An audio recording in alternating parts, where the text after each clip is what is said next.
Oh, it's Chris Avalon Unfiltered, bitch.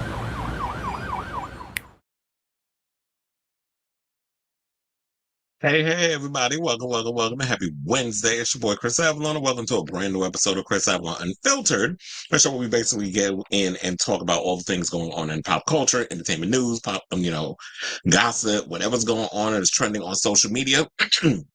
Excuse me. We chat about it on this here show. So before we get started, can you please do me a solid and hit that like button, that subscribe button, and smash that notification button so that way you know when we go live with a brand new episode of Chris Avalon Unfiltered. And so we got a lot of tea to spill today. So there was two topics that I just came across. That's why I was a little late. I had to add them to the docket at literally the last second. There was I didn't want to talk about the whole Sky Jackson thing, but there was something that was trending online that made me want to debate and talk about this. So we're going to bring it up.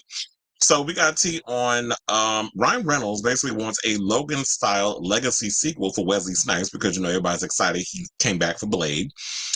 James Gunn is giving some tea on Superman and saying he doesn't need any, reshoots or anything, and is explaining how to avoid them, which I was like, you know what, if people he needs to give a master class because that's a smart ass man. And I was like, why doesn't everybody else in Hollywood do that? Plus, Tyler Perry, even though people was hating on that damn movie Divorce in the Black, he got a reason to celebrate, and we're going to talk about it.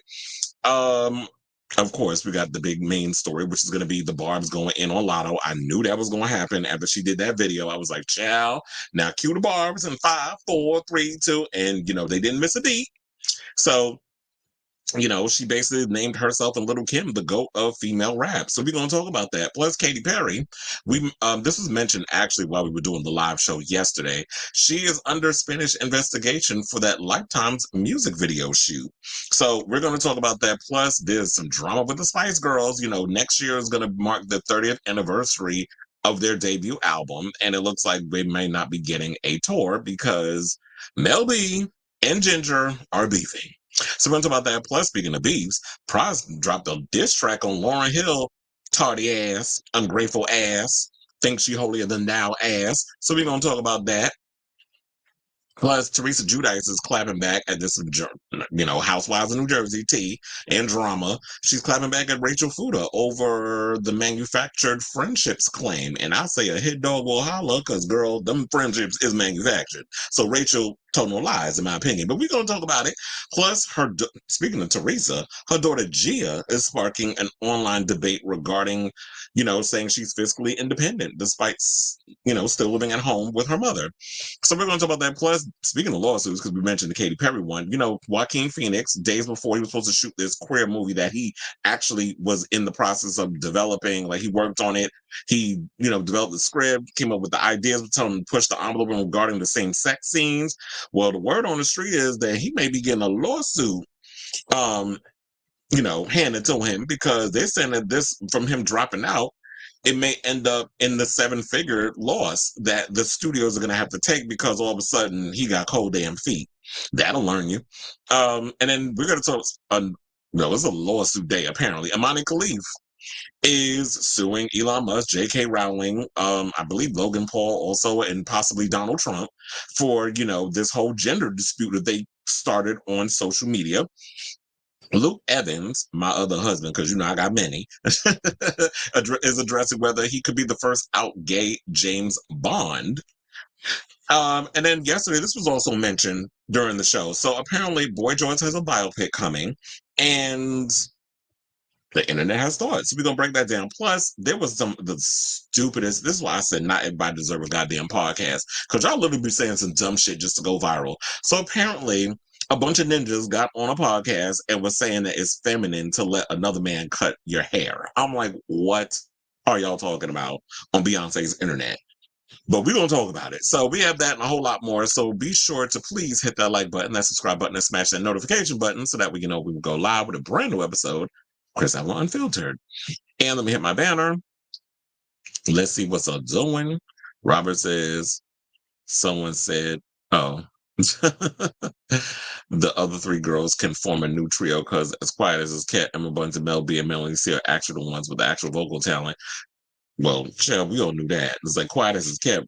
Geri was never a good damn singer. And we all know Victoria Beckham, in my opinion, was more like the Who she remind me of vocally that had like the weakest vocals? Kevin Richardson from the Backstreet Boys. I always thought he was weak with his singing too. But yeah, if they decide to do a trio, but would the fans be wanting, would they want something like that? But we'll discuss all of that later on in the show. But without further ado, let's get into this topic. So I came across this thing on the Neighborhood Talk. Please hold as I pull it up because this whole Sky Jackson thing came out, and I was like, you want to know something? I don't care about this guy. First of all, she ain't that interested enough for me to even want to talk about her. I know she was like I believe a Disney kid or something or another. She got recently arrested for DV against her male significant other, and now you got people piping up on social media, courtesy of the Neighborhood Talk, saying that, and this is a girl, because clearly if your name is Daphne and you got a blue check, she got to be somebody, right? But I guess these days I be forgetting everybody be buying their blue checks, quiet as it can. But anyway, she said the following: this whole Sky Jackson situation. She said, Keke Palmer got a pass. Meg Thee Stallion got a pass. Sky is now getting a pass. Women don't cancel women who abuse. But the minute you mention Chris Brown, they ready to drag him. On this page, I will call them out like I do men. Too many females are comfortable with putting their hands on men because society will call them victims still. No matter your size, keep your hands to yourself. Shout out to the police who viewed the video and arrested her. Too many men are sitting in prison over a lie. Call them out. Well, girl, you made some points, but your whole situation is incorrect. So I don't know where Keke Palmer got a pass. First of all, you don't necessarily know her situation for you to even be making that claim. And there was a whole lot of stuff that was coming out about her man and her man's brother, which is why she didn't, get arrested. But he was, getting in a lot of trouble and stuff. And look, now she's dropped the charges against him. And they were just recently being, spotted at the zoo with Leotis. And you know what? I will say this, that I am actually glad that she's, they're actually being cordial, and they figured out how to make the relationship work for the sake of the child. I'm not saying you need to get back together with him, because you'd be a damn fool if you did. If somebody show you who they are, as Maya Angelou said, believe them the first time. So if you know what he's capable of and how he gets, and he got a temper and he's easily jealous or whatever the case is, don't mess with that man. But I do agree with some of what she said. I do believe that there are too many females that are comfortable putting their hands on men. But I don't know if they will sit and say, like, well, because society will call them victims. Maybe you hanging out with the wrong people, sis. But I don't know who this society that you're speaking to and hanging out with, but I don't agree with that. A lot of times men do not press charges or say anything about women putting their hands on them, because I do believe that there are men that are abused by women, because it's a society, the way society looks at men and masculine. Oh, you're supposed to be the man. You're supposed to be stronger. You're supposed to overpower women. You're supposed to be all those things that society tells you. But not every man is taught to go around being, Joe Rogan, or, these troubled clowns that a lot of y'all like to big up. Similar to, or Chris Brown, if you want to throw him up in there. But why is it that there's so many women that out here that's always willing to windmill for Chris fucking Brown? Chris Brown has shown many a times that he's an asshole, that he has gone against and done savage things to numerous people. It's not the only, and I'm sick of people saying this. Stop always trying to use the Rihanna thing as an example. He's done more to other people outside of her. Why did Karrueche have to do a lawsuit? Why did we just recently have a situation where he had him and his men? He's in a new lawsuit that I think, if you combine it, it's like $70 million. 4 dudes were beat up by him and his entourage behind the scenes of one of his shows that he's currently, I believe, touring for, because he putting hands on people. He's been sued numerous times. Didn't he get into a fight in a bar?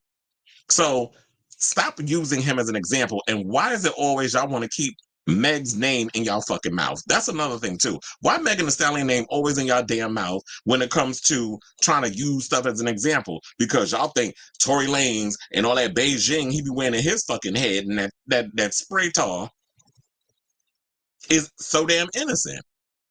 It's like you don't know the level of what people be going through. But some of the people was in the comments, and one person said they found some kind of way to bring Megan up Another person put Tyler Perry subliminally told women to destroy their male abusers in Divorcing the Black, and Amazon exploded with ton of subscribers. Who do you think those consumers were? Well, we're going to get into that. Sorry, we're going to get into that story later on in the show about the type of ninja nonsense that Tyler Perry continues to promote to a certain demographic. Somebody also said, y'all always forget Riri was definitely punching on Chris Brown in a moving car.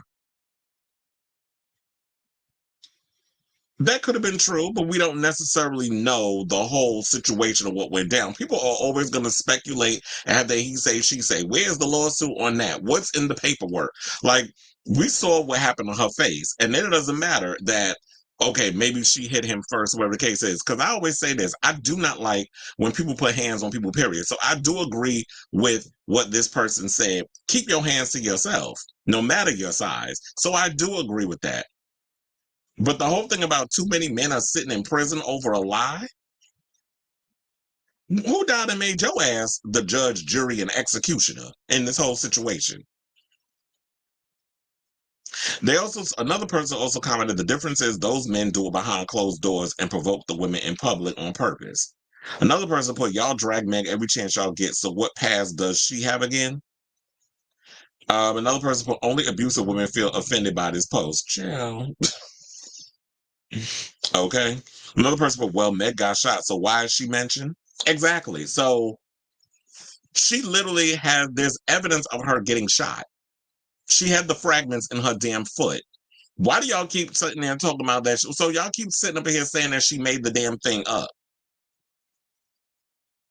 But I don't understand this whole situation about why we comparing abuse situations or trauma. Like, this is what is it, the trauma Olympics, the abuse Olympics? I don't understand the point of why people want to sit and compare things. I always try to look at things on a case-by-case individual basis. I don't lump everything under one umbrella like a lot of people do. I look at certain things case-by-case basis, and I wish, our legal system will learn to do that as well. They don't always get it right. And I wish that people had the mental bandwidth to do the same damn thing. Y'all will always try to find the most problematic people to bring comparison to make your tight ass point. So I say all this to say, this is some BS in this story. I do think that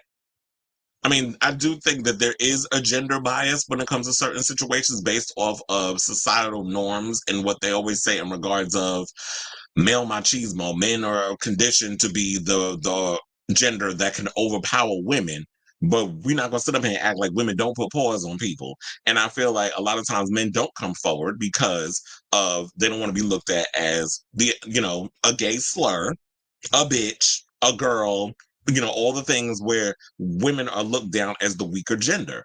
So men don't want to put themselves out there and, lawsuits, restraining orders, those sort of things. But there are women out here that abuse. There's also women out here that be out here being chested and molested too. And they get a pass. Y'all get mad when men be over there preying on your daughters, but y'all don't say nothing when, but when a young boy is getting felt up or sexually assaulted and abused, because that's what that is, underage boys having sex with women over the adult age and who should know damn better, those women go to jail. But for the most part, it's seen as a rite of passage. Boys are given high fives, but you don't think about the possible trauma that's going to cause that kid when they get older. Like when you look at Bussy Madass and what he did to his son and nephew, he's the one that got to wake up and sleep at night dealing with that foolishness. But then this is the same ninja that was up in there talking about when that shooting happened at his recent show. I don't even know if there was people out there that actually go to a Bussy show, but they do. Basically just brush it off like, well, shit happens. Just ratchet for no damn reason. So I say all this to say, I know this is a hot button topic, but I thought this was a real interesting topic to bring into the show. Just want to try a little something different. I would like to hear your thoughts on this.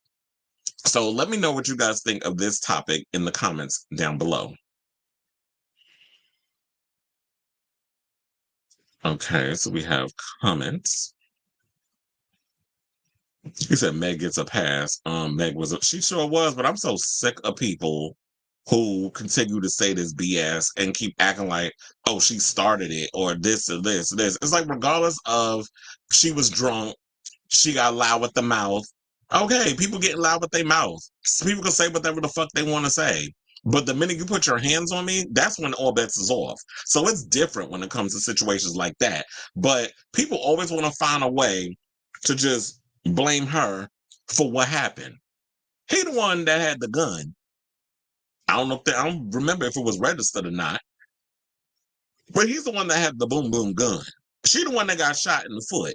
She did not go and press charges. That was the LA Police Department, the LA state of California, that they have their rules and regulations. They made an example out of him. So how you blaming her for what the government decision is? Y'all don't know how the law works, and still blaming her talking about she snitched. So this conversation ain't for people who ain't willing to listen and learn. Because I don't necessarily think women get a pass, but some women definitely get away with it in the public eye more than men. Amber Heard got blacklisted, but we already forgot about Kiki's situation.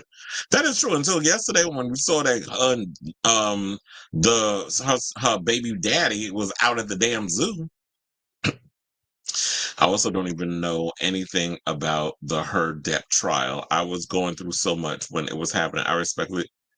And you want to know something? No shade, but I didn't really care about the whole Amber Heard situation with Johnny Depp either. I didn't care enough to pay attention to that story. So, I mean, I heard things, people said stuff, I was sitting there and stuff, and I was like, okay, whatever. It's like, I don't care. But maybe because I don't care about Amber Heard enough as an actor. And I remember I liked Johnny Depp back in the day, but he's not somebody like that's my go-to, movie star or whatever. The Pirates of the Caribbean movies, besides the first one, the rest were okay. I loved him in the original Nightmare on Elm Street and things of that nature. But other than that, Johnny Depp was never like one of my top guys in regards of acting. Now, maybe if it was somebody I cared about, I would care about their tea. But here's what it is. What you mean? What's the tea? I said what the tea was, and they said with the election, it's easy to forget celebrity stories and stuff. We rarely talk about what happened with Trump. Oh, you mean the essay that he constantly was doing?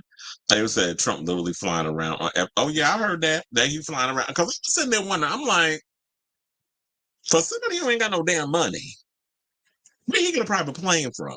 But now they talking about this Epstein plane. But then again, we've seen the pictures of him and Epstein together. I don't know why people shy. Hey, Adrian. I just said Meg was getting drunk and licking on them. Nuh-uh. Not licking on a lollipop around the industry, but not shame or hate. I generally think there's more to the night. I'm sure there is more to the night. But regardless of the fact is, it doesn't matter if there was more to the story. The situation was somebody was shot. And there was fragments. Police got involved, I guess, because they saw what was going on or whatever the case was. And they came. I don't remember the whole blow by blow of the story, but once somebody got shot, they got to be reported. So he said, "Oh, yeah, exactly. What happened to the girl? That is a good thing. What happened to that child that grabbed up on Tariq from Power and filling him up or whatever, and then the guy chastised his sister for being a hoe on live on air."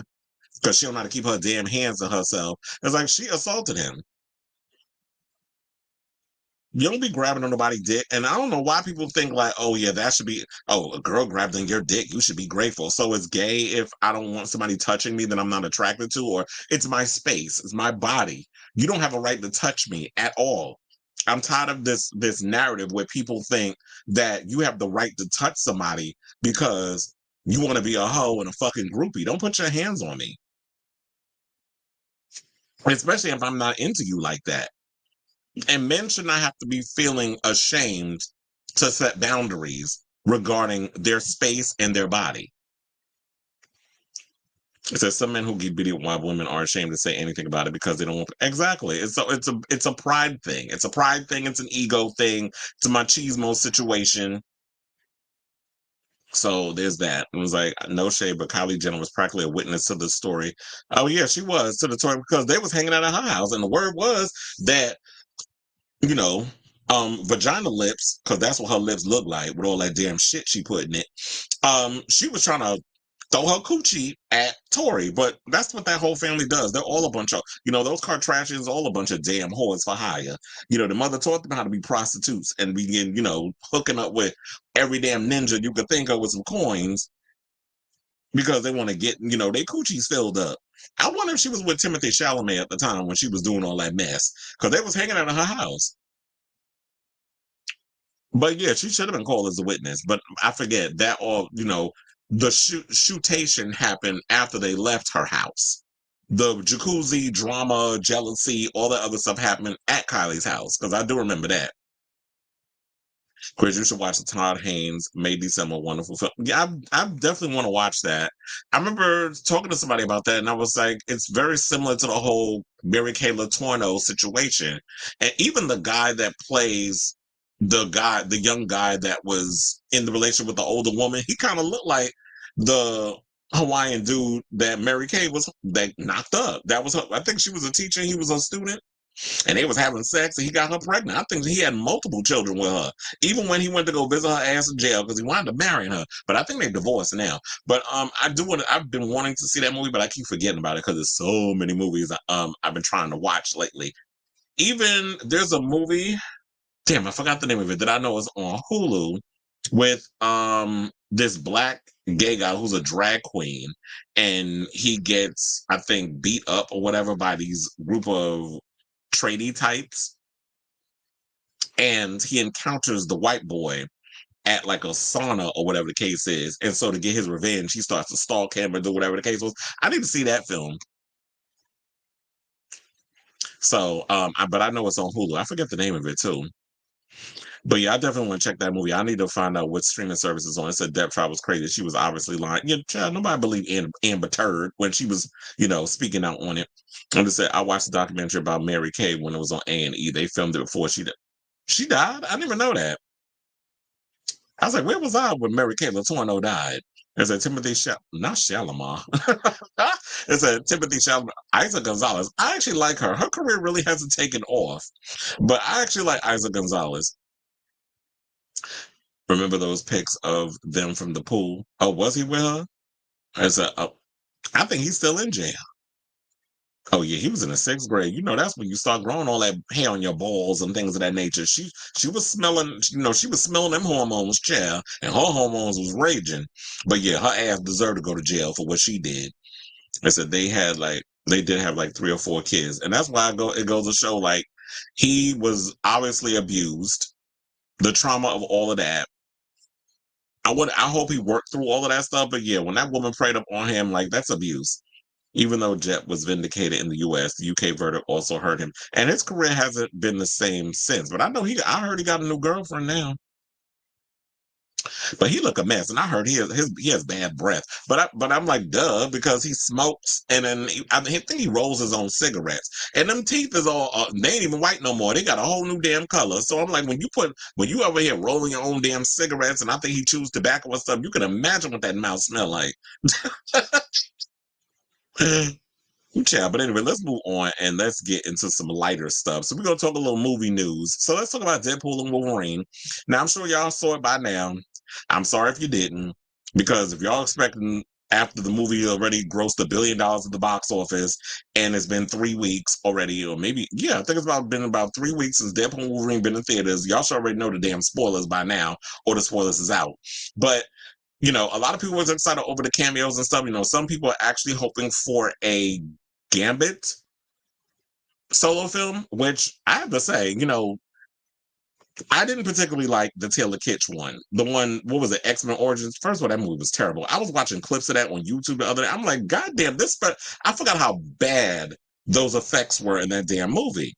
Even down to Ryan Reynolds with the way he was looking after the fact. I'm like, he looks terrible. And like the person who directed that film in the studio, y'all should have been shot for what y'all did to that. Because that movie was a damn travesty. But I'm glad that, Hugh Jackman was given other opportunities to get for his sequels, solo films or whatever, to get better as it went along. And so after Taylor Kitsch was kicked out, because, I guess after he did John Carter, his career ain't been a damn same. Although I do like him, but yeah, John Carter was a big mistake for him. Although no shade, I liked the movie. I actually watched John Carter like 2 years ago, and I was like, this movie is not as bad as everybody tried to make it. I guess it was just maybe the planning, it was the everything they put together with that film, so it didn't really do all that great. But years later, I appreciate it, and I think a lot of people appreciate it. So I think it has a cult following. But anyway, so Channing Tatum was like fandom, I think like fan fiction, whenever people were, shipping for him to be the Gambit that we wanted, and we finally got to see him in Deadpool and Wolverine. I thought he did a phenomenal job. I even love like the Cajun accent, and some people were sitting up in there saying, "Oh, he's exaggerating." What, Chad? That's how they sound down in New Orleans. Like it was close enough. So I don't know why people was up in there trying to sound like that. Oh, his accent was bad. No, it wasn't. He was spot on. He may have exaggerated a little bit, but he was pretty much spot on with his Cajun accent. And I would really, in a world, in some multiverse, I would love to see him get his solo film. And I know he really wants to do it. And at one point, he was going to get his movie until the MCU thing happened, and then things started happening, and then I believe, what was it, 20th Century? I think it was supposed to be a part of 20th Century or whatever. It was supposed to be doing it. But, they ended up being merged with Marvel or whatever. Movies that were in the works got put to the wayside, because you already know when that happens. When you get a new boss in town, something comes in, things get taken out, and then movies don't get developed that were initially in the works. So I hope that one day that we get the Gambit film, but I don't think it's going to happen. But I love that moment that we got with Channing in the film, because I thought he did a great job, and he looked spot on. Like the costume, everything was perfection, in my opinion. And the accent, whatever. And I like Channing Tatum. He wasn't the greatest actor when he first started, but he has significantly improved. And I also want to see that movie that he got with his fiance, who directed it. That was, I think it was called Pussy Island, but they had to change it because you can't go to bit. One ticket for Pussy Island, please. Like they're like, with Zoe Kravitz. She done directed a movie that he's in that's supposed to be coming out. But anyway, so now they're talking about a solo Blade film. After, we saw him on the screen, you already know the Blade situation that's going on. We don't know what the hell's happening with that freaking movie. We don't even know if it wasn't even mentioned at D23. Now to come to think of it, because, they started talking about all these movies that's coming out in 2025. Why haven't we heard anything about Blade from D23?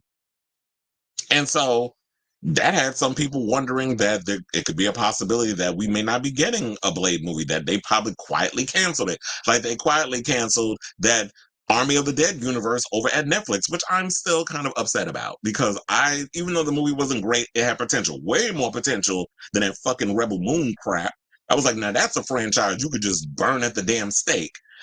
Give the zombie universe another, because I love zombies. If you can come up with a new way of keeping those type of genre exciting, I'll check it out, because that's like my favorite genre. I love my zombies, I love my vampires, I love my werewolves. I'm looking forward to the Creature of the Black Lagoon movie they have coming out with.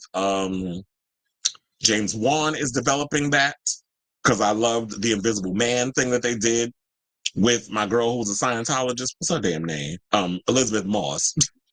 That's the only way I can remember her, because I'm like, she a Scientologist. Them crazy people over there. But anyway, to get to this, I know I'm like just rambling all over the place. So now the word is that Ryan Reynolds, because I had to remember, I was like, who's Deadpool again? Ryan Reynolds is basically hoping that the MCU will give Wesley Snipes, because after we see him in the movie, it's like, yeah, he still got it. I would definitely love to see him. I don't even know how old he is. I might have to look that up. But a Logan, old man Logan style solo film with Wesley Snipes.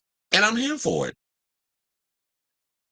So Reynolds said boldly that 1998's Blade and its sequels created a market for superhero films to exist, and without them, there would be no likes of X-Men or the MCU.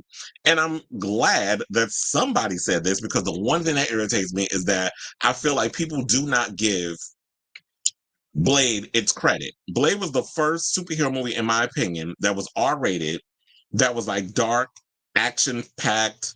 The fight sequence was phenomenal, and people seem to forget that Blade walked so we can get, X-Men and the rest of those other movies that came down the road. Even down to the fact that, if you notice, with the X-Men costumes, they were the same. They were similar to Blade's look. That all of a sudden, I think at that time, because of the Matrix and all other stuff, everybody was and trust to believe, Blade was before the Matrix. So if y'all really want to give credit, y'all need to give credit to Blade, because not only did it usher in, films like the X-Men and stuff that we've gotten from the MCU, like Iron Man and all the other films that were ushered in after that. Y'all seem to forget too.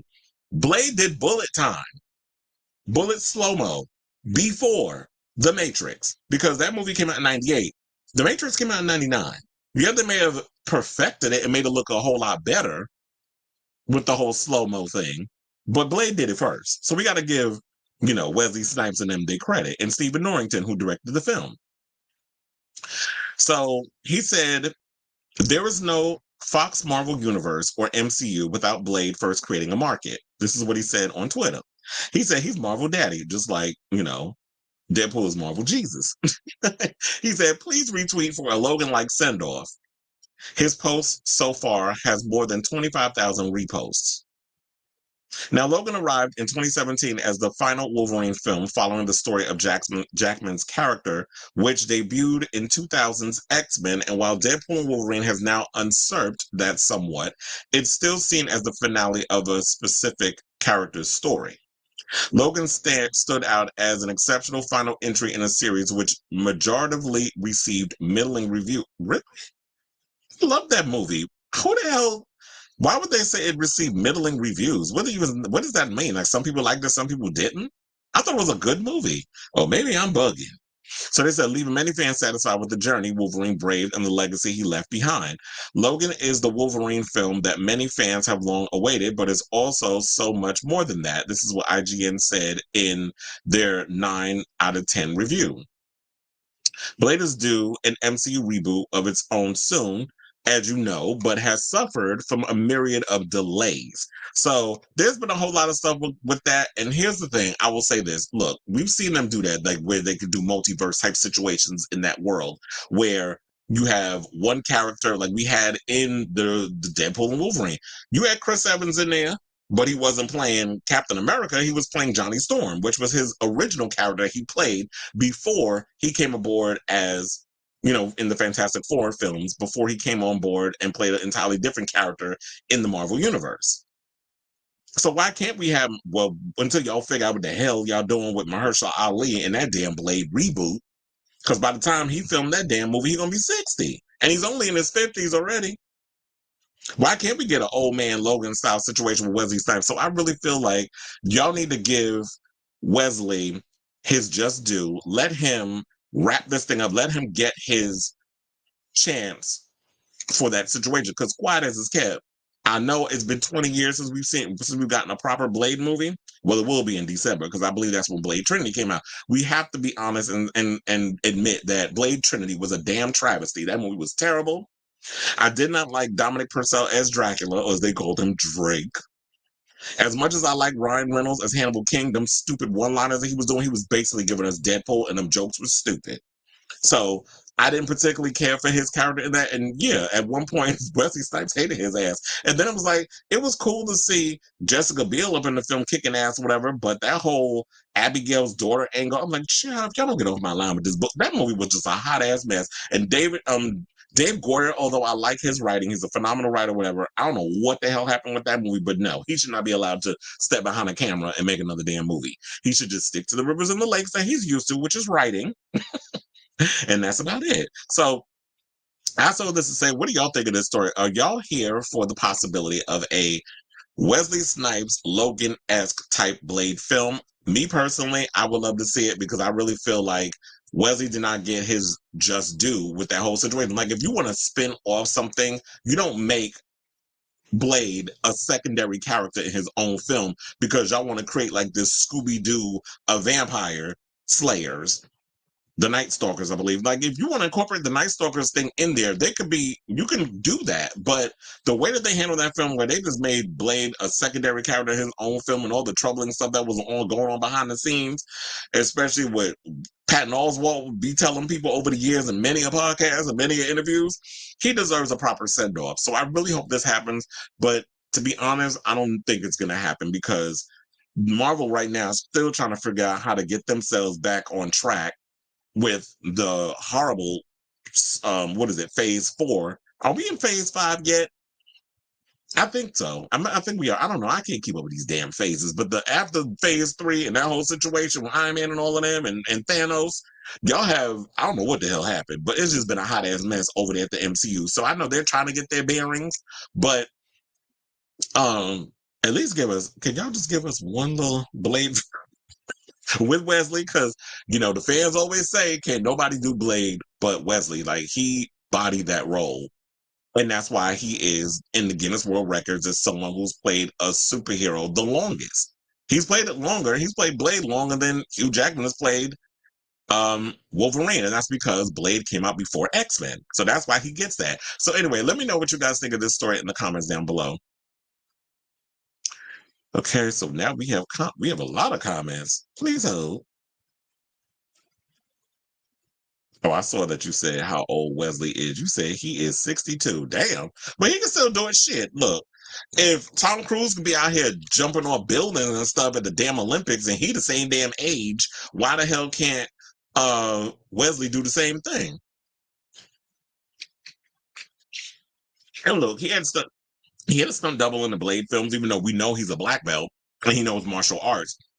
You still have to have your stunt doubles to do all the crazy stuff. So if there's anything where you need the close-ups and he needs to be doing like a lot of those action choreography, he could definitely do that. But if you need somebody to do like the crazier things, you could use special effects.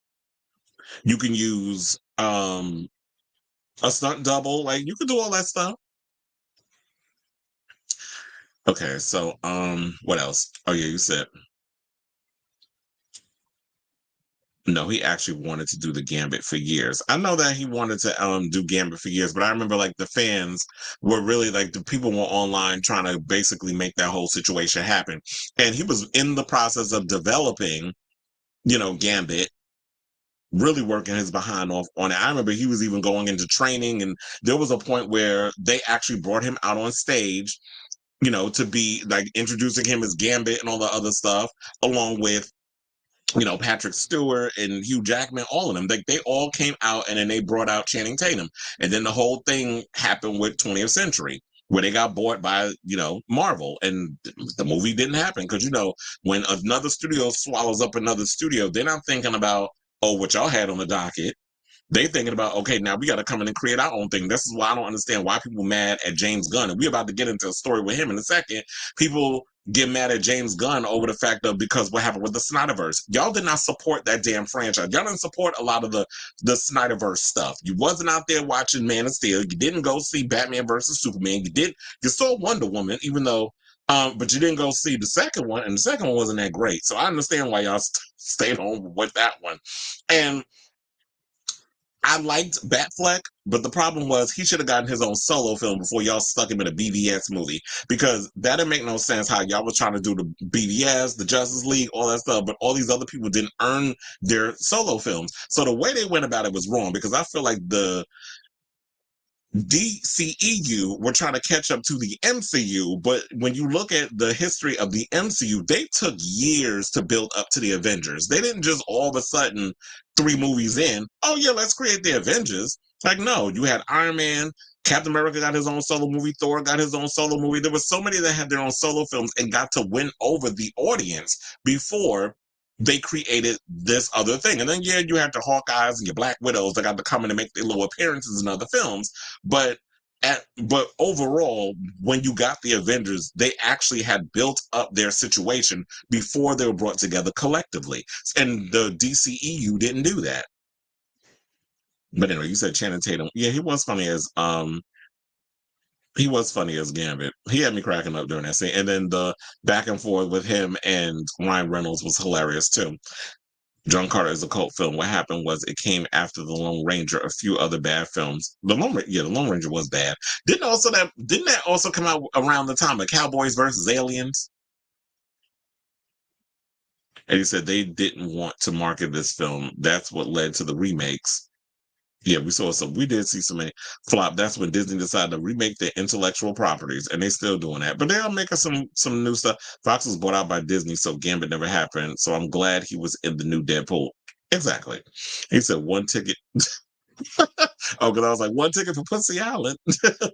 Oh yeah, Blink Twice. The original name was called Pussy Island, and they told her, "Ma'am, you are not calling that movie that. You need to change." Because she developed that film. I believe she wrote the script and she directed it. I like the fact that Zoe Kravitz is out here, making her own way. But yeah, Blink Twice was originally called Pussy Island. I was like, girl, remake Return of the Living Dead, Chopping Mall. Not Return of the Living Dead. First of all, Return of the Living Dead is a classic. I don't want to mess with that movie. Chopping Mall, yes. Because that movie was terrible, but I do enjoy it.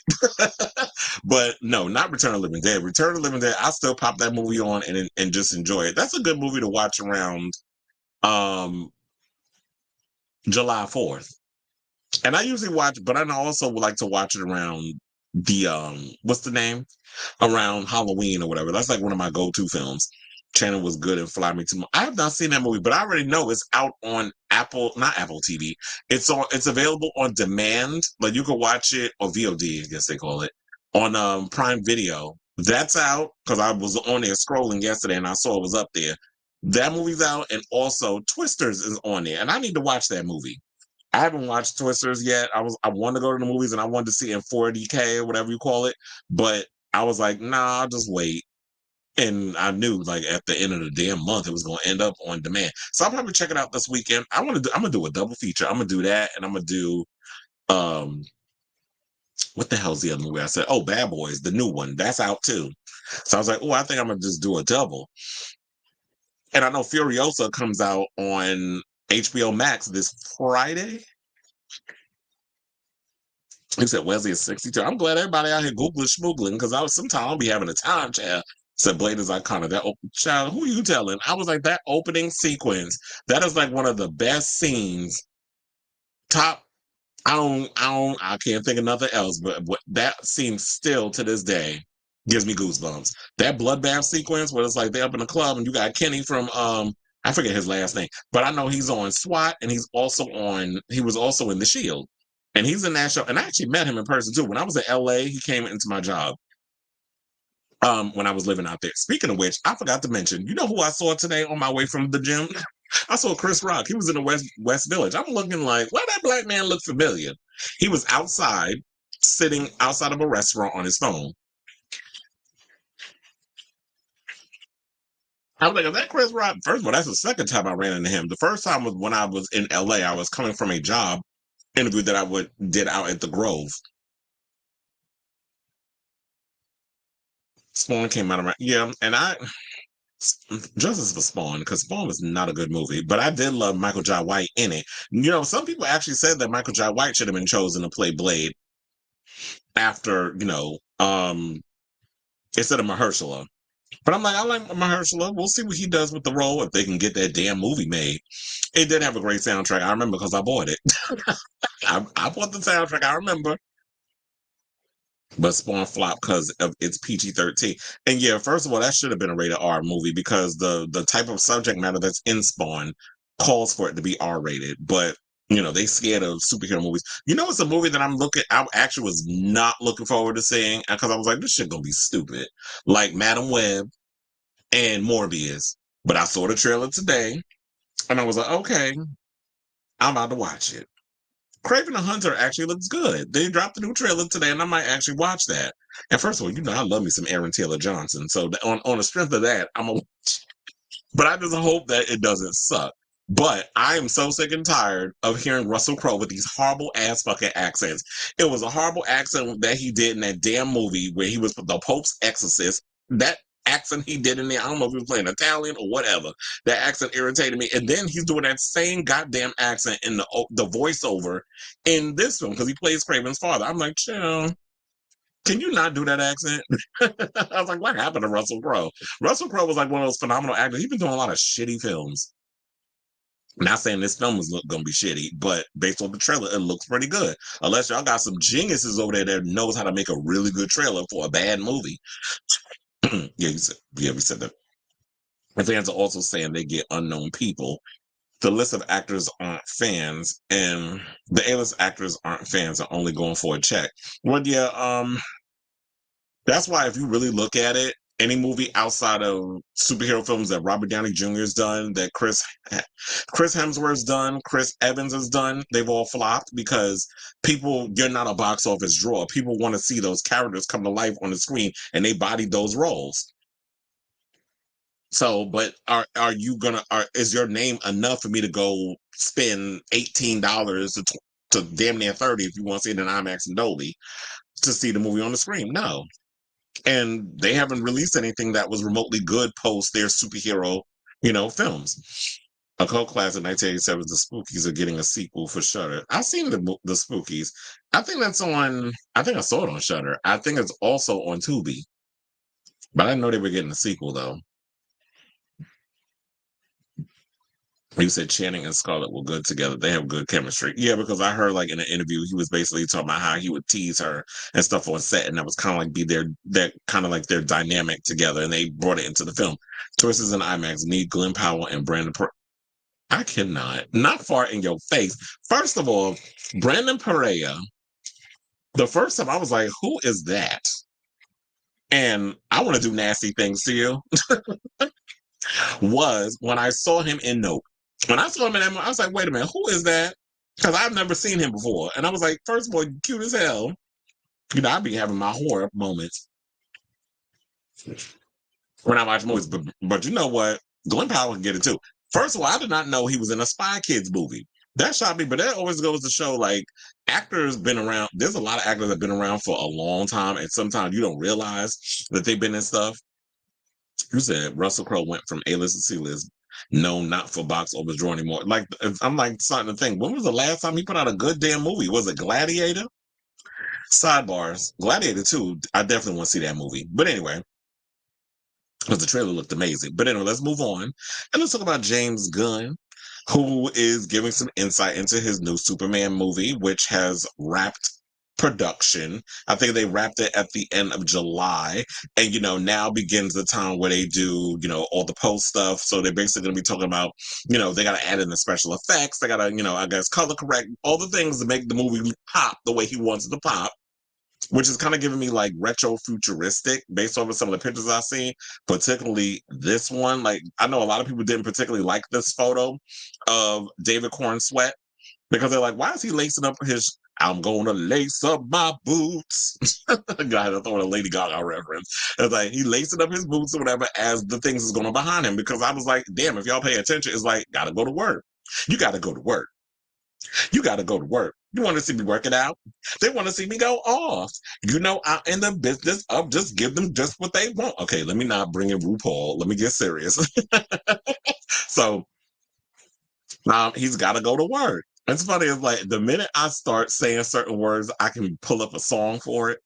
So he just wrapped Superman at the end of July. We're now in August, and he basically responded to threads to fans on Threads, I should say.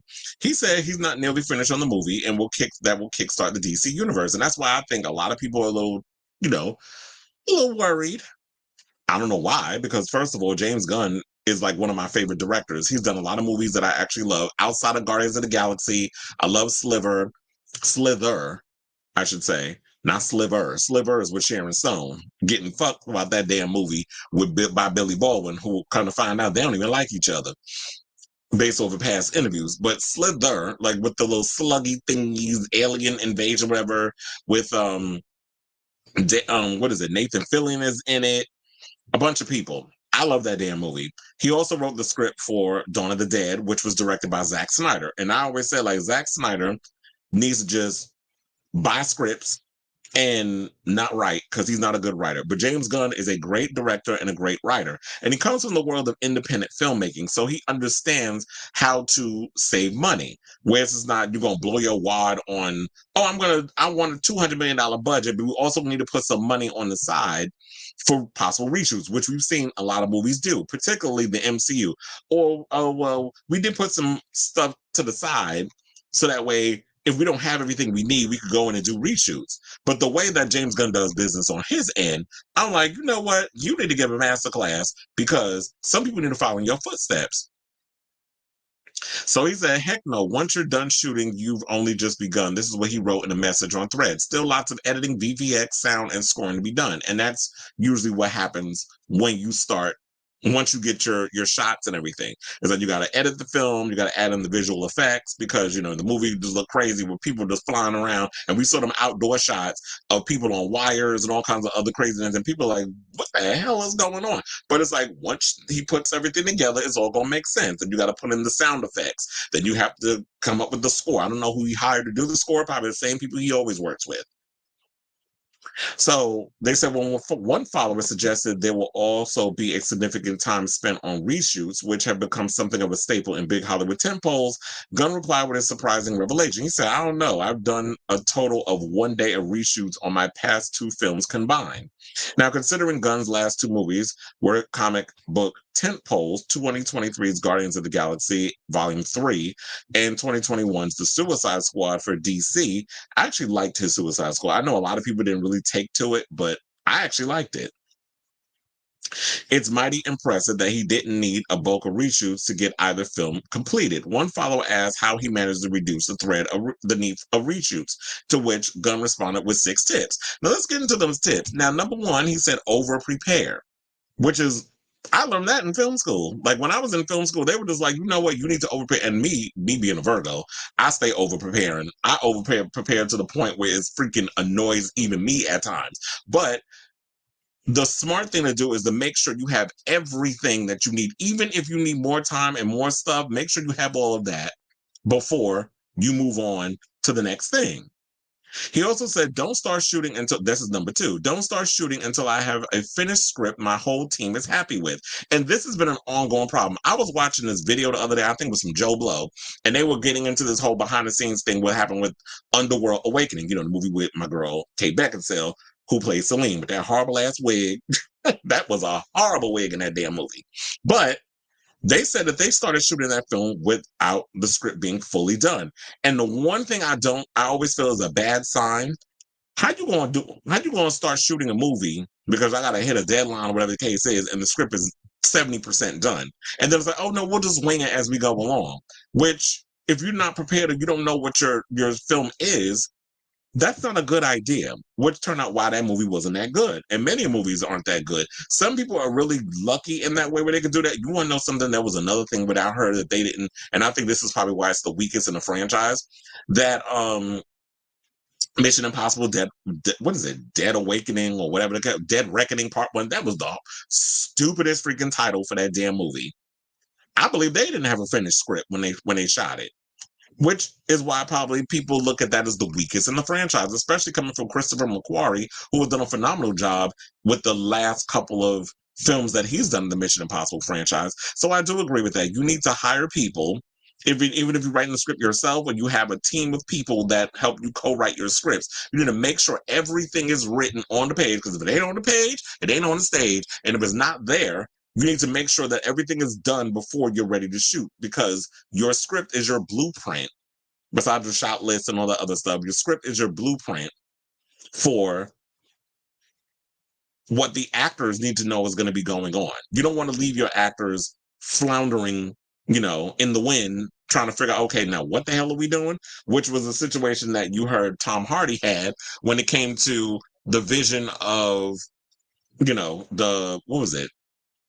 The Mad Max movie that he did, Furiosa. But then again, he was a bit of an asshole on that set, but that's a whole nother conversation for a whole nother day. Number 3, he said, hire actors and department heads I know that can do their jobs. And that's another thing too. Like, if I'm the captain of the ship, if I'm a director, I want to be able to have people on set that can tell me, that I can be like, you know what, I'm gonna let y'all do what y'all need to do. You know what you need to be doing in regards to like if we're doing animatronics, like I'll use, for example, Fede Alvarez with the xenomorphs and stuff for the new Alien Romulus movie. A lot of that stuff, he used a lot of practical effects and stuff. If I have like somebody who's good at what they do on the set, I want to be able to trust them and let them do their job, so I don't have to stress out on certain situations. So you definitely, I think it's smart to hire the best of the best and know that if I need something, they like, I got you. It'll be done at the end of the day. I don't have to worry. I can keep my focus primarily on directing the film. which is what I should be worrying about, and not worrying about I got some people up in my team that's half-assing every damn thing. Because if you want to half-ass some shit, you can half-ass it on another damn movie set. You're not going to half-ass it on my movie set, but you can go and half-ass it somewhere else. Because I need people that's on their A game 24/7 for 5 months that we shooting this movie. Now, number 4, I have to say, is the creme de la creme. It is the chef's kiss. It is something that I would definitely want on my movie set or anytime if I have a team of people. He said, number 4, surround myself with people who will challenge me and not just yes, sir, everything. Now, this is what you need on every set. I don't give a fuck if you the Pope. I don't care if you Jesus Christ coming down from the sky. If I'm not agreeing with something, I'm like, do you think that's a good idea? Maybe we should go with this. Like, you need to be open to learning things, collaboration, different ideas, that sort of thing. So I'm definitely with that. I will refuse to be, I don't want to surround myself with people who are not going to challenge me and be like, well, maybe you should try this, or maybe you should do something like this, or that was a good idea, but maybe we should expect, like, it's always the way you come at it. Don't be just I don't think it's good. Like, it's always in the way you say things. But I do agree that you need to surround people with who can challenge you, because that's how you get your best work. Because at the end of the day, it should be this movie. We want it to be the best film, so that way we could shut these damn haters up. Because y'all stay hating on things on social media. We see the comments and shit all the damn time. Number 5, he said, ask myself daily, are there any small imperfections in the script or what we're shooting that might end up feeling like huge imperfections when we cut the film together? So it's like, basically he's saying, like, just know when you're about to shoot your film based off of things in the script, is this something that you actually need? I was watching an interview with Fede Alvarez where he was talking about the unconventional way that he, shoots his stuff. I don't think he does a lot of reshoots and stuff either. He says he films a lot of things, then he sits and cuts up a lot of stuff. Then he's like, I don't know if that was a good idea. Let's add all this stuff back in. And then it's like, okay, I'm only taking away a little bit of stuff. So he always says, like, the way he edits his films and cuts them down to make it make sense is crazy. But then you see his films always come out great. I have yet to see a bad Fede Alvarez movie. But I do agree with that. It's like, think about all that other stuff before you're shooting. And then for number 6, he said 1 and 2 again. So basically rinse and repeat. So basically number 6 is over prepare, and then basically is don't start shooting until you have a finished script. So those are the main things that you need to worry about. If you over prepare and you don't start shooting until you have a finished script, you won't need to do that many reshoots. So I feel like, child, maybe you need to send this to M. Night Shyamalan Ding Dong. You need to send this to Tyler Perry. You need to send this to a bunch of these other directors out here that be coming up with these shitty ass damn scripts and making these half ass damn movies where they thinking like it's an experiment or something different. It's like, no, I need y'all to give me something. It's like, take the time to really, if y'all go in and do all of this, then you're going to wind up with a perfect film. So I really hope that this is a mantra, not just on the Superman movie, but also what they've adopted for the future of the next round of DCU movies that we could be expecting, in 2025. Because I already know this movie is highly anticipated. People are waiting with bated breath. I'm excited for the Superman film. And while I liked Henry Cavill's Superman, I just really feel like the way that they did that character, first of all, that movie was too damn depressing. It was too dark. And there were some decisions that was made in that film that I was just like, really? So Henry Cavill was the perfect Superman, but I just didn't like what they did with some of the decisions, in my opinion. And I'm excited for David Corn Sweat. The first time I came across David Corn Sweat was when he did Pearl, where he played, he got killed off in the movie. But he was in Pearl. And for the small part he had, he did his thing. So I'm excited to see what he's gonna bring in regards of Superman and Clark Kent and where they're planning on going with this. But I'm really looking forward to seeing Nicholas Hoult as Lex Luthor. So that's what I'm really excited about. And he's pretty young. He's 31 years old, so he could play the character for a long period of time. I just feel like at this point, Henry Cavill could be too old. He's in his 40s now. But I'm trying to see if there was anything else. So no, I guess that's it. But yeah, like I said, this is some great advice that I feel like a lot of other directors should adapt on their own movie sets. So I say all this to say, what do y'all think of this story? Are y'all here for this list? I just thought it was fascinating because I'm like, as somebody who went to film school and learned about the art of filmmaking and all that other stuff, I'm like, this is some great advice that is just over prepare. when you go on a movie set and make sure your script is 100% done before y'all start shooting. Don't come to them with no 90% done script and expect, oh, we're going to pull a miracle out our ass. No, I don't want to have to stress out and deal with that. Once I'm on a set and I'm ready to direct, I want to focus on making sure the actors are giving me their best performance, that I got all my shots, that my shot list is good, that I have my that I have my board with all my all the ideas and the drawings and all the things that I need, all the things that inspire me tonally and visually to help me make the movie I'm gonna make is where it is. So let me know what you guys think of this story in the comments down below. Okay, so he said, I genuinely wonder how this new reboot is gonna go with the GP outside of the DC fan base. Do people really want to see a brand new Superman? Well, that's a good question. Time will tell. I feel like once we see a commercial, once we see a trailer, I feel like people will give their opinions. And then we'll have our, think pieces on YouTube, our Coy Jandros and our Real Rejects and our John Campias and, our 3Cs and so many of the others that do like a lot of the movie pundit type stuff. Will give their opinions on it and break it down. That's why I said like the person who I think is always pretty good with like breaking down comic stuff. If y'all haven't checked him out, it's Coy Jandro. He does a phenomenal job and he's also animated. So I like the fact of his energy and how he presents and stuff and really gets me interested. Like I'm not a really big comic book reader, but he definitely gets me interested in like wanting to learn more about the history of the comics. And I have a lot of comic book friends who explain stuff to me too. So that's how I really get into like understanding and knowing about a lot of the characters as well. You said would love to. Would love to what? Because I think it depends on who they get to play him. Wait, what are we talking about? Are you talking about Superman? Because they already have him. David Corn Sweat. That's who's black. Child. I don't care about Venom. I didn't like, to be honest, I think I've talked about this in the show. I'm not a Venom fan. I was not a fan of any of the Venom movies. This new trailer does not excite me at all. It's not something that I'm going to be breaking my neck to go to the movies to see.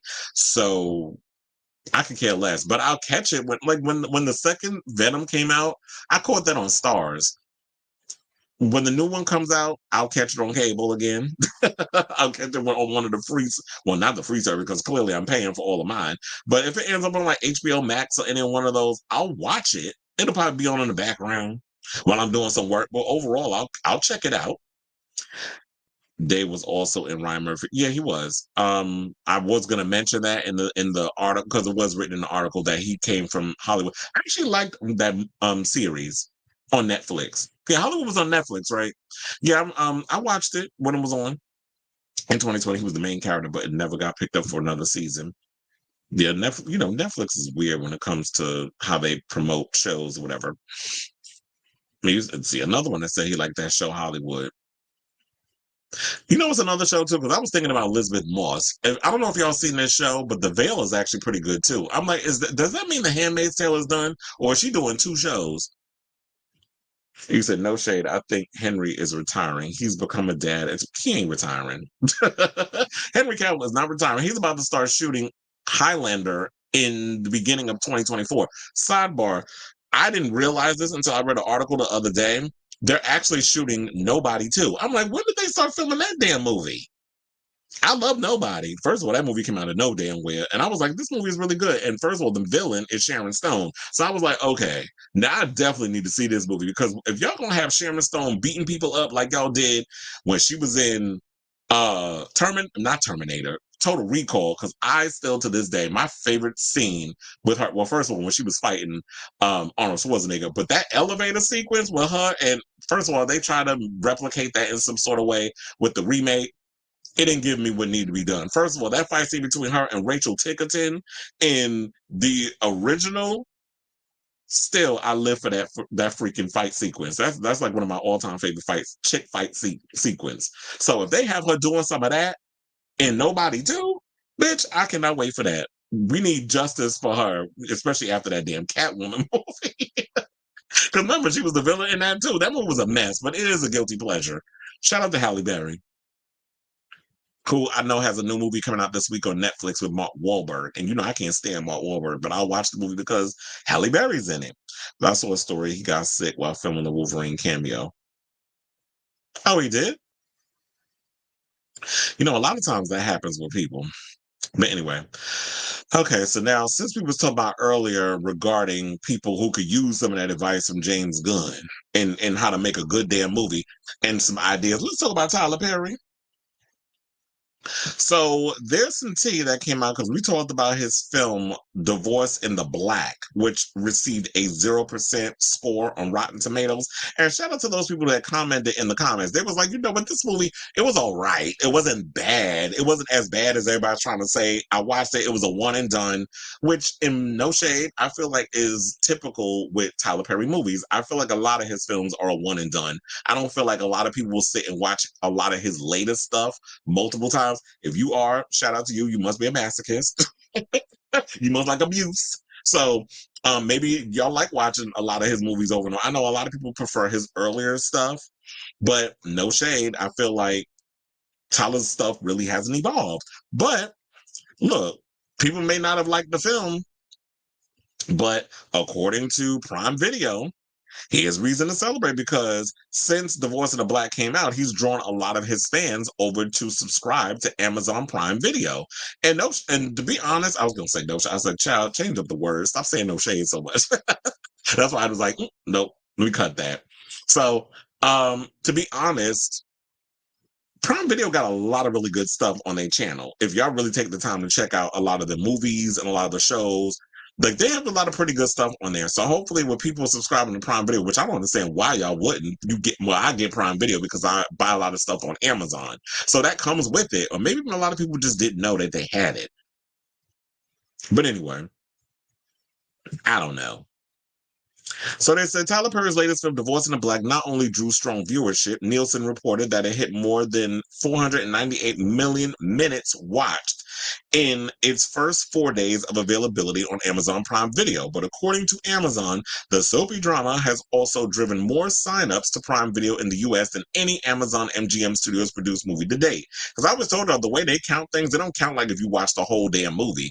Like if you click on it and they said 498 minutes, I don't even know what that accumulates to in regards of like how many did people sit through and watch the whole film, or did they watch like 30 minutes? Like, okay, this is bullshit.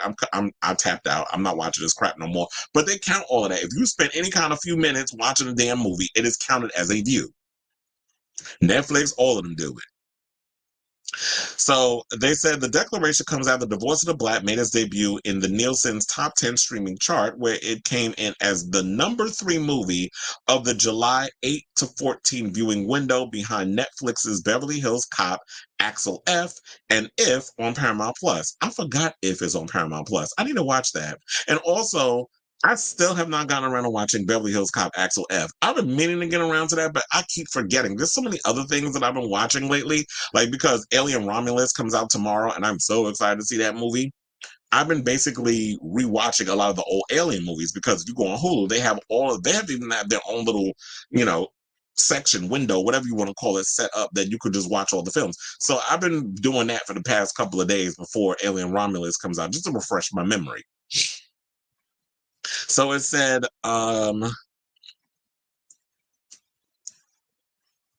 when divided by the film's nearly 2.5-hour length, its 498-minute total during that window, the film began streaming on July 11th. It said it translates to an estimated 3.5 million views.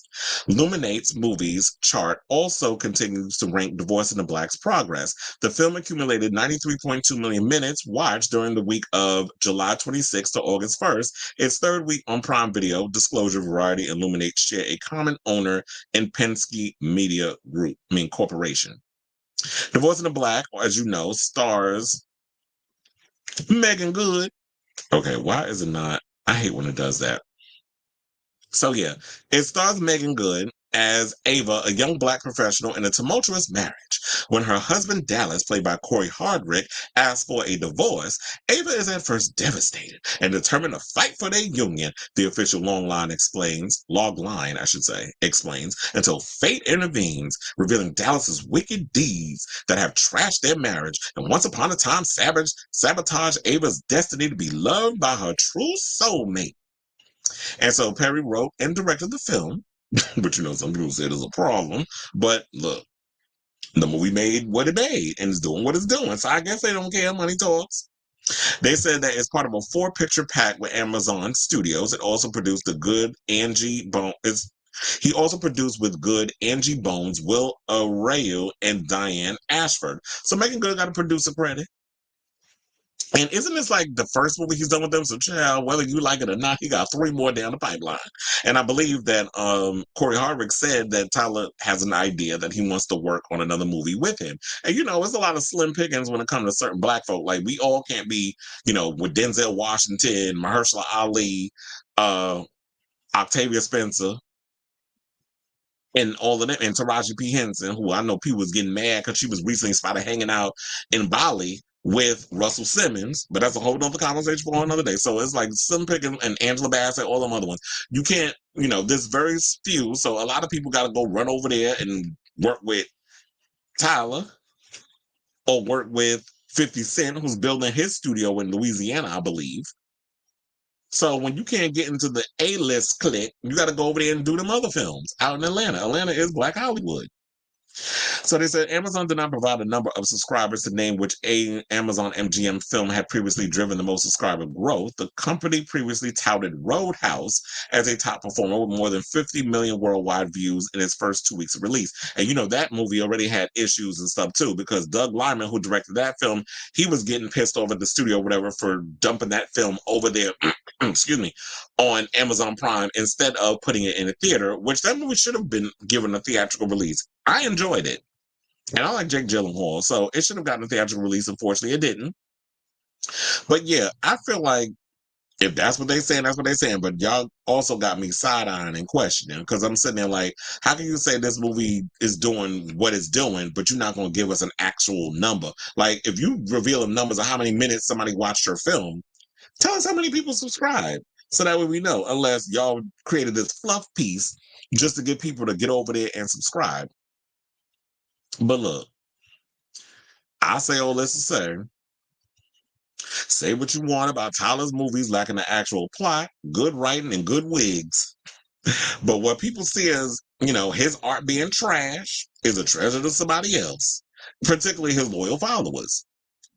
And one thing we know at the end of the day, if a movie, regardless of how you feel about a film, the way Hollywood looks at it is money talks. So I say all this to say, what do y'all think about this? Congratulations, Tyler. I don't particularly care for your type of movies. I don't relate to it in any kind of way, but I know my sister is a fan of Tyler Perry stuff. She loves Tyler Perry movies. Anytime a Tyler Perry movie comes up, my mother watches it. I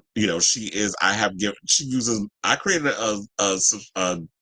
a hub for her on my Amazon Prime account where she could watch. Well, first of all, she has a lot of them. First of all, I got her on Disney Plus. I got her on Netflix. I got her on Hulu. I got her on Amazon Prime. And now she want me to put her on my Apple TV. I'm like, girl. but your parents or your mother, whatever. And I have my father on some of my stuff too. But I'm like, if I'm paying for it, I don't care. I'll create windows and stuff for people that you can catch certain shows or movies or whatever. He's sitting there eating ice. My fault. But I say all this to say, they fans of it. My father's not a fan of the Tyler Perry stuff, but it's particularly like a lot of black women love, or women of color, or just a lot of women love Tyler Perry stuff. I got female cousins, aunts, all that stuff. They love Tyler Perry movies. So it's not my cup of tea, but we got to give people, their accolades and their congratulations, whether we like their stuff or not. I always try to be fair on all the sides. I'm not just always going to be, out here throwing my little shit. Now, I will hit you with a dagger in my congratulations. I have to, hit you with a stray. You got to get the little stray every now and again. But for the most part, I'm gonna give him his flowers for that. So, but I do want to know how many people actually subscribe, because if y'all saying all of this, you gotta tell all of it, because I'm nosy and I'm sure a lot of y'all is curious too. So anyway, let me know what you guys think of this story in the comments down below. Okay. It said Felix said Sharon was also the villain. Yeah, I mentioned that, but I guess you were probably writing it as I said it. You know, a lot of times that happens on this show. Y'all be in the middle writing something, and I'll just say it. It was like yesterday when I mentioned something about the Austin Wolf case, and we had, I think it was Adrian that was in there typing. He was like, "Yeah," and he's like, "You wrote it you said it as I was writing it." So it happens. You know, I be feeling y'all psychic energy. It comes through me. I feel like I'm Sylvia Brown. Did she die? I gotta look that up. A lot of his movies, he plays multiple roles. No, I'm good. It's a 498 is 8 hours of. But come on, mathematician. But I'm like, as an individual, because first of all, that movie ain't that damn long. It's probably like an hour and a half. I'll even say like under 2 hours. So 8 hours and 18 minutes. What the hell y'all watching over there? Like, are you watching it multiple times, or is this? I don't know how they count and all of that. I'm gonna go see the new Crow movie when it comes out. You know, I know something. I want to see that too, but to be honest, I don't think I'm like wanting to rush to the movies to see that. And I already feel like it's gonna bomb at the box office. Number one, the way that the studio has handled this film, it's like they don't even believe in the film. So, have y'all seen any trailers or any kind of promotion? I've seen one trailer back a couple of months ago when they were promoting the movie. Excuse me. But I haven't seen them put any kind of promotion into this film. So I don't know what's going on. So I feel like it's going to bomb. So Alien Romulus comes out this week, and I believe next week is when The Crow comes out. I don't like Bill Skarsgård, but it's like, chill, he another one that's not a really big box office draw, because he also did that movie. Damn, what was that movie where he played boy? He was playing like a mute. I forget what the name of it is. And Famke Janssen was in it. She was the lead, and he was beating everybody, killing everybody in that film. I actually like that movie, but it didn't do well at the box office. And it came out pretty quick on Prime Video. Looking forward to Alien Romulus, but they need to switch it up in the next film and put a male lead finally, which is weird to say, but you know what I mean. Well, I guess because they've always considered Alien to be like a female lead action type of situation because of Sigourney Weaver. So they always want to, you know, those films in so many ways want to pay homage to that. So that's probably why they're doing it. But it'd be interesting to see if they could bring a male lead up in there. But I feel like all the Alien movies have always had some type of females at the center. It definitely seems like he has a fan base solidified with yeah, because I mean that's basically what he pander may not be the right word, but we're gonna use it because that's the thing that pops in my damn head. But he panders to the female black female market, even though a lot of people like his movies, and the church. You know, a lot of church people go into his films and all that sort of thing because he puts all that in his films. There's always got to be a scene of them at the church and him being, you know, preachy and all that other stuff in his films, and people live for that. I don't like preachy when I watch a movie. I think the Wolf case is private because it's a federal case. Well, I'm sure stuff will come out because, you know, they say stuff is private, but it never really is it? Speaking of which, we talking about Austin Wolf. A friend of mine, Luna, you a nasty bitch. She sent me a still or a video. No, it was a video. So she sent me something of because it was something about drag queens as top. So it was a drag queen because men.com, y'all be too heavy on the parody. And that's why I can't get into y'all stuff. Y'all be bordering too heavily on the silly. It's like literally like y'all need to find that balance, but I feel like y'all lean too much into that. So they showed um Joey Mills getting his back blown out by a man in drag. So I'm sitting there like, child, this is what y'all doing now? Not that there's anything wrong with drag queens doing stuff, but because you know, 9 times out of 10, they always say like you be surprised a lot of these drag queens are tops. But I was sitting there, I'm like, okay, like there's nothing wrong with drag queens getting it in, but everything with them is just like a joke, and I feel like they bordered too much on that as I'm trying to get this air on me. So I'm excited to see that. Yeah, I'm excited to see that too because you know I like Jenna Ortega, and she was perfectly cast to play Winona Ryder's daughter. Yep, Alexander. Oh, you talking about Alexander Skarsgård? Yeah, he's a little fine stuff, and he tall too. And you know that thing is singing. The whole Asgard's clan, like all of them act. It's like you got Alexander, you got Bill. Well, you know, Alexander Skarsgård is from True Blood. That's when we first got a hold of him. And then you got Bill Fine Ass, and then you got the father who was in Doom 2 and the first one, Stellan. But anyway, let's move on. And child, let's talk about the Barbz. Now, y'all already know. This is why I'm cackling. Because it was like when Latto said what she said, I was like, child, we already know the Barbz is coming. And they're going to go in and let have on her. But girl, you open up that can of worms. So while she's been out promoting her new album called Sugar Honey Iced Tea, I haven't heard it. But let me know in the comments if it's good or not. I mean, I've heard people say it's a really good album. She named herself and Little Kim the GOATs of female rap, which of course set Nicki Minaj fans into a tailspin. Now, during the conversation with her younger sister, Brooklyn Nicole, around the 2:30-minute mark of the video, Latto picked up a prompt that read GOAT female rap. It was a card. Child, I got to sit up in here and be all with it. So, we do have that clip that we're going to get to. We'll play it, and then I will go in on those tweets because you know I had to pull up I had to pull receipts in regards of what the people were saying regarding what Latto said. Please hold. Okay, GOAT female rapper, Big Mama. You.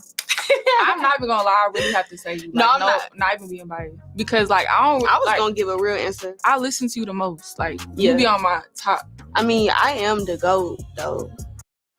This is how you make a margarita grand. Agave nectar, tequila, lime. Really? Bad.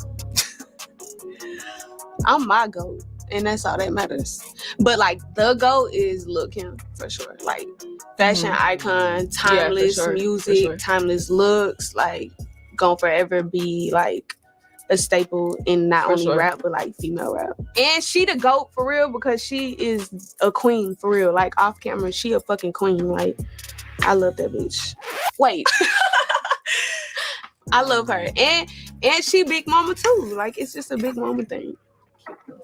Yeah. Okay. So yeah, she Big Mama thing. I used to be scared of the dick. Now I throw lips to the shit. Handle it like a real bitch. Heather Hunter, Janet Jack me, take it in the bud. Yes, what? I got land in Switzerland. Even got sand in the Marylands. Bahamas in the spring. Baby, it's a Big Mama thing. Can't tell by the diamonds in the rings. That's how many times I want to come. 21. And another one, and another one. I can do that whole damn rap. Because Little Kim, in my opinion, is the GOAT. But that's my generation. First of all, you know, I'm a child of the 80s, so, you know, 90s, 2000s, all other stuff beyond. She is the GOAT. And we do have to give Kim our flowers, because I'm going to break all this down. Now, she is right that Kim is the GOAT. Kim is the one that started the whole bringing fashion and all that other stuff into, you know, female rap. Before all of that, you know, we had our Latifahs, we had our Moni Loves, we had our Roxanne Shantays. There was so many other women that came before that, but they wasn't really bringing like slutty, half naked, wearing Versace and Louis Vuitton and all that other stuff. They wasn't bringing a lot of in there or rapping about it in their music. I forgot to bring MC Light up in there too. We got to give her flowers as well. But you know, I live for Latifah. Latifah was the one that was doing that, rapping over house beats long before there was Azealia Banks. So we got to give her credit on that too.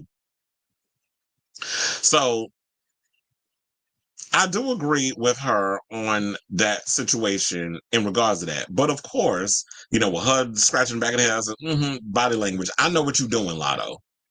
Because we knew to also say what you want, and I know a lot of people have their issues or whatever with Nicki, but Nicki deserved her flowers too. Nicki took basically what Kim's blueprint was, and wait, what happened?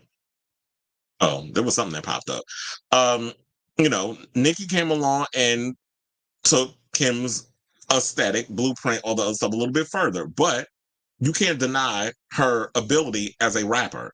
As somebody whose pen game is crazy, who could rival not just her female, you know, the female rappers, but her male counterparts as well. I'll be telling y'all still to this day, her verse on Monster, I don't care whoever else was on that track, she bodied that damn song.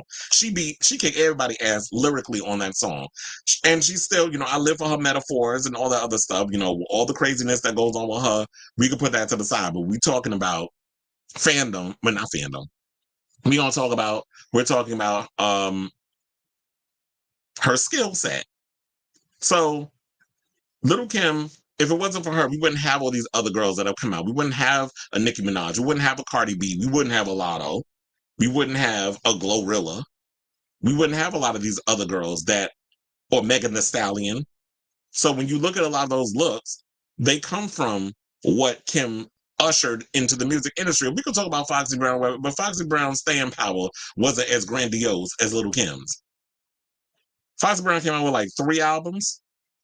The only one I think did well was Il Nana. I don't think anybody cared about China Doll. And the rest of them that came afterwards, can you even name a album from Foxy Brown besides those 2? Because I can't. And she, didn't have all that staying power. So we should point out that, because I think a lot of people don't realize that Latto and Nicki have beef with each other. So that probably also is why a lot of the Barbz came up and said what they said. But then again, anytime that y'all don't give Nicki her credit, whatever, the Barbz is always going to come out of their crypt and they're going to say some shit. Because that's just how, a lot of these super fans do, or stans, if you want to call it. Shout out to Eminem for the whole stan situation.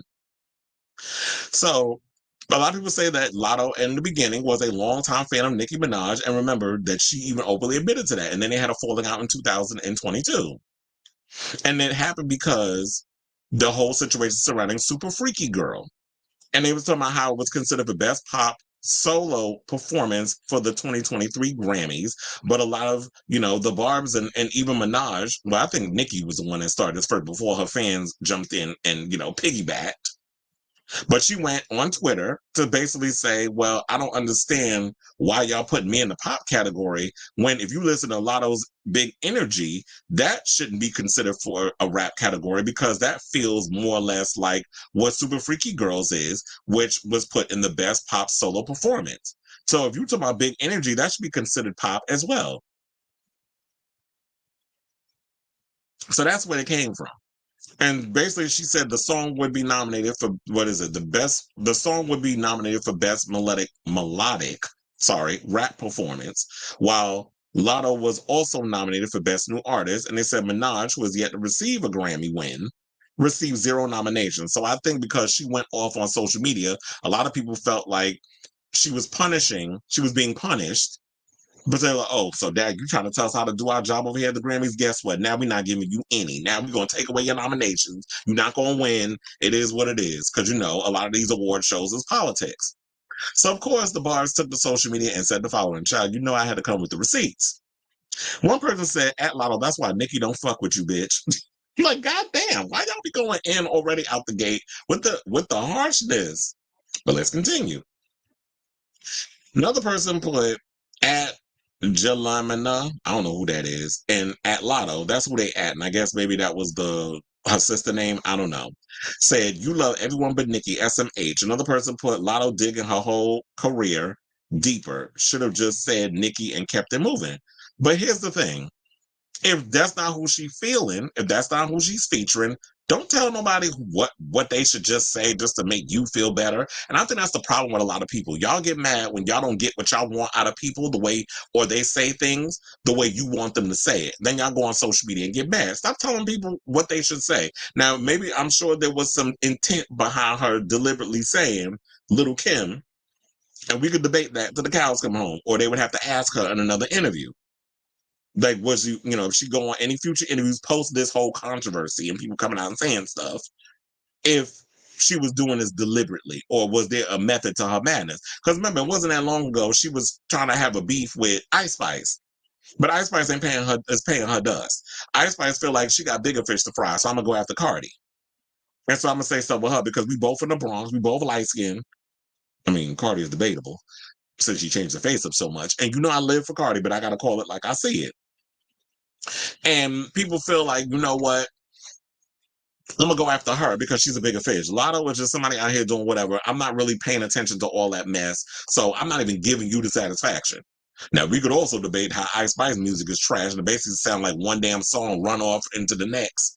It sound like one long ass song, all them songs, no kind of cadence, no kind of any change up, nothing. It just sounded like the same tight ass beat and the same type of lyrical mess. And I don't think about shitting and farts is hilarious. It's stupid. But whatever. This is about Latto. Let's stick to her. I always got to throw a stray. Another person said, whole time Latto Caucasian ass wants to get a reaction out of Nicki since she failed miserably the first time. First of all, is Latto Caucasian? I don't be paying attention. I thought she was some old light-skinned child. But I don't sit up in here and be keeping track of people's ethnicities. And said, another person put, I F with Latto. Latto can rap for real. She pretty AF, and she's a Capricorn. Yo, child, now I know, now you said she Capricorn to make a whole lot of sense. But DPW Nicki, cry emoji, you know she the GOAT sister girl. Nicki is a legend and an icon in her own right. There's a lot of people out here who are the GOATs or whatever the case is. I guess we could sit here and just debate this till the cows come home. But you know what? People had their reasons to feel how they feel. People said what they said, and I knew this was going to start a debate. This is why a lot of times I just stay out of the female rap stuff, but I was just like, this was the interesting stuff. This was an interesting conversation. And I want to ask all of y'all, because since they're debating it, let's debate it here. What do y'all think of this story? Are you being like, okay, Latto, I see what you're doing, sis. Like, you being messy for no damn reason. Little Kim did not answer. I should point that out too. I forgot to mention that. Little Kim did not speak out on the situation, but Nicki did. And let's pull up what Nicki had to say before we wrap this up, because I was like, yeah, she did go online. And then would think people were saying it was a sub. So we like, girl, what you talking about? So basically, she digging her own grave and she being buried, and Chucky basically is putting the dirt over. I do love Chucky. Shout out to the Dominicans, because I was watching a friend of mine, Yamil, who does a lot of parties and stuff in New York. And he was at the Dominican parade over on Sunday, I believe. And there was a guy there with a Chucky doll. He was like, Chucky, Chucky. That's what that reminded me. So I say all this to say, what do y'all think of this story? I know it's messy, and we do talk mess on this damn show. So I would definitely love to hear y'all opinions on this. I know, there's always a big debate, especially when it comes to female rap. I feel like people get more excited over female rap versus male rap, maybe because men are boring. So we get a little more excited when it comes, like even that whole Drake beef with Kendrick Lamar. It was cute or whatever, but I'm like, child, this ain't exciting. This is like heterosexual male shit. But we live for the drama with the girls for some reason. But anyway, let me know what you guys think of this story in the comments down below. And comments we do have.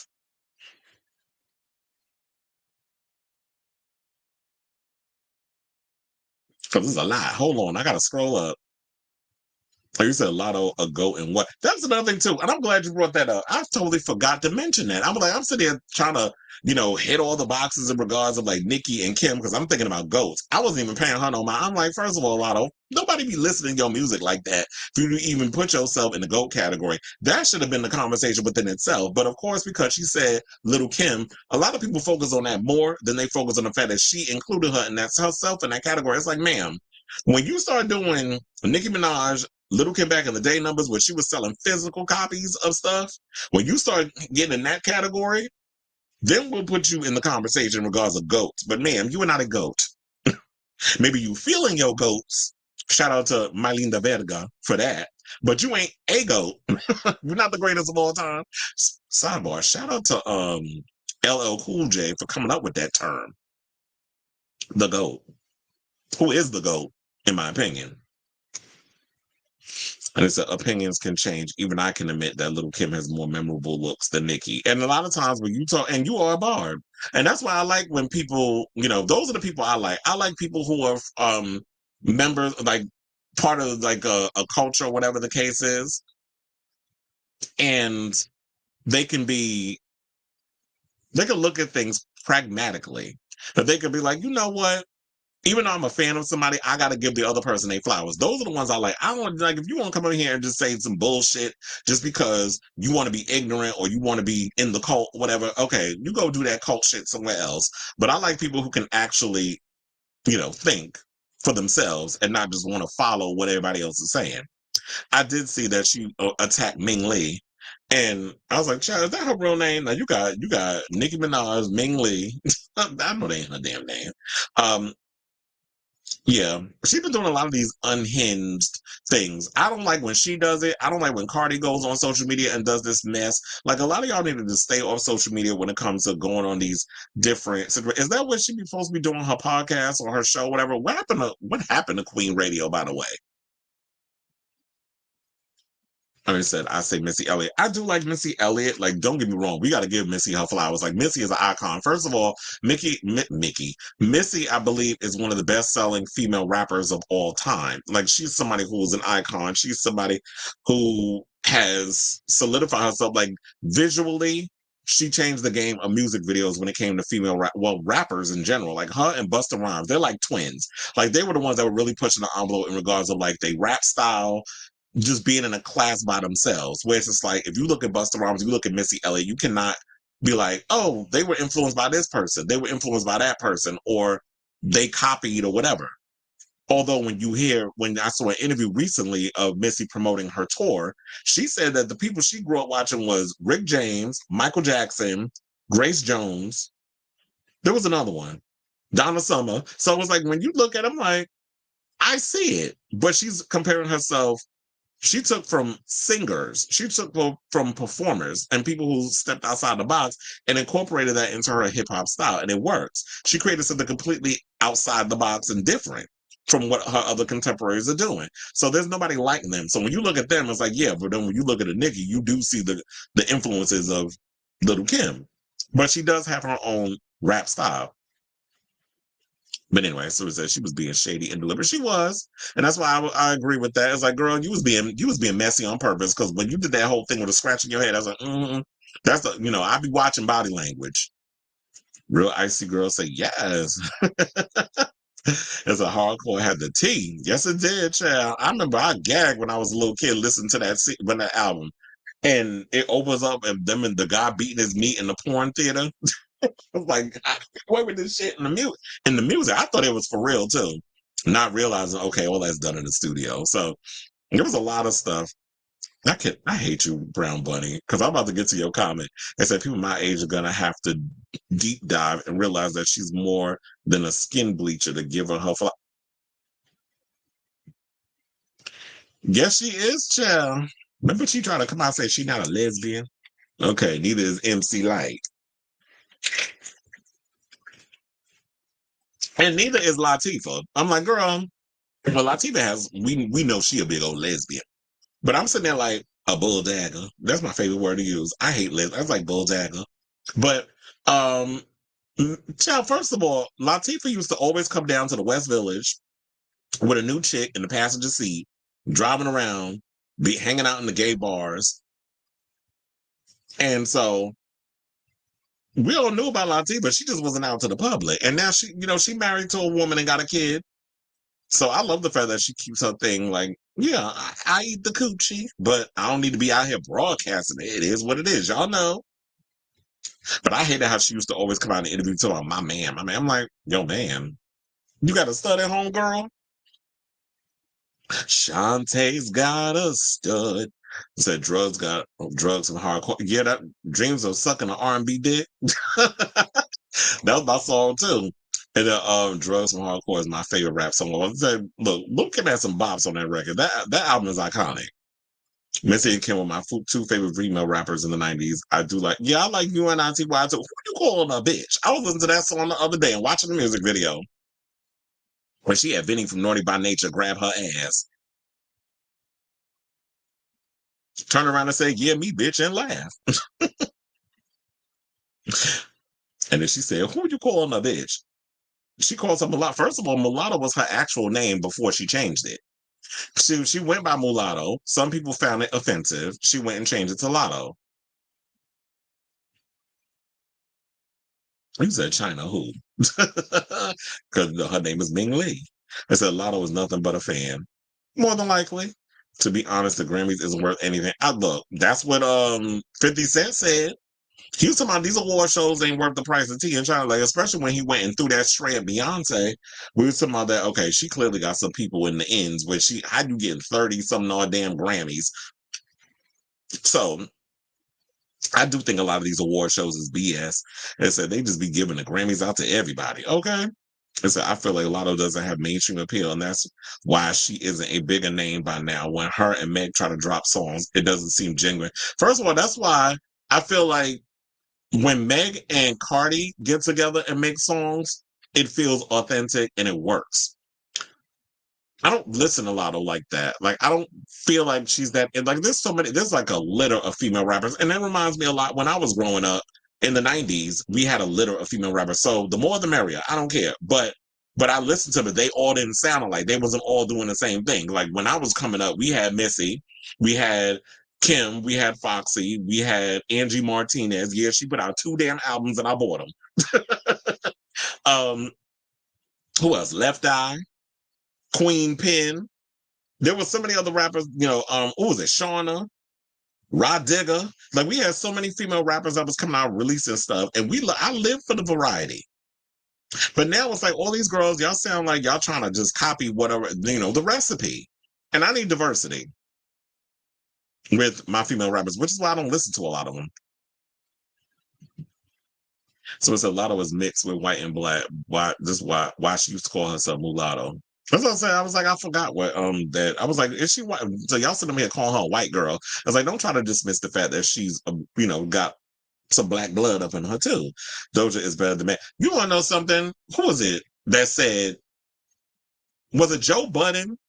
Damn, I need to look that up. He tried to say there was another rapper better than Doja Cat. I think he tried to say Latto was better than Doja Cat. Hold on, let me look that up.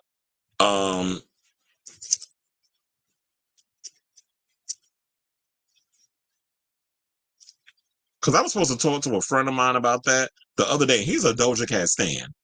Yeah, he did say that. He said Latto is a better rapper than Doja Cat. I'm like, Chad, what kind of drugs your ass on? I thought you. And he said this. Yes, this was a story that came out yesterday on Vibe. I should have brought this damn conversation up. You want to know something? Who was out here trying to windmill for Nicki? The one that still don't be putting out music, but she always got new teeth and new something. What's her name? Akbar. She tried to come out and say, "Oh, you know that Nicki is the GOAT." I said, girl, that's because you basically to Nicki what Jen Aiden is to Teresa Giudice. So of course you will come out and windmill for her. But we're not denying Nicki's accolades. But in regards to, you're not going to dismiss Little Kim. But like you said, Latto was being messy. Yeah, he said Latto was ill. I might have to have her at number 2. Nicki is number 1 for me. I think Latto would give Doja Cat a long night. She can't rap like that. Well, Doja has her own style that she does. He said, if I'm just talking about rapping, Doja can pack it up if Latto walked in the studio with her notebook. He said, I love Cardi, but I mean, there's the ghostwriting rumors, so I'll leave that alone. Latto has confirmed that to be her pen. She really loves hip hop, like she's one of those girls. Well, I do believe that Latto is, that girl, that she definitely has skills, but she just doesn't have that, I guess, that thing that's got people interested in wanting to kind of put her in the same category as like a Cardi and all this other stuff. And I was like, child, don't bring up Cardi, because she just cussed your ass out a couple of weeks ago for you bringing up her name and stuff. And here you go again, bringing up Cardi B. She don't like when people talk about her. But then again, if you're a pundit, that's our job. And you need us just as much as we need you. So a lot of you artists, y'all need to stop with that whole, I don't like y'all talking about me. Well, bitch, then leave the business then, because the entertainment industry, people going to talk about you. And so it's like, how many memorable original songs does Latto have? So I'm like, nobody's denying the fact that lyrically she's yes, she is. It's like, I don't know any of her songs. Me either. I do know Big D Energy because of the sample. It's not a Mariah Carey sample. I forget who the original sample is, because Mariah Carey was sampling too. She sampled the same. It's a sample of a sample. So the Big D Energy song, I know that. But other than that, I've never really listened to like Latto like that. So I'm not really knowing her music. And it said likeness towards a person can change once you have an interaction with them. True. I do agree with that. Lexi also says honest because mulatto means a person of mixed white and black ancestry. And me, I don't find it offensive because first of all, when people look like I'm a person of mixed race, I don't find mulatto. That's like an old school term. Now she to call herself high yellow. Now that's offensive. But it's like, come on, can we not be so offended by certain? If she want to call herself, like, to me, calling yourself mulatto as a name, if she's okay with it, then why people gotta get mad? But it's like, ooh, I'm gonna change her name or blah, blah, blah, blah, because, you know, Gen Z and there and all that mess.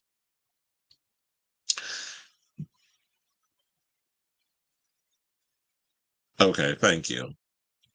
I'll get to, I was like, what happened to the rest of the things? Because I didn't see that. Oh, you said all Meg raps about is her cat. You want to know something? I'm gonna give you that because I'll be like, and I worked Megan Thee Stallion's concert. First of all, I was down on the floor when all that mess was going, and when Cardi came out, and then her and Glorilla all them did a song together. And I should have known at the time Cardi was pregnant because she was looking kind of pregnant in them leather diaper shorts she was wearing. But I didn't think nothing of it. I just thought like maybe it's because she, as somebody said, shaped like an ant. I was just like, I don't want to start commenting on a woman's body, so I'm gonna leave it alone. But I should have sensed that something's a mess here. But I do agree. When I was watching her show,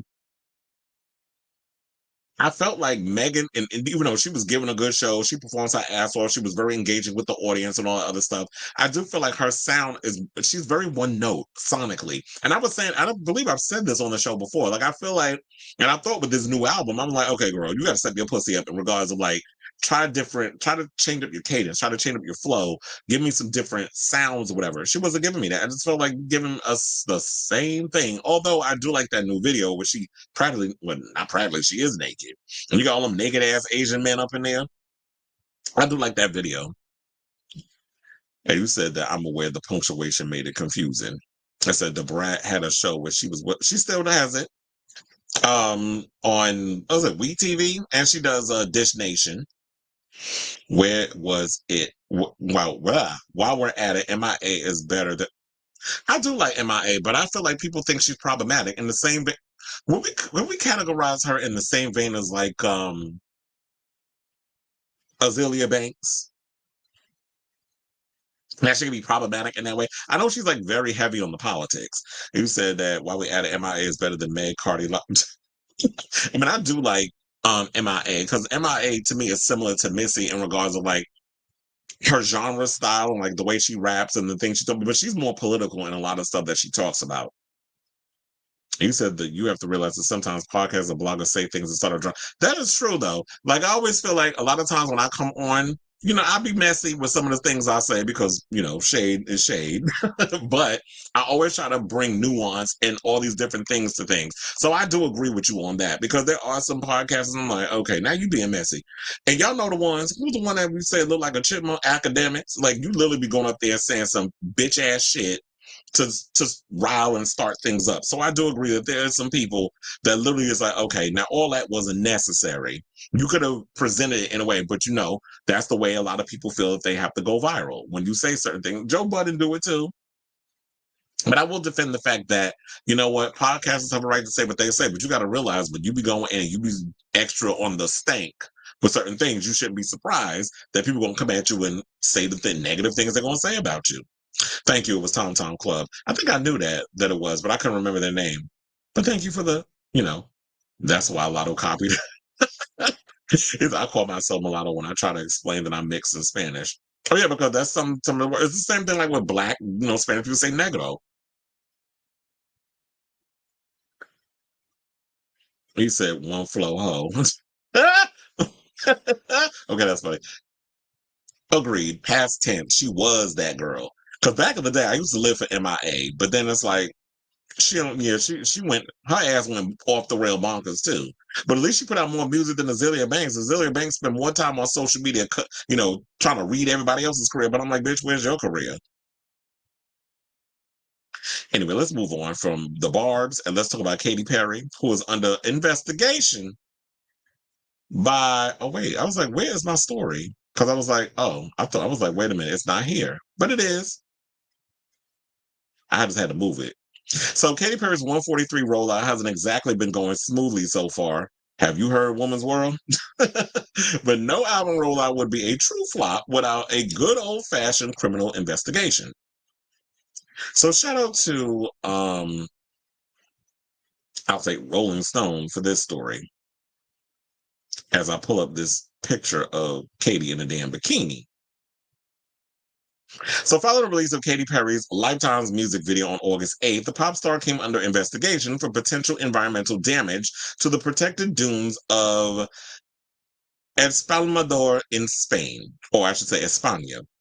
The environmental department of the Balearic Islands launched a probe of Perry's music video on Tuesday, the department stated in a press release after her production company failed to request proper approval for filming in the region. The music video begins with Perry's arrival on the islands, where she fist bumps beachgoers, cliff jumps, and kicks her feet in the sand before ending up on the island's crowded nightclubs.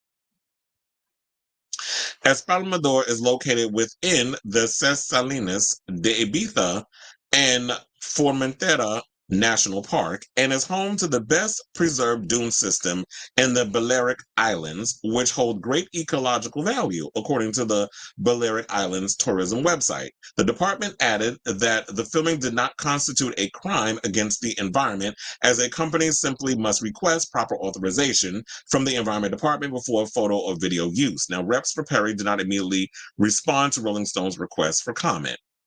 Lifetimes, as you know, was the second single off of Perry's upcoming album 143, set for release on September 20th. I was going to say the already crowded September 20th because there's a lot of people coming out with albums on that day. The singer received backlash for the album's lead single, Woman's World, with listeners alleging the track appealed to the male gaze despite its empowering lyrics. She also received criticism for working with producer Dr. Luke, not only on that song, but on Lifetimes as well. She thought she was slick by removing his name on the song, but child, we already know he was a part of it. Too late, sis. So they said, thanks to its brain dead lyrics, sexy, confident, so intelligent, AI-like chorus, and Perry's startling tone-deaf choice to record a feminist song with the likes of Dr. Luke, the song prompted near-universal mockery and instantly flopped. This is what Rolling Stone's Brian Hyatt wrote in a commentary. Now, Perry responded to the widespread criticism in a behind-the-scenes Women's World clip. We all cackled that because it was like, child, you just really not listening. Like, you really jumping here trying to explain stuff like we dumb. But it's like, sis, we trying to tell you, we know the tea. We know what you're trying to give us. It just is not making sense. Like, we're not understanding aesthetically, the aesthetics is not matching what you're trying to convey to the audience. You're talking about that this is a woman empowerment song, but this song does not feel like it's empowering women in any way. It's sort of like you're poking fun almost at women for the sake of men. I guess you're trying to create beat off material for dudes. Like, we don't know what it is. And I think, like, and taken from, my girl, Charlie XX girl, this whole situation is so confusing. Like, we confused even with this video. They're like, what the hell does this Lifetime song got to do with her hanging out on the beach and going on on a motorcycle, and then you're partying in the club? And what happened to that shot that we saw of her on a set in Spain where she was in a bikini making out with a dude? Like, we didn't even see that in the video. So what video was that for? Is that for video number 3 to shoot a multitude of videos in there? Because when this album rolls out, like, you got a whole bunch of stuff already shot. So we don't know, like, a lot of people aren't understanding, like, with the robotic legs and all this other stuff going on. We're confused as to what are you trying to sell us? Like, we're confused. I think all of us are confused. I think even Katy's team is confused. I don't even think they know what the hell they're doing over there. And no shade, but the songs do sound outdated. I tell you, that damn chorus for Lifetimes is stuck in my head. I listened to the song again today. I think I've been radicalized. It's growing on me. It's taking attachment to me like a damn fungus, and I can't get it out of my head. So I think like I said, I've been radicalized. I think y'all need to call somebody and have me exercise this song for my brain. What is happening to me? And yeah, it is basic, it is dated, it is what it is. Like I said, I'm gonna give the song a chance and listen to the album. I'm gonna listen to it when it comes out.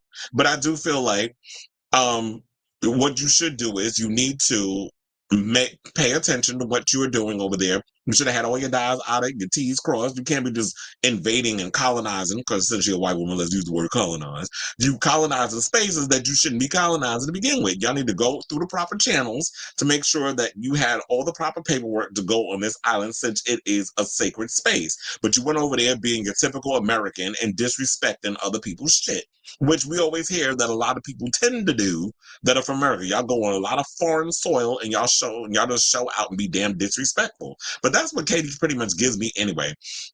like someone who lacks social cues. So I say all this to say, what do y'all think of this story? Do you think that she has a chance of possibly being sued for being disrespectful to other people's property? So let me know what you guys think of this story in the comments down below. Okay, so now we have comments that we're about to get to.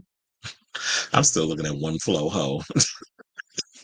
And you said Latto music is actually pretty good. I guess because I'm from Georgia, it makes me relate to her music more. I just hate when people say she's faking her accent. You know, and there's always accusations of people faking accents. Who's another one? Maybe because, you think probably because of the whole Iggy Azalea thing. Like, girl, you from Australia doing that whole black accent, which I always said that Iggy, the one thing that would have made you stand out, you should have did your Australian accent over a rap song. My God, I totally forgot to bring her up too. Eve. Eve was another one. How did I forget her? I'm like, I used to live for Eve back in the day. Now look, she got her child. She with that billionaire Maximilian, living her best life. She like, fuck the music industry. I got me a good man, Savannah, a good man with a lot of coin. So, yeah, I do. I love me some Eve. I was like, I should have brought her up in the category because I remember when the pit bull in the skirt first came out. I was living for her and her overall look. She was giving me bulldagger tease too with that little blonde hair look. She was giving me old girl from the Players Club because you know she was a stripper. What was her name? Not Diamond, not Ebony. The one that was like, no, not with the procedure when you got a gun to your head. First of all, that was Terry, not Terry. That was, now I'm sitting there getting my movies confused. I was like, Terry, first of all, was from Soul Food. Then we said what's her name, Terry? What the hell was Vivica Fox's name and set it off? I forget what her name is. Remember what she said? What's the procedure when you got a gun in your head? Said that 2 times in the movie. Second time got a bullet in her back. And then Stoney from the Bronx got away with all the damn money. Shout out to Set It Off. That was my movie. That was like one of my all-time favorite movies. And so I'm not tuning into cable. I told her as a media person, I'm gonna give it a gander. I didn't say I'm gonna keep it on repeat, but I'm gonna listen to it so that way I can give y'all my overall thoughts on this show. I'm probably gonna be like, child, you should have left that shit in the vault. If I was Katy Perry, I wouldn't show my face for 3 years after. And the only way you're gonna see her, because she ain't going back to American Idol now. Carrie Underwood got that job. When you said I wouldn't show my face for 3 years, I guess what she'll do is just focus on being on the road and touring. That's what I'll be doing. But I don't even know if she could sell out arenas. You said Katy is so out of touch. Oh, thank you. It was Frankie. It was like I said about Rihanna, over it and same for Perry. Okay. Wait, hold on. Was there another one? Oh, yeah. You said Frankie. Then we had Stoney from the Bronx. But anyway, let's move on and let's talk about the Spice Girls because, child, they're going through it. So, you know, the next year marks the 30th anniversary of their debut album. And they were supposed to be reuniting. But apparently the problem is that Mel B keeps saying some dumb shit and pissing off a lot of the members of the group. And according to the reports, Geri Horner, formerly, you know, Geri Halliwell, because she's married, is over her shit. So I'm sick of this shit. So Halliwell, aka Ginger Spice, is said to be fed up with the digs and jibes allegedly made by Scary Spice after months of frosty relationship between the two. I was almost saying relationships, but it says relations. What's more, Halliwell's decision to scuttle any possible reunion appears to have been motivated, at least in part, by the allegations of inappropriate behavior made against her husband, Formula One Team Red Bull chief Christian Horner, by a female assistant who used to work with him. Child. Saying Geri has had enough to deal with after all the drama with her husband's relationship with his assistant. It has been a tough enough time, and she's just lost patience with Mel and her little digs and jibes. This is what a source told the Daily Mail. She's walked away, and without Geri is really not going to happen. In the past, she's been a driving force in the group, but she doesn't want to deal with Mel at all at the moment, let alone share a stage with her. The source continued, they've always had a tricky relationship, but this has got very messy now, and nobody has been able to smooth things over between them, so it's off again. So, child, it's just like, you know what, and we all know, like, she is notorious, Mel B, for saying some off the cuff inappropriate things because she likes being sort of that rebel whatever. And I think when it comes to Geri, like we've seen over the years, she kind of gives very Kate Middleton. Remember Madonna when she was married to Guy Ritchie at one point, like very posh. Like she's very much demure and well put together. She likes to wear her little sundresses and all the stuff. Like she's not the girl that wore like the Union Jack onesie with the big platform shoes. Girl power! Like she's not that girl anymore. She's evolved. But then you still see like Mel is that girl who is that rebel rouser. Someone says the report comes just 1 week after Mel B wished Halliwell. Is she going by Halliwell again? Because I didn't even know there was some drama going on with her and her husband, and there was allegations of her husband having an affair with or doing something because there's a lawsuit clearly. So I'm thinking, is it beyond an affair? Is it an SA accusation? So with her husband out here laying low and spreading it wild with the assistant.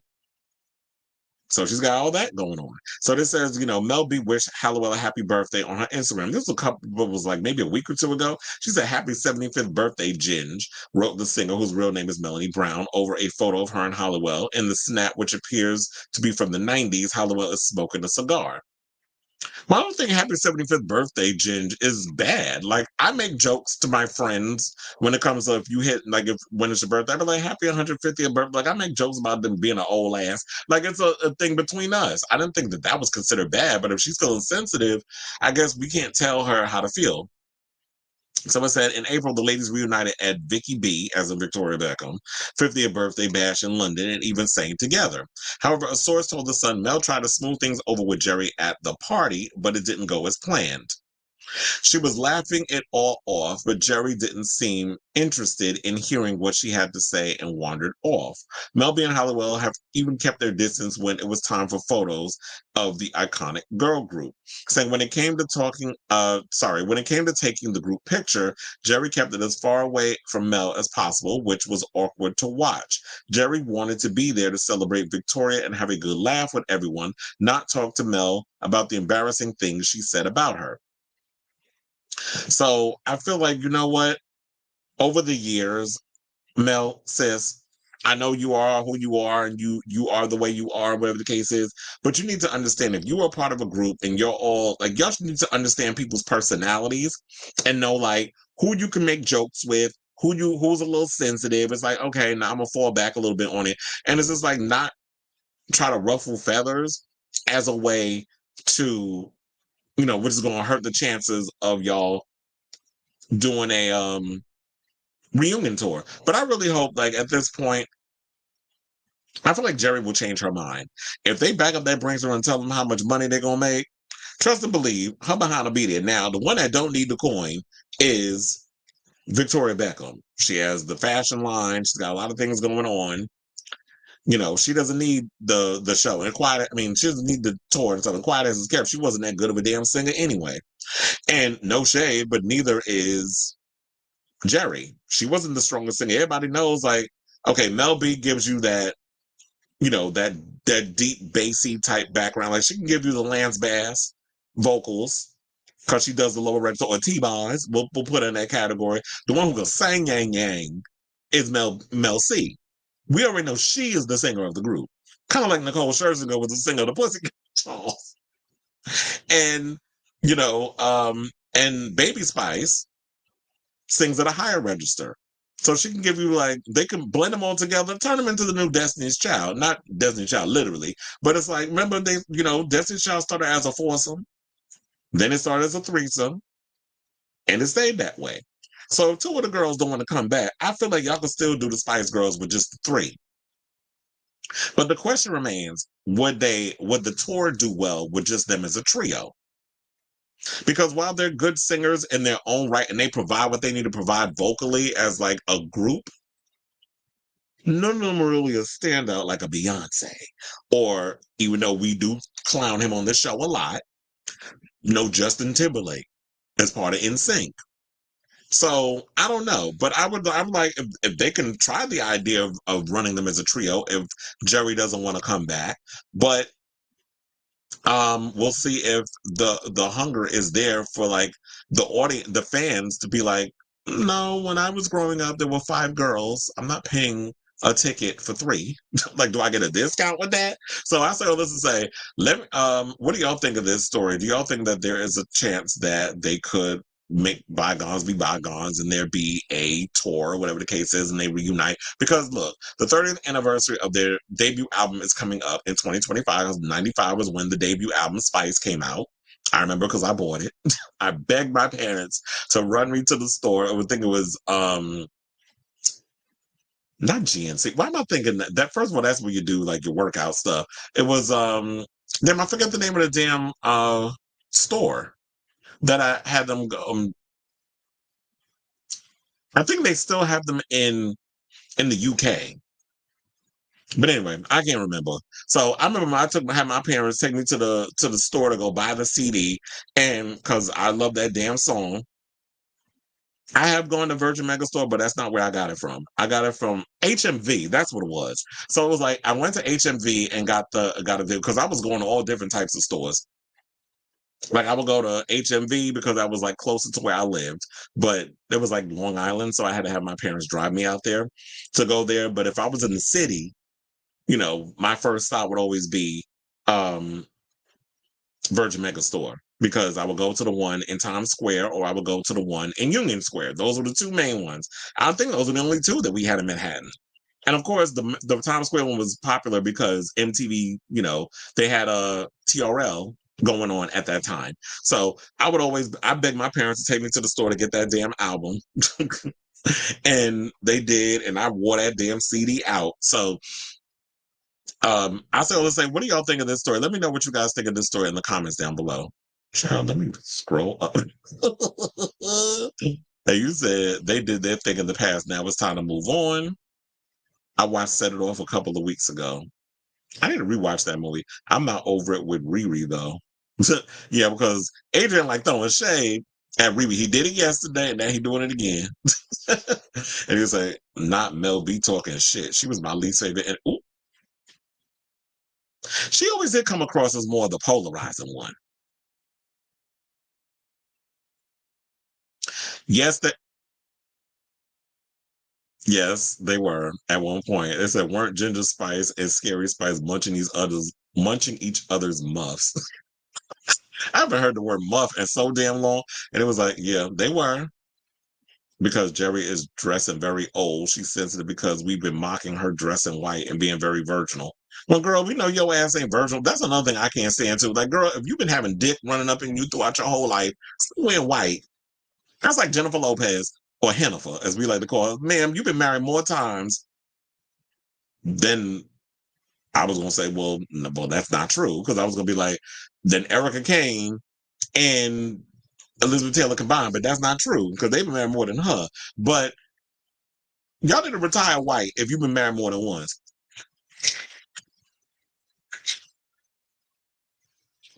Because virginal wear,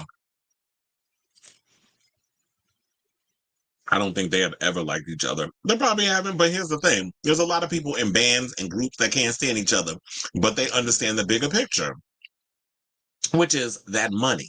Get that bag. I don't care if I can't stand the sight of your ass. You keep your side on that side of the stage. I keep my behind on this side of the stage. Don't say nothing to me. Don't even breathe in my damn direction. We'll get through the show. I can sit around and be with somebody for 2 hours. But then again, can you imagine like the rehearsal? It's like how the rehearsal work. But then again, there's other chicks there that I can talk. I don't got to talk to that bitch. That's how I would feel about it. That's like when we talk about TGIF. Them heifers over there couldn't, put their differences aside and make that show work. Look at you. Y'all all not working. Except Amon. Amon already had his own show. So, so a lot of y'all need to stop getting in y'all damn feelings, being sensitive, and realize that there's a bigger picture. And the bigger picture is get that money. You think I'm gonna let money come between, me getting emotional? It's like, no, that's probably why they look at us Virgos as cold. Because I'm like, I understand the bigger picture. Fuck your feelings. I want that bag. Geri went from sex siren to lady of the manor. Okay? And so, they used to really like each other, but Geri has always denied the relationship, whereas Mel B, Mel B always talking about how much box she be eating. And maybe she probably feels like, when it comes to Geri, like, I don't want everybody knowing my tea. And I feel like if you slept with a bandmate, is that your tea to spill? But then again, didn't Boy George reveal that same situation about one of his band members that he was like in a secret gay relationship with? And we got a Boy George story later on in the show because it was brought up that he has a biopic coming out, and the internet has thoughts because he's been a little problematic. So I'll bring that up. And it was like someone said, just give Geri a few years to cool off. Just leave her alone. Let her approach the Spice Girl when she's healed. And that's another thing too. She's in a sensitive spot right now because there was some of the accusations of her husband cheating. And when you when you deal with when I was beaming when the beamer just beaming. Couldn't believe that I caught my man cheating. Why did Blue Cantrell just pop in? I was like, you know what? When it comes down to the cheating situation, you know what? Let her cool down. Let her figure out what she's doing with that mess. If she's going to divorce him and take him for half his goddamn money. I don't know where they got married at, but if he's part of like the whole Red Bull empire, you better get your money. And you know what? A year from now, when the opportunity presents itself to do that 30th anniversary, I would just, I think she'll come around and she'll do it. Geri and Posh were always politically conservative. Even in their bullshit 90s era, whereas Mel B and C are anarchists and socialists, and Baby was apolitical. Yeah. Well, that's good. Yeah, I don't know about if Baby is apolitical. I'm trying to remember how many of the girls from the Spice Girls was on Drag Race. I do know, all on the top of my head, I know that Baby Spice has been on Drag Race. I think Mel B has been on Drag Race too. I don't think Mel C has. They need to get her on there. Geri Holloway, I don't think has been on there, and Victoria Beckham don't go no damn where. So we know except, running behind David all the damn time, making sure his ass ain't out here cheating. So, yeah, we saw my Virgin Meghan still. Hey, boy, hey. He said the problem was, I think, both fought for the leader.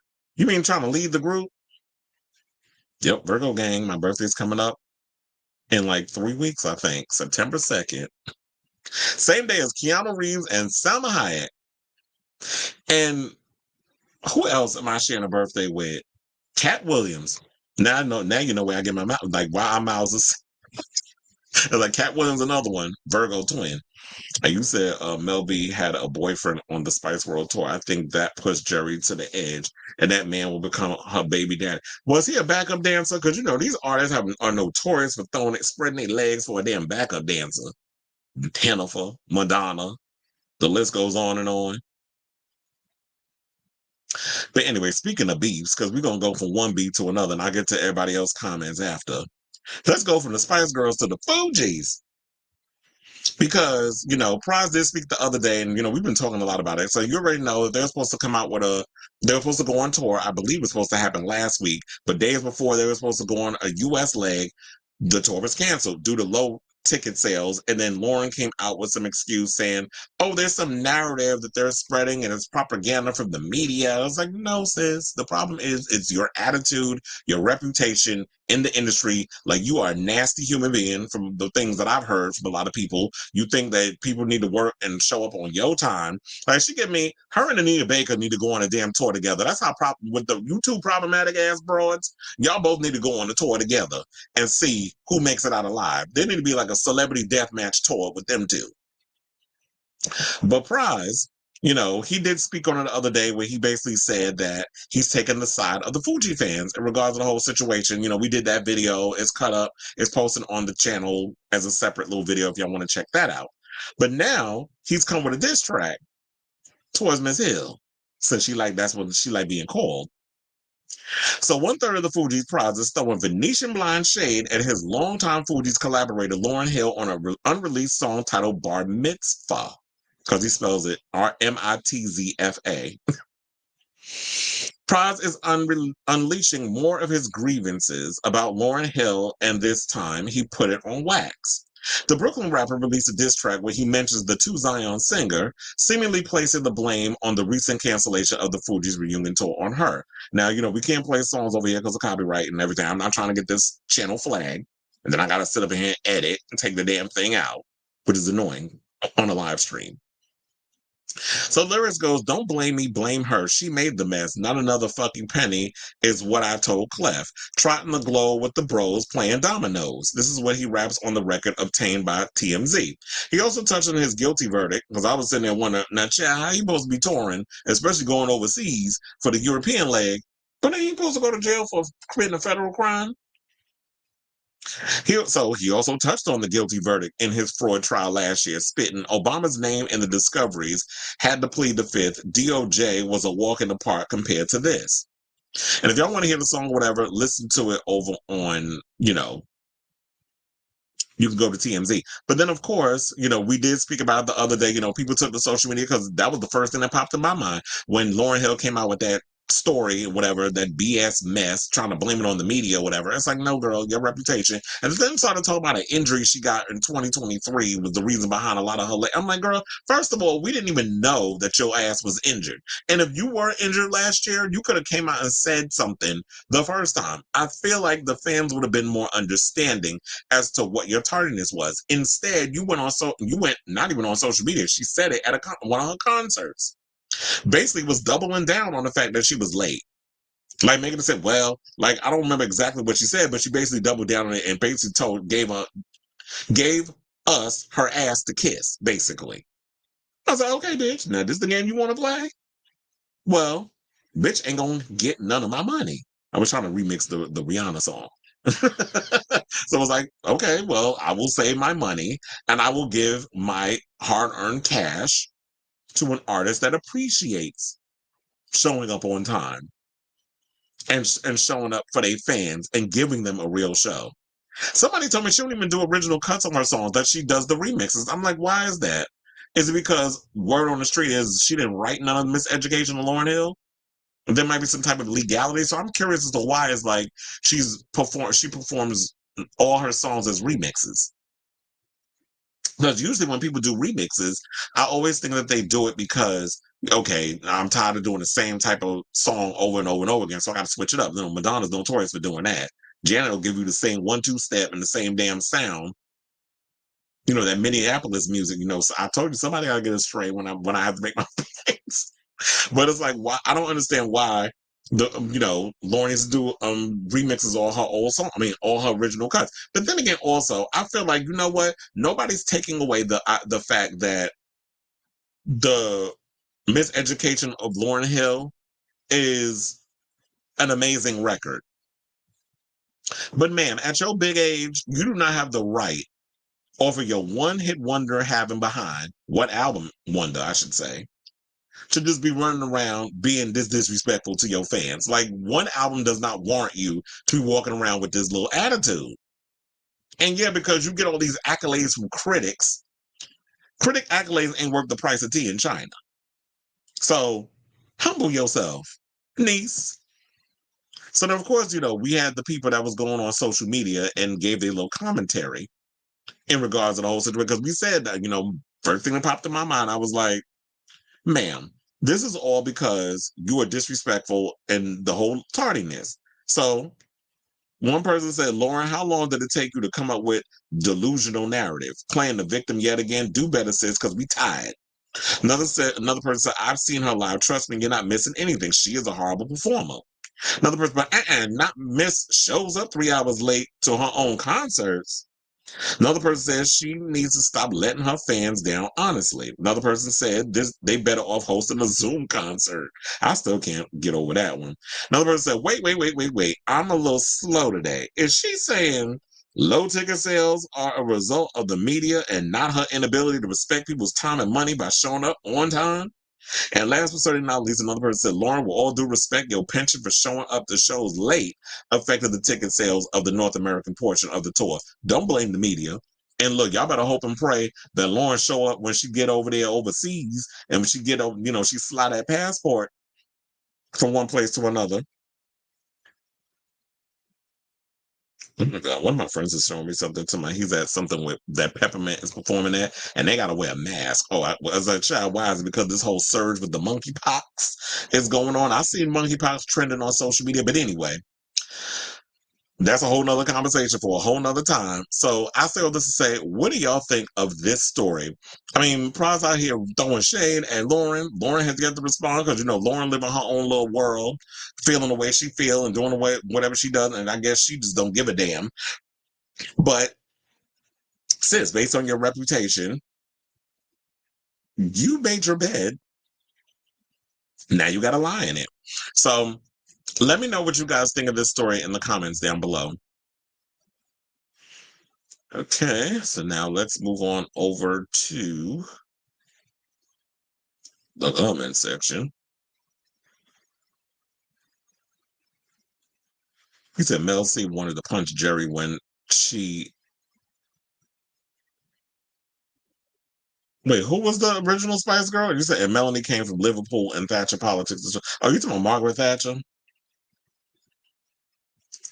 You said, and her them fucked up teeth she had. Remember that? Oh, yeah, she looked a mess. And it was like that tracks the Tory Spices who were always making the Northern Mels carry the group, then dipping once they made their money. When there's no more pits to close, why not shut down the pop group?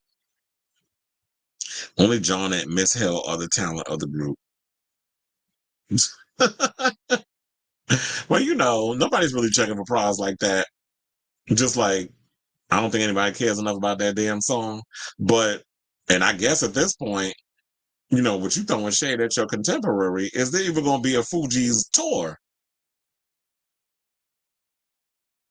Lauryn Hill is very unlikable. Doesn't matter how good her album is. People can't admit when a person is this like, well, yeah, she has a, a lot of people say she got a nasty spirit. Like, who hurt you, sis? He said, but when Madonna changes her songs on tours, the performances become iconic. Exactly. You're supposed to, if you change it, remix it, do all those other things, it should elevate the song and also challenge you. Because I'm like, because I be that type of artist that's like, I'm tired of, I've been singing this song for 30 years. I think y'all need to just change this shit up. Like, I'm tired of this. I'm tired of this version of this song. I know a little something different. Just a quick note. Did you see the WHO global public health emergency warning? And it's funny, you brought up the whole monkeypox thing, and I went and brought it up in passing. Yeah, I saw that there was a monkeypox. So now you're going to make me have to be virginal until y'all get this shit under control. Because every time I turn around, there's a monkeypox damn outbreak. And I remember when I was working at one of the medical facilities last year in Chelsea, and it was a whole pandemonium type situation with the monkeypox stuff. And it was just crazy how this was going on. And the line being wrapped around the block and all the amount of gay men that was there getting them shots. It was chaos. So it was annoying with that as well. But anyway, yeah, she definitely needs to keep her ass home. And you said not another pandemic. Child. Well, look, they better get it together because this, and they'll blame Kamala for this. So what you gonna do about monkeypox? I'm like, bitch, I'm not even the president. Like, y'all need to get. I think you need to think, what's Joe Biden gonna do? Because I'm sitting there thinking, did the first monkeypox outbreak happen under Trump or was it Biden? Because we know COVID happened under Trump. We saw how he handled that. And I lost a lot of friends because of that. But yeah, monkeypox, that shit was crazy. And that freaked me out. But when I was working in Chelsea, I was pretty much dressed like I was in a damn hazmat suit anyway, because I was testing people with COVID. So I definitely had to keep, my situation up. And then people was coming in trying to find out the information. The people that was handling that whole monkeypox situation didn't know what the hell they was doing, which why they was fired a week in. And then they brought in some other people to take over because it was just a shit show with them. And then, the gays was complaining. And then they brought the politicians in. And then the media was all there. It was a full-on shit show. I don't work there no more, so I can say it. Were they going to fire me because I'm violating HIPAA laws? I ain't there no more.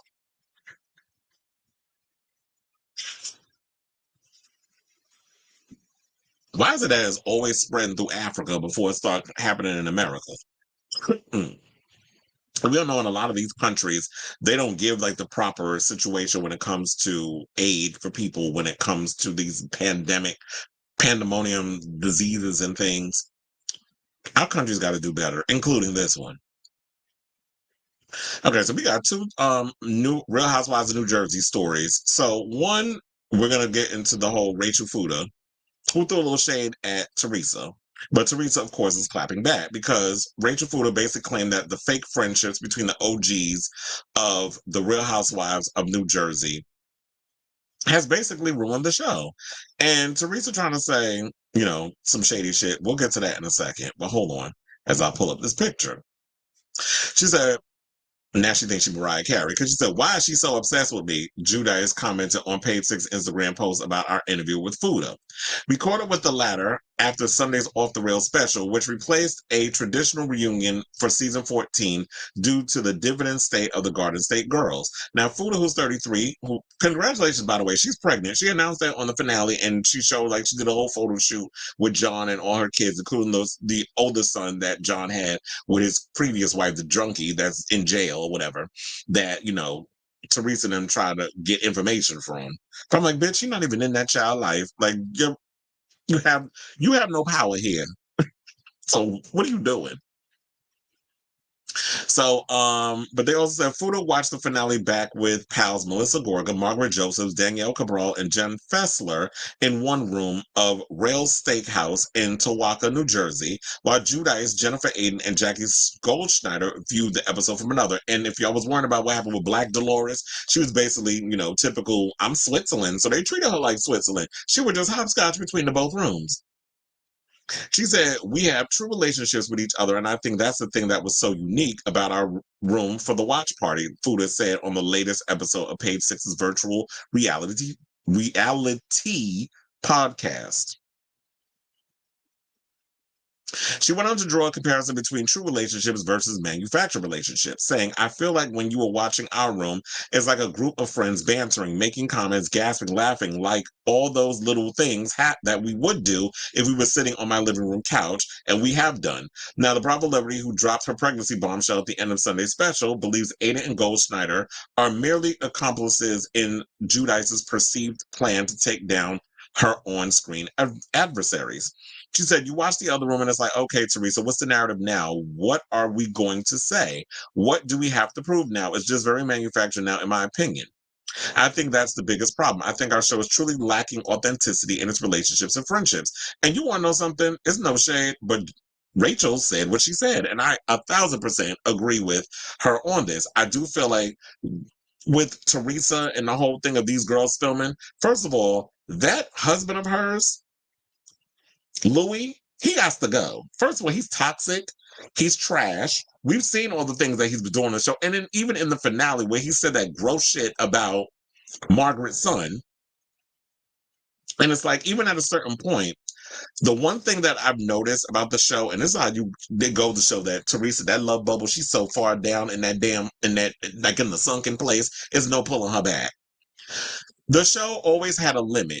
There was one thing you never did, and that was what you brought in people kids. You never brought up people children. You never said anything shady about them. And I think she said something about Melissa Gorga and her brother's oldest son, Joey, where I think she tried to allude that Joey is not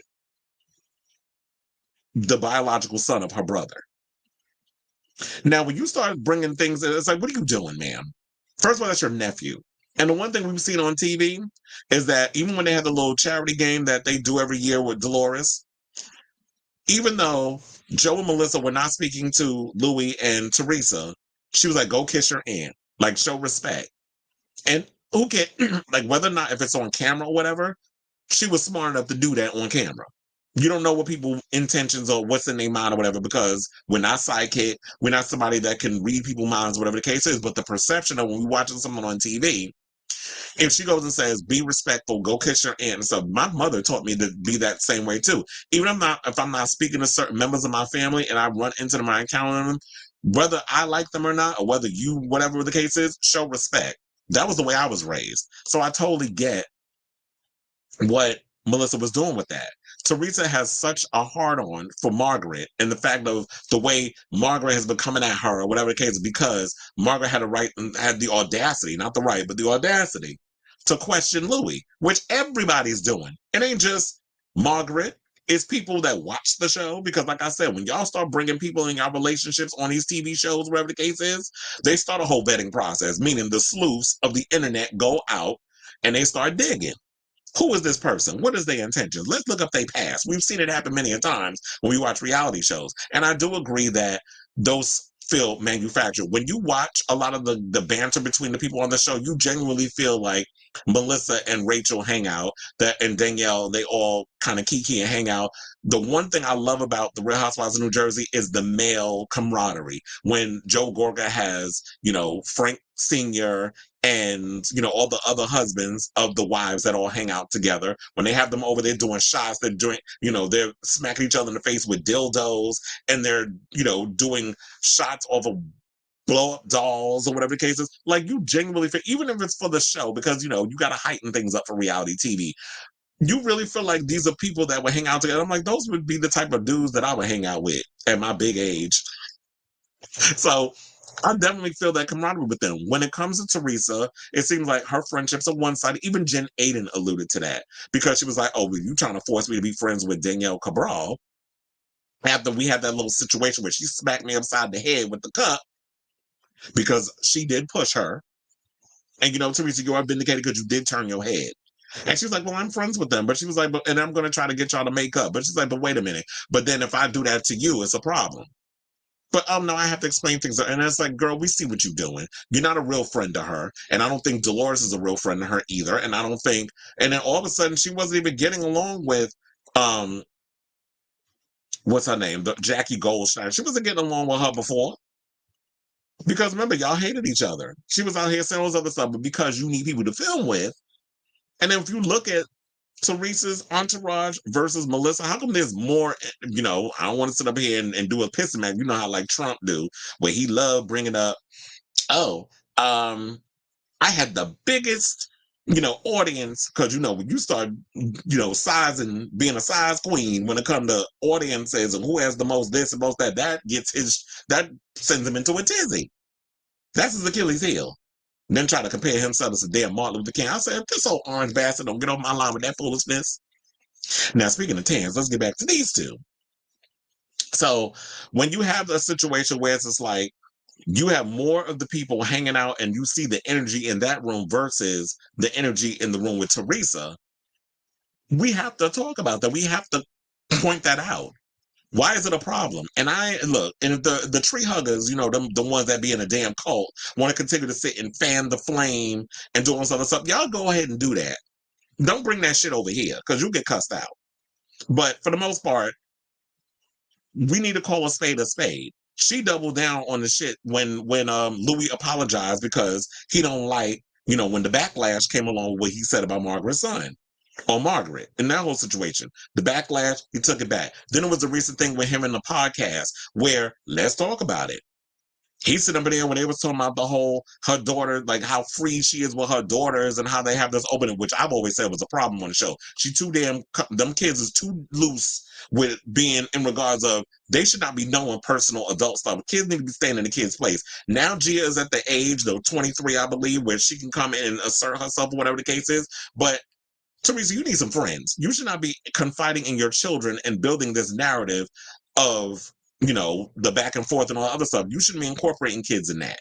Even though, yeah, they're part of the reality show, but you should not be poisoning your children's mind. That's what I be thinking that Angelina Jolie be doing with her kids towards Brad Pitt. Y'all shouldn't be incorporating that with that. But when he went and said something or another about, oh yeah, that girls should go to the club and wear thongs and all other stuff. Like, why are you sitting up here and talking about her children wearing thongs? And it was in a podcast, and then after all this came out in the backlash, then they had it removed. So a lot of times y'all do things for the camera. Like, don't even forget last year when they was in the car and Louis deliberately said on camera, oh, I'm not gonna invite Joe and Melissa to the wedding or to the engagement party, whatever the case was, whatever it was. And then Teresa gave this look like, we're filming. Which goes to show how fake they are over there, how disingenuous they are, that a lot of this shit y'all doing is performative. Why can't we call that out? So stop being in the cult, stop being blinded by people, because what these people going to give you? You think they're going to give you a spot on a reality show? Like, stop being blinded by the mess. Like, my thing is, I call it all out. And I'm sure that Melissa and all them isn't innocent, but in whatever the situation is. But the thing is, what's going on in this show, and she's had a horrible season. I'm sorry, Teresa, but you had a bad season. And a lot of the stuff that's going on in your personal life regarding all the things Louis doing, and maybe he's got you, blinded or whatever the case is.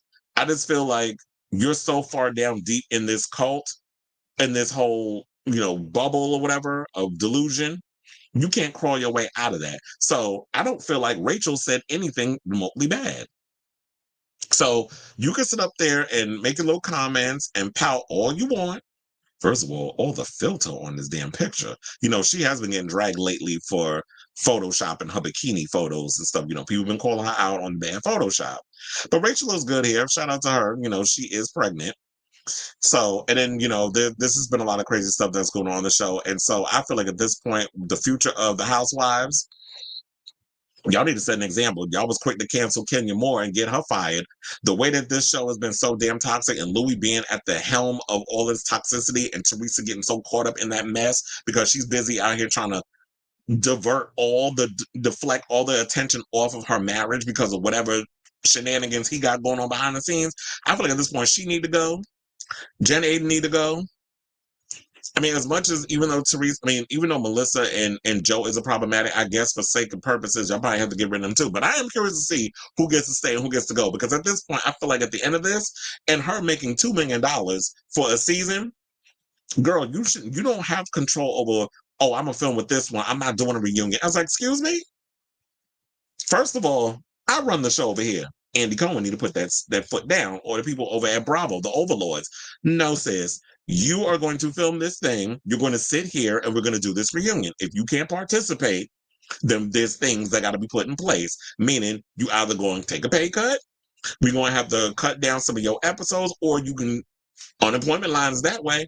So I say all this to say, even though this was a long one, because I was like, when it comes to Jersey Housewives, it's so much to put down. What do y'all think of this story? Do you feel that Rachel Fuda has made some valid points in what she said regarding how she says that our friendships, our camaraderie with the people that were in that room and who they was filming with this season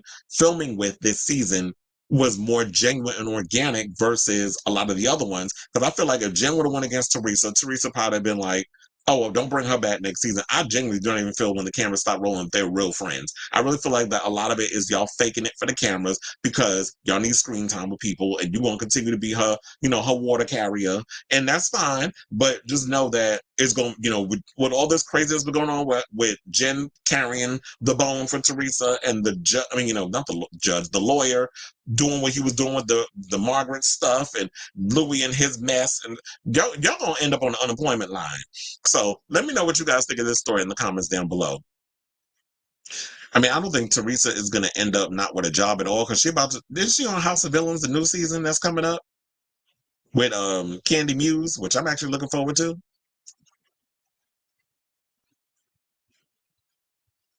You said the monkeypox is becoming deadly now. Child, y'all going to have me out here stressing. They said monkeypox is the new hive. Time to start wrapping it up again. I had a feeling bareback was going to be short-lived. I was like, God damn, whatever happened to we got PrEP and all this other mess, and now we got all these kind of variants coming around, especially the people I know that like cum dumps. They're like, girl, you want to end up with it being a statistic. I said Post Malone admits to relying on heavy drinking early in his career due to being called and labeled a culture vulture. I remember hearing that. I didn't read the article, but it's like, so he's talking about that he didn't, but a lot of it affected his career or affected him because he was called a culture. Because that's always the thing that goes along is that, we always look skeptical at white people when they infiltrate our spaces. Because a lot of times, 9 times out of 10, it does come across like y'all are colonizers, y'all are coming in to use us, the community, to big yourself up like a Machine Gun Kelly or whatever, and then y'all run over there to the rock and roll stuff, which Post Malone's kind of gone more into country music now. I guess because it's the same bit. But if you really feel a ways about hip hop and you are a fan of the hip hop situation, then you do like Eminem did. You have to fight tooth and nail to prove to these people that you have nothing but respect for the genre. And Eminem got it growing up in Detroit when he was getting into hip hop, whatever. He wasn't taken seriously. Like, he had to prove himself. And look where he is now. He's gotten the respect. I mean, we could sit up here and talk about how MTV be so quick to run, white people, their accolades before they, and just kind of overlook black folk. We could talk about the blatant racism with that. But I will give him his credit because he has shown nothing but respect to the genre.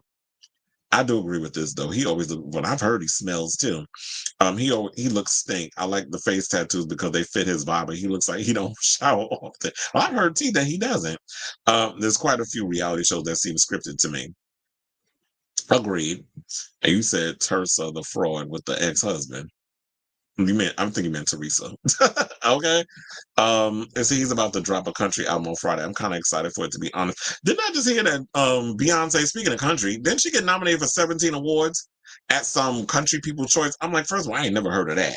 But she's been nominated for a bunch of awards, and I guess say what you want about Cowboy Carter, but look, she's getting her accolade. We'll see if she show up.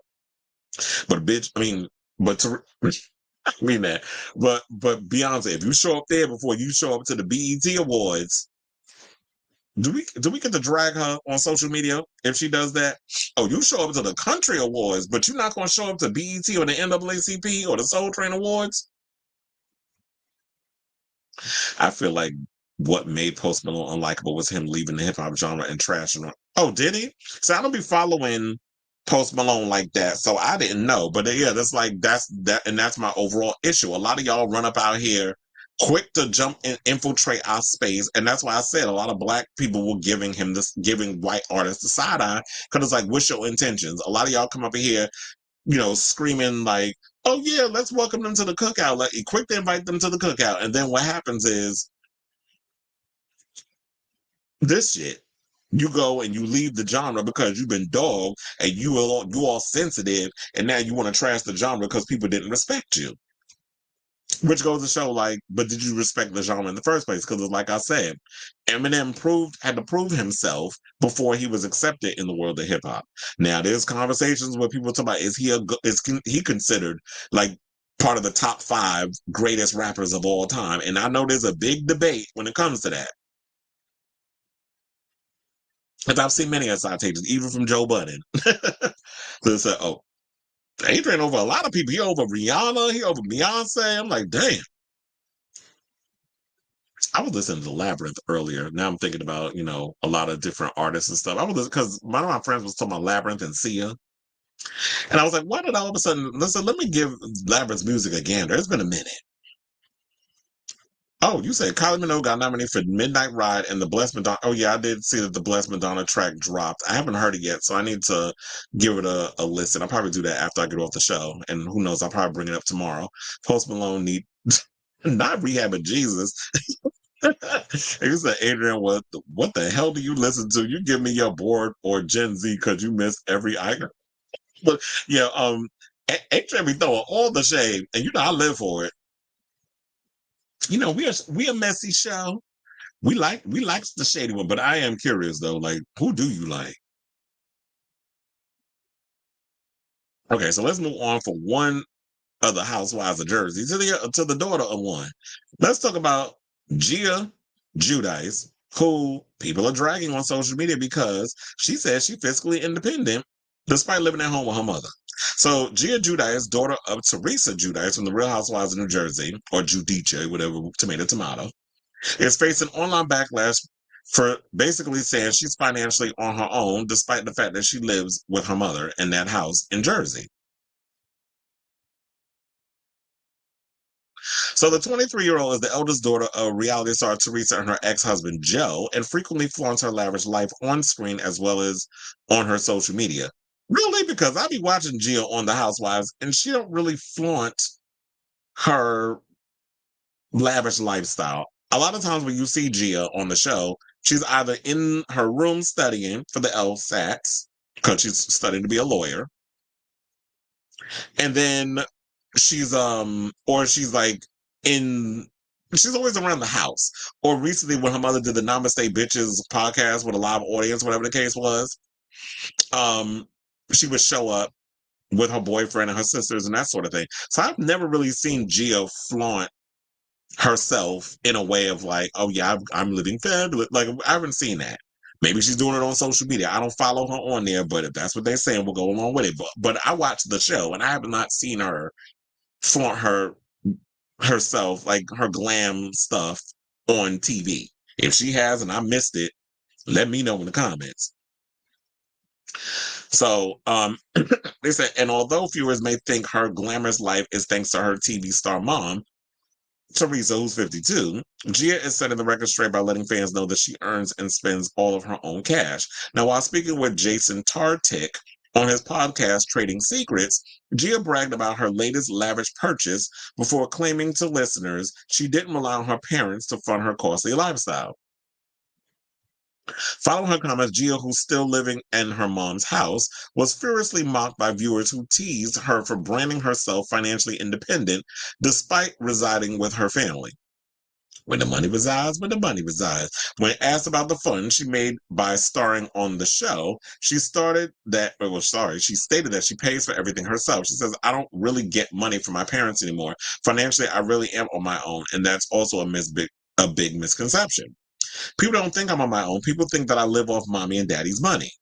Well, how are you living off your father's money? First of all, your father went to federal prison. Now he's residing in, I think, the Bahamas because he was not an American citizen. So he's been evicted from the United States.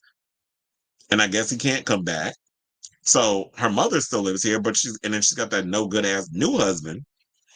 So I don't know if she's referring to her stepfather. Then they said, then Gia admitted that her role in the reality series has helped her bring home a flood of cash to splash out on grand purchases. I have definitely been able to change my life, and I'm grateful for that. I recently leased myself a Porsche, so that was a big girl purchase for me. Gia also had something to say about trolls who criticized her for living at home. She said, I do still live at home, my family, but financially, I do still cover everything myself. However, fans weren't quite buying Gia's claims and noted that she couldn't be financially independent if she was still living with Teresa and her mom's second husband, Louis Ruelas. One person said, I mean, I could lease a Porsche if I live with my parents. Another person said, on my own and my mom's, and did a bunch of laugh emojis. Another person said, I'm on my own, aka I buy my own makeup and some clothes. She's totally on her own. I pay for my own Starbucks. My mom isn't there. One person, so that says, further in the podcast, Gia also revealed that she's already looking ahead on her next career venture. The next thing for sure is I want to start investing in the properties, and that was how my dad started. Actually, he's very familiar with the business, with how it worked. Well, girl, you don't want to follow him because you're going to end up in jail too. So if you want to find them on properties, do it the right way. Don't do robbing Peter to pay Paul and all that white collar crime shit, because you're going to end up in probably the same prison your mother was in. And also, you better start investing, because word on the street is, everybody's names is on the chopping block. Teresa may not be coming back next season to the Housewives of New Jersey. The show has been excruciatingly toxic.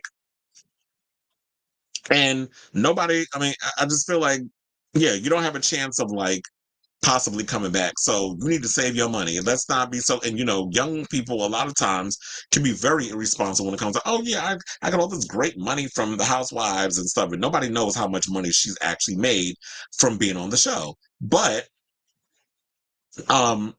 you spend your money wisely. Don't be so quick to be out here spending money that, if there's no guarantee you're going to get a flood of the coins coming back on the show.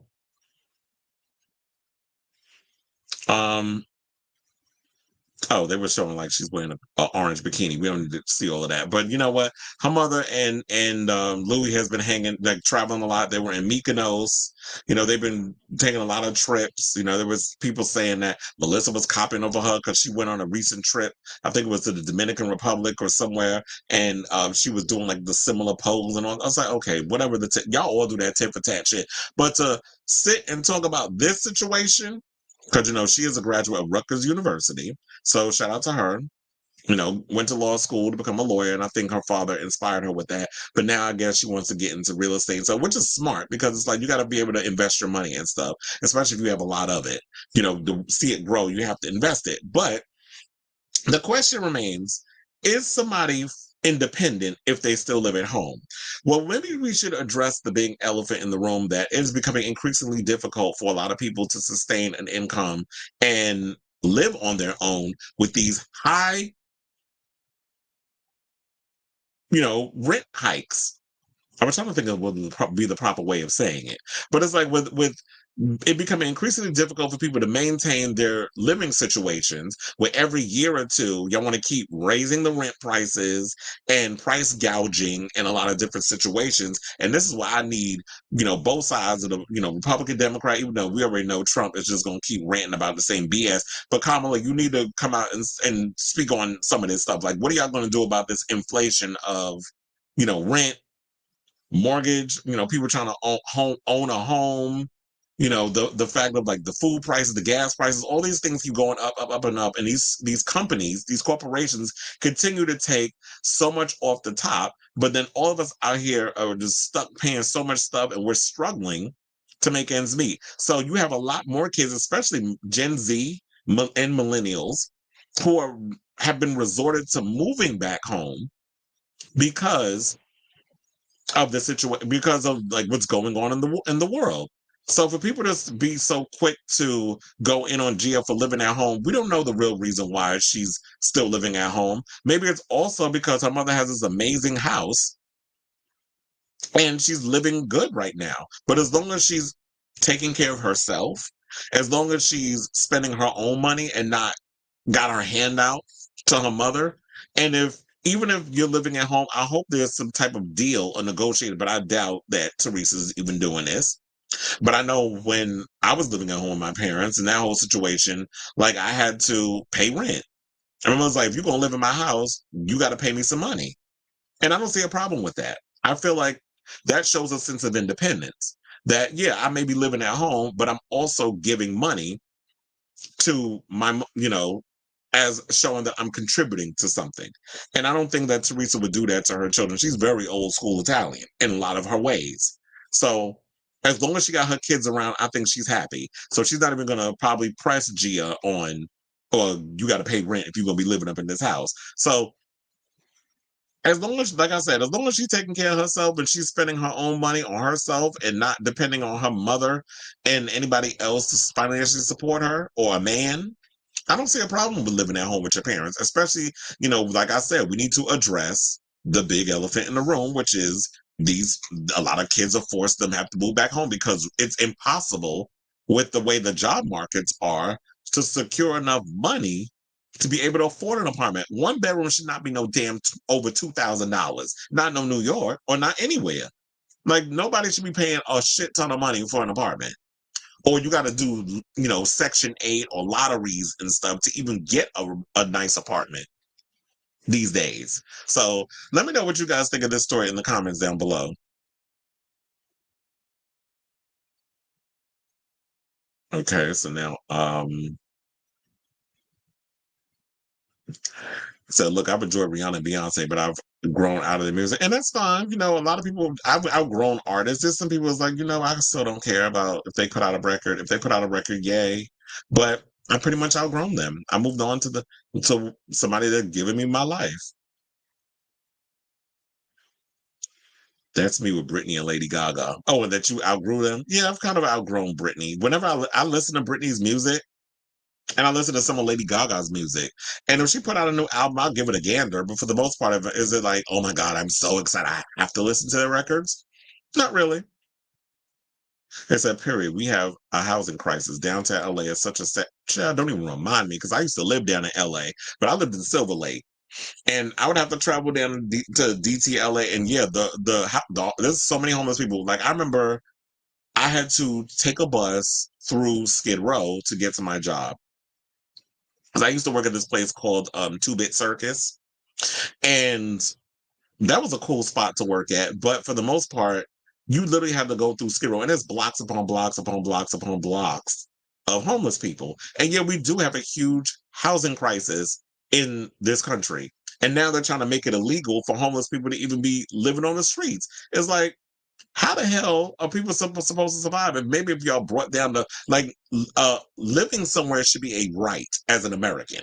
That should be an automatic right for people. That shouldn't be just like, oh, well, you should be grateful of it. Like it's something we got to fight for. Are you kidding me? Like, this is ridiculous. And I do agree that even the rich are struggling. There's a lot of rich people out here that's struggling. It's like the 1% continue to take, and chip at the ice.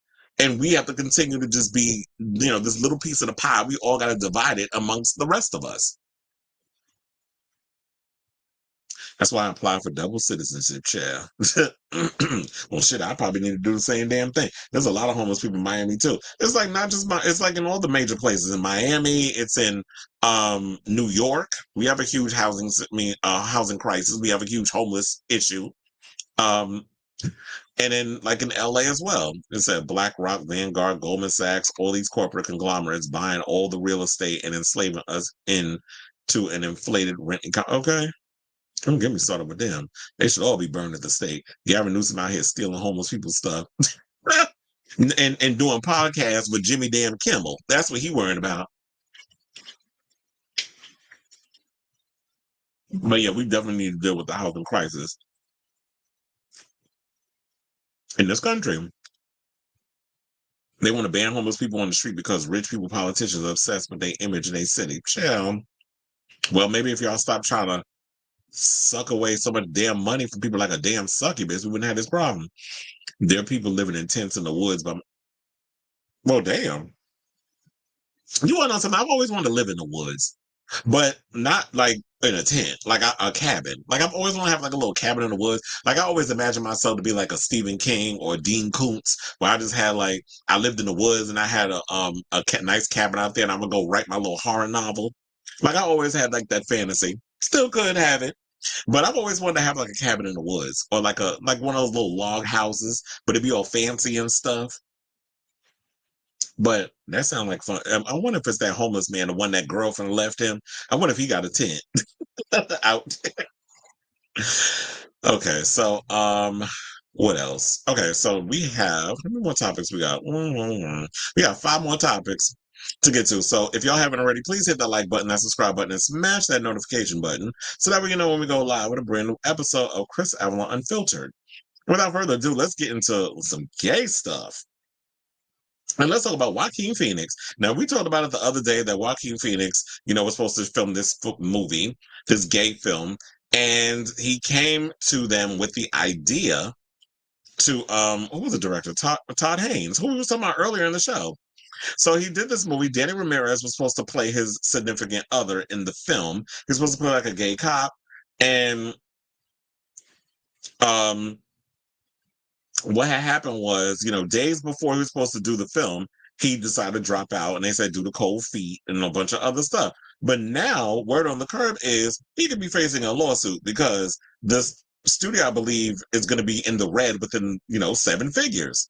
And he thinking, oh, I got cold feet. I'm like, y'all better set an example that these people can't just be coming in, developing stuff, and then days before it was like, okay, I just don't want to do it. I guess, Joker is gay enough. He ain't want to do another gay movie.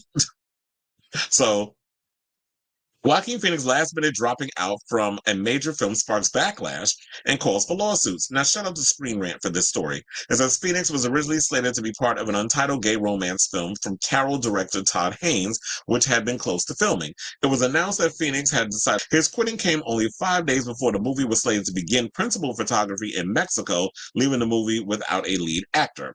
Now, per the Hollywood Reporter, producers are outraged by Phoenix's decision and wonder if legal action should ensue. Now, according to some sources, Phoenix's decision may open him up to legal action, rightfully so, due to the breach of either a verbal or written contract to appear in the film. Now, one studio executive, I should say, said that there has been a huge amount of outrage after Phoenix's decision to depart from the Haynes film. An anonymous source also indicated that this is somewhat of a pattern for Phoenix, saying that he threatened to leave Napoleon unless rewrites were carried out. Well, here's the thing. The rewrites, I don't know if they happen or not, but the movie still wasn't good. So you may threaten all you want, but Napoleon flopped at the box office. And a lot of times people saying that this wasn't a good movie. They said there is a precedent for actors being penalized for leaving films at the last minute. Kim Basinger, for example, was brought to court in 1993 after allegedly breaching a verbal contract that stipulated that she would star in Mainline Pictures' Boxing Helena. Oh my God, I remember this story. And I do remember she was taken to court. Who started that film? Was it Laura Flynn Boyle? I think wound up taking over or being being in the part. So if y'all can recast that part, y'all can recast Joaquin Phoenix, quiet as it's kept. Unless it's sort of a thing where the people that came aboard as producers were like, well, no, we came on board to to promote and greenlight this film because Joaquin was supposed to be a part of it. Though the original $8.92 million in damages were overturned, Basinger ended up settling with Mainline for $3.8 million. Similarly, Bruce Willis's departure from the never-finished Disney film Broadway Brawler left him obligated to make 3 films with Disney to make peace. So they also said while the Willis type agreement would likely not work in the case of the Haynes film. And I was like, you know what, that's a good idea. Even though, I make a deal, I'm like, you know what, I'll just do 3 movies with y'all that, we can work out something. As long as y'all don't dip into my wallet, I'd be here for that. But they saying it might not work for this Haynes film since it's not attached to a big studio because I think it's an independent film. So I feel like at this point, y'all need to pursue legal action. That's the only way I can think about it. And if it was a big tempo, like if I did something like that for Warner Brothers, if I was supposed to star in a film for Warner Brothers and I was like, you know what? I'm backing out at the last minute. It's just like I got due to cold feet. I would make a deal like, you know what? I'll do 3 Warner Brothers movies. That'll be the deal. So that way we, take the L, lose out on that money, but I will give you me for 3 or maybe 4 Warner Brothers films. That sounds like a pretty good deal. But like they said, because this film is independent, he's going to have to pay it. And I feel like y'all should dip into his wallet.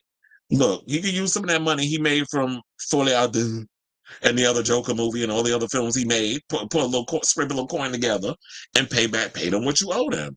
Because you're the one that put them in the rig. These producers, they're having to borrow this money from banks and things. So you thinking like what? This money fell out of and I'm gonna use a Kamala Harris term, a coconut tree. So they also said to make things worse, there has even been some talk amongst Hollywood producers. God damn, they talk about blackballing Joaquin from future Hollywood productions, quashing his future career. At the same time, producers have admitted that this choice is idealistic and likely not realistic for a major actor. And here's the thing. I don't think they could blackball him because God forbid, or it shouldn't be God forbid, or let's just say this Joker sequel does $1 billion plus. It makes more money than the original Joker. Y'all gonna blackball him? Because if he's a box office draw and he's making Hollywood money, the one thing about Hollywood, money talks.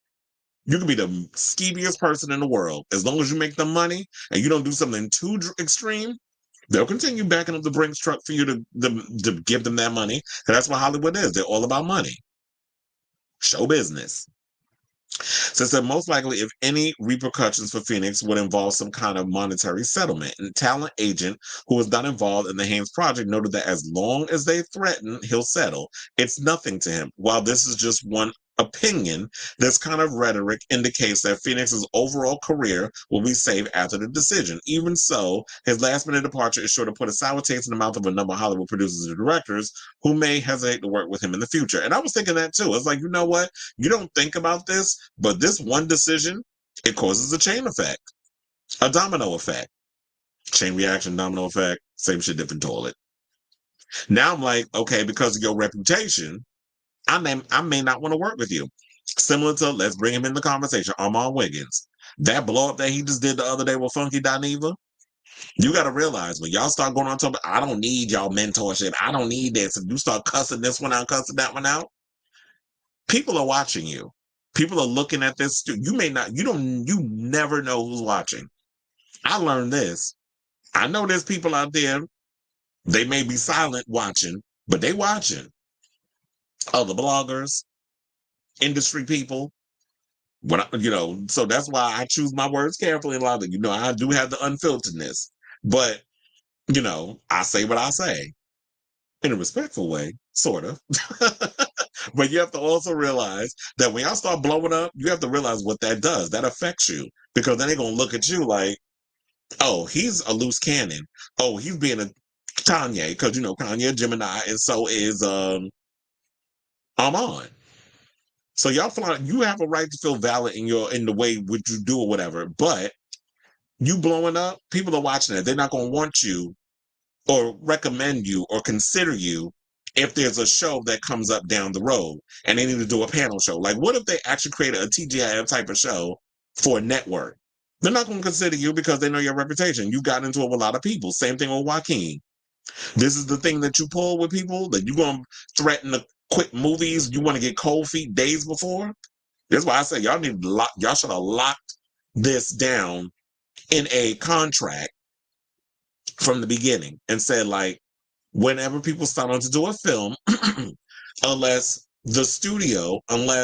they decide, you know, the overheads or whoever the people that are coming out with the finances of the film decides to cancel this movie, because a lot of movies don't get made in Hollywood. But if they go and they cancel the film from being made, then you can skate by and get off scot-free. But you as an actor who came and helped develop the script and was even pushing her to be like, yeah, let's push the envelope when it comes to this, you know, the same sex scenes. If you was out here egging this on and now you got to put yourself in a position of possibly being the one that has to pretend you taking dick on camera or vice versa, you're the one that came to them with all of this. They're the ones that was like, you know what? Yeah, let's push the envelope.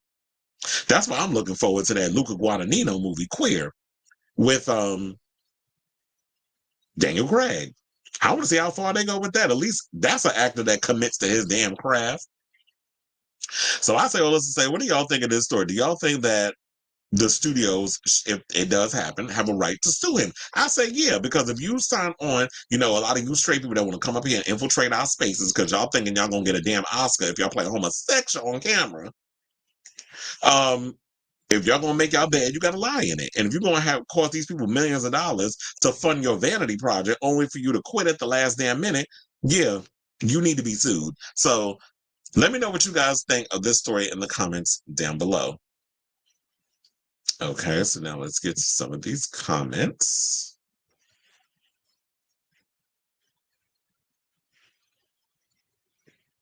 Oh, you said Charlie Cheese's one more remix before Brat Summer transition into bad Brat Sad Girl Autumn. Well, I hope that tour ain't gonna be sad.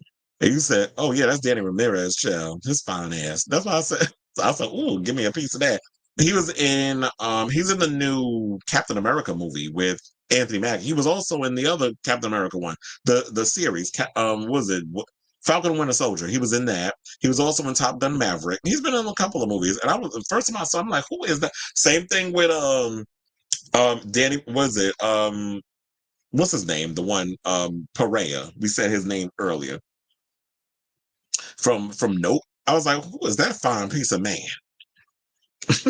I got to know her. Yes, he is a snack chair. And it was like, thank you, Brown Bunny. I said, Joaquin need to pay up for real. What you mean cold feet? He said maybe Joaquin was being a bit too. That's what I was saying. I was like, first of all, if you're supposed to be heterosexual, as he said, because there was like a straight actor coming up. I was like, first of all, what straight man y'all know go up in there? You know what? I got an idea. And I want to play a gay cop, and this is the stuff, like, really, let's push the envelope when it comes to the sex, because they really don't be doing that. And it's like, Jim, who comes to them with that idea? You will never see a Brad Pitt or even a damn Tom Cruise come up with that sort of thing, because Tom Cruise got mad that y'all started painting him with the gay brush when he did Interview with a Vampire. Remember that tape that came out with Christian Bale? Yeah, I remember that for Terminator, Salvation. You doing all that for that movie, and it wasn't even good anyway. I said, check your inbox. Bruno looks like a club kid in his latest reinvention. I guess we're getting LG7 even before Joker sequel. Well, I believe that she'll drop a couple of singles, but I really feel like LG7 probably will come out at the end of the year. They said because the announcement, she told Warner Studios her fans want Gaga pop. They might not be here for the songbook soundtrack as they weren't here for the last album. Look, first of all, I love the fact that Gaga is diverse in regards to, in a lot of her music, and I think that's why she's a stadium act, and that's why she's taken seriously beyond the whole pop puppet situation, because she has a very theatrical way of carrying herself. She's an amazing singer. You know, I love the fact that she experimented with her sound, that she didn't just stay with the whole pop thing, that she also went into jazz. She went into like more Broadway type of stuff. And she even experimented with rock music by doing Joanne and more of a stripped down vibe. So it's like, you want to be able to do all that, which is why she's able to do stadiums instead of just doing arenas, because she's proven her versatility. So I definitely, wait, hold on. Cause it was like, if you sent me this picture, I'm like, why am I saying this dude squatting? Because he got on a Lady Gaga t-shirt. First of all, Bruno Mars a little behind could get it too. A little short sell. He's like a little pocket gay, allegedly. But I see he got the little Lady Gaga shirt on. But it'll be interesting to see what kind of sound they got, because my thing is, Bruno always gives me like Sam Cooke vibes when he do his music, or a little James Brown. Like, his music is always stuck like very retro, like very much like Meghan Trainor. Like, I never would think like, okay, would he do any other type of genre or evolve or change up his sound or whatever. So it'll be interesting to see what him and Gaga have going. But we did hear them songs, and it did sound like she's kind of taking more of a industrial direction with her new music, and I do agree with that we do want pop Gaga. I mean, she could do all the extra stuff. Her fans don't really care about the Tony Bennett jazz, you know, stripped down stuff. Like, if you want to throw a little bit of that as to give us a breather from the choreography and the bad romance and all that other stuff, then I'm here for it. But for the most part, we don't want that. Ain't the Gaga we signed up for. We signed up for, you know, that bad romance. We signed up for Just Dance. We signed up for Poker Face. Like that. That's the Gaga we want. You know, Born This Way, heavy metal lover, because I was going to say government hooker afterwards.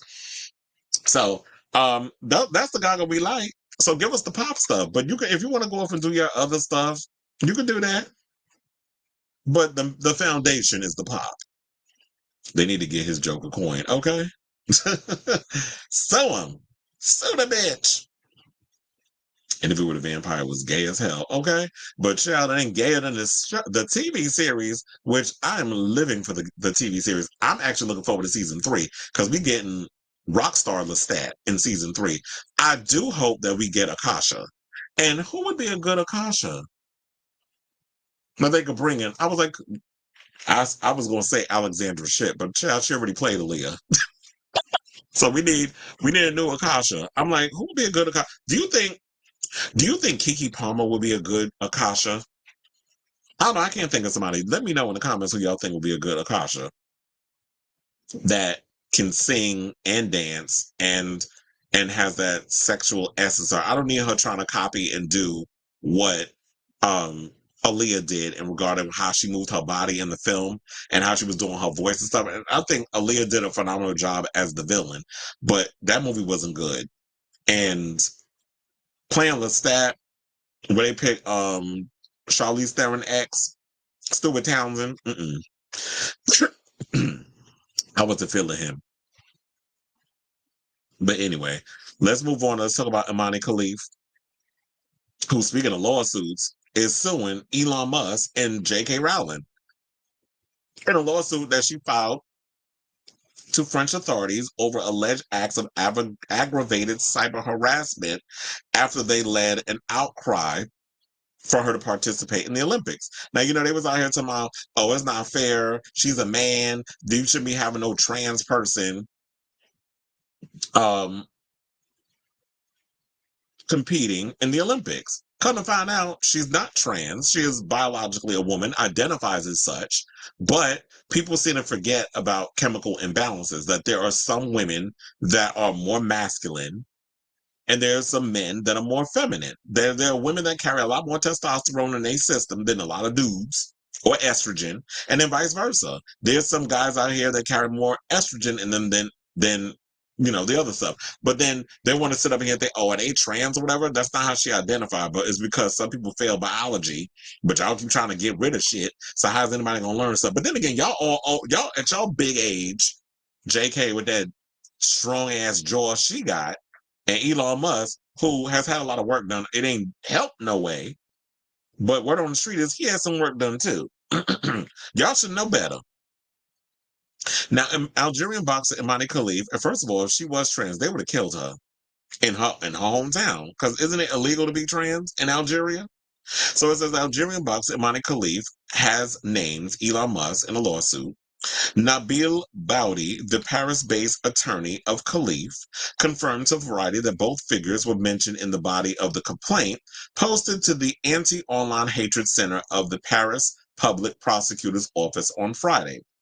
The lawsuit was filed against Twitter, which under French law means it was filed against unknown persons. That ensures that the prosecution has all the latitude to be able to investigate against all people, including those who may have written hateful messages under pseudonyms, said Boudi. The complaint nevertheless mentions famously controversial figures.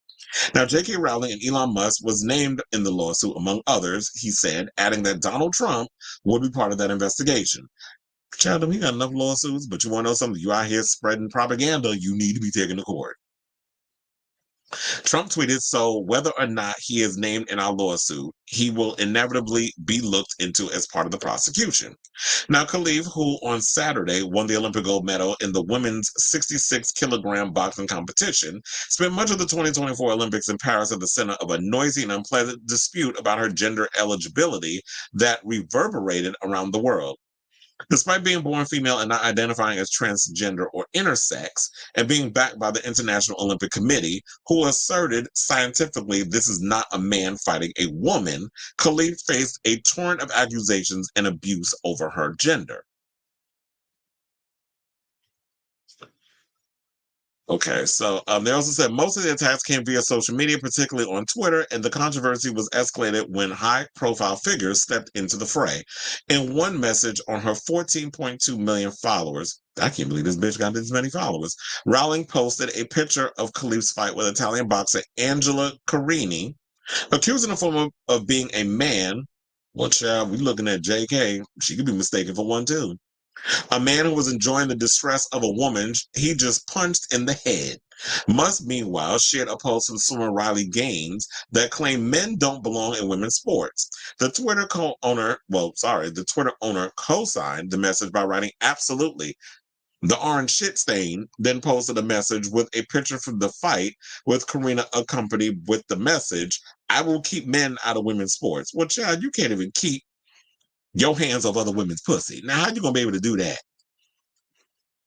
You didn't even do shit when you was running the first 4 years prior to Biden. So you gonna keep men out of women's sports? Yeah, okay, sis.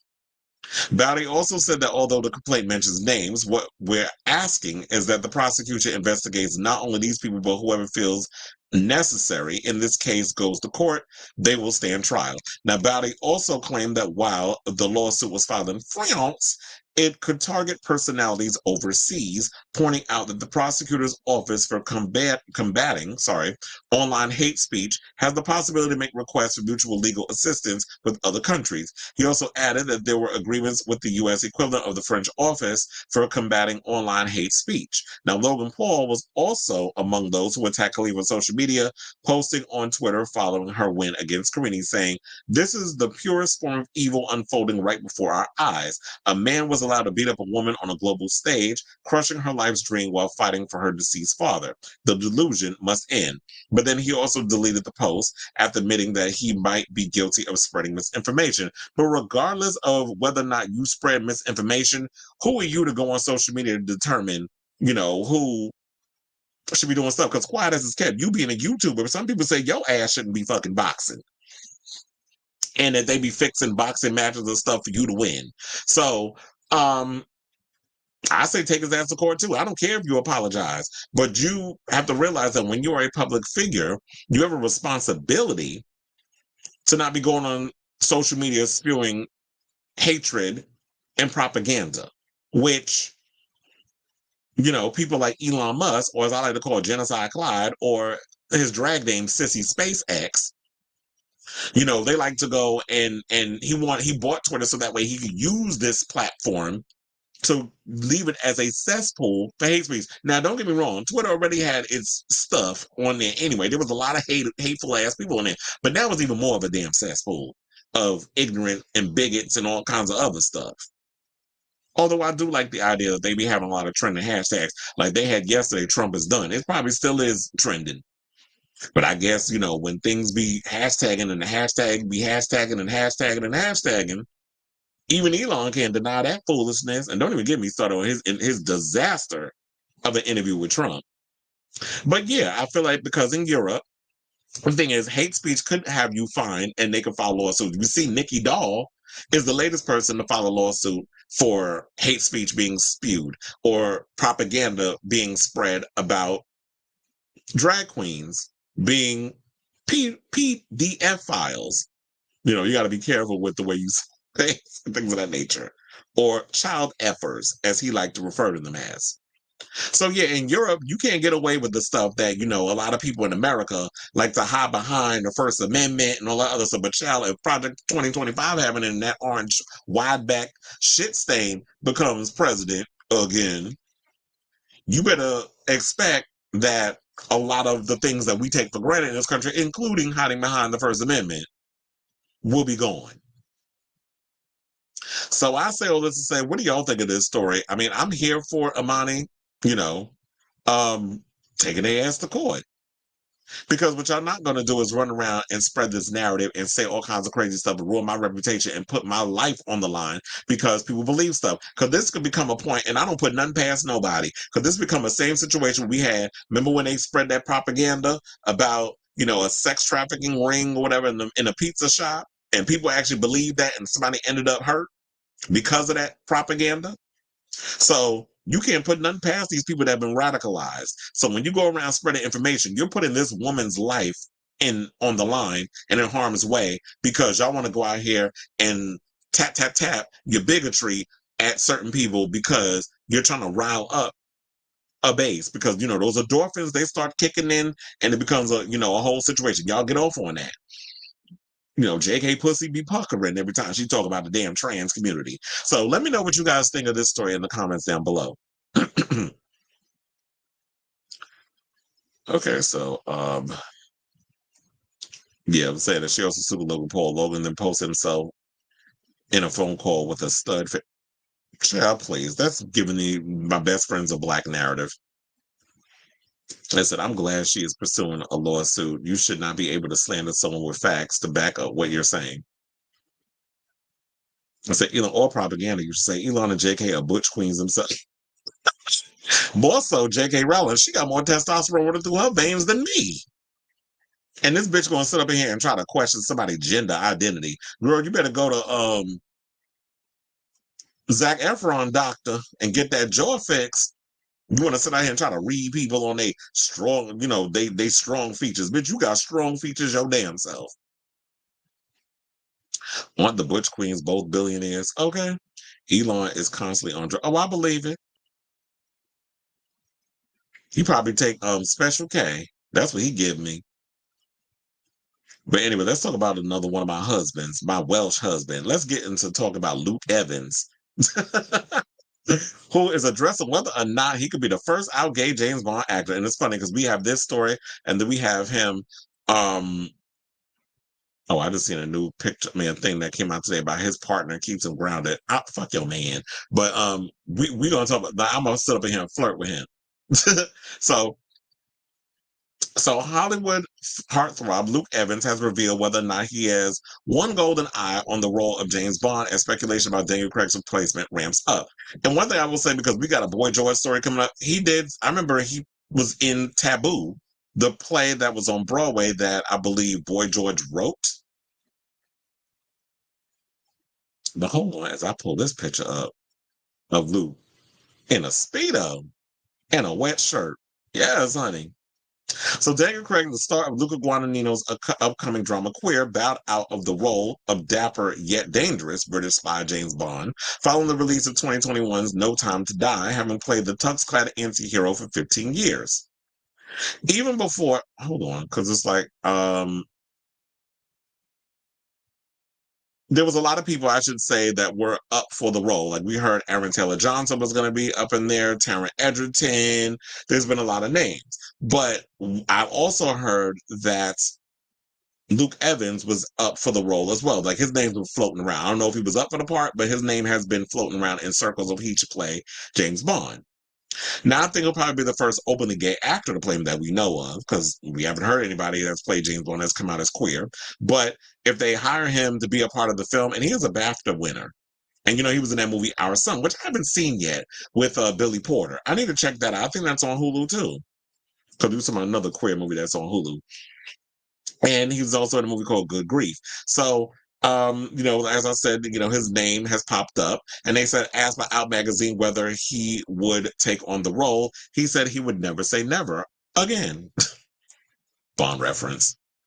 I was like, wow, this is crazy, but I'm on the list. And this is what he said, reflecting on seeing his name on the roundups of would-be Bonds. I took stock that day, and I thought people could see me as that role, even being a gay man, which I thought was great if it means that we are progressing. Addressing whether he would take on the role if it was offered to him officially, he admitted that he certainly wouldn't turn it down. But yeah, because that's a big opportunity. Who would turn down playing James Bond? But then again, he is in his 40s, so I wonder if some people would be like, I don't know if we would want him to play the part because he's a little too old to be playing James Bond at this point. They want to skewer young. And even though Daniel Craig played him for 15 years, I believe he was in his 30s when he played the part. The late 30s, going into his 50s. Because, they took long breaks in between. He said, I still got some years left for me to do stunts and shoot a gun and wear a tuxedo. I do look quite good in a tuxedo, even if I do say it myself. And the one thing is, it shouldn't matter about age. It's like aesthetically, Luke does look younger. He doesn't look like he's in his 40s. And that's why I always feel like they should allow him to play that thing. So, but I know some people would probably be thinking, reading this whole situation, oh, we don't want a gay actor in the role, or they're going to make him gay. I was like, no, they're not. He'll play straight, and Luke has played straight in many movies as an openly gay actor. There's been quite a few of them that do that. Matt Bomer has played straight. We've had Russell Tovey has played straight. So he could play a straight character, and I don't think people are paying too close attention to his personal life to even make that a big thing. But I like Luke Evans as an actor. I would definitely want to see him being a part of this franchise. And yeah. So I don't know if it'll happen. We're still trying to wait to hear what they're gonna say about him possibly being a part of that. To be honest, I think they're gonna skewer younger. I feel like they're gonna go with a younger actor for this part. But I would like to see Luke Evans if they even decided to do a different film. Say for instance, they did a James Bond-esque type movie where they created their own spy, but he happened to be a member of the queer community. I would love to see something like that. Now, why haven't we gotten a movie that would be like an action film where a spy happens to be a lead of the film, but he happens to be gay? I would love to see that. And if they did create something like that, it'd be great to see Luke Evans a part of it. Even if they just, they could make him be a part of this thing, it would be great too. But like I said, I feel like they're going to go younger.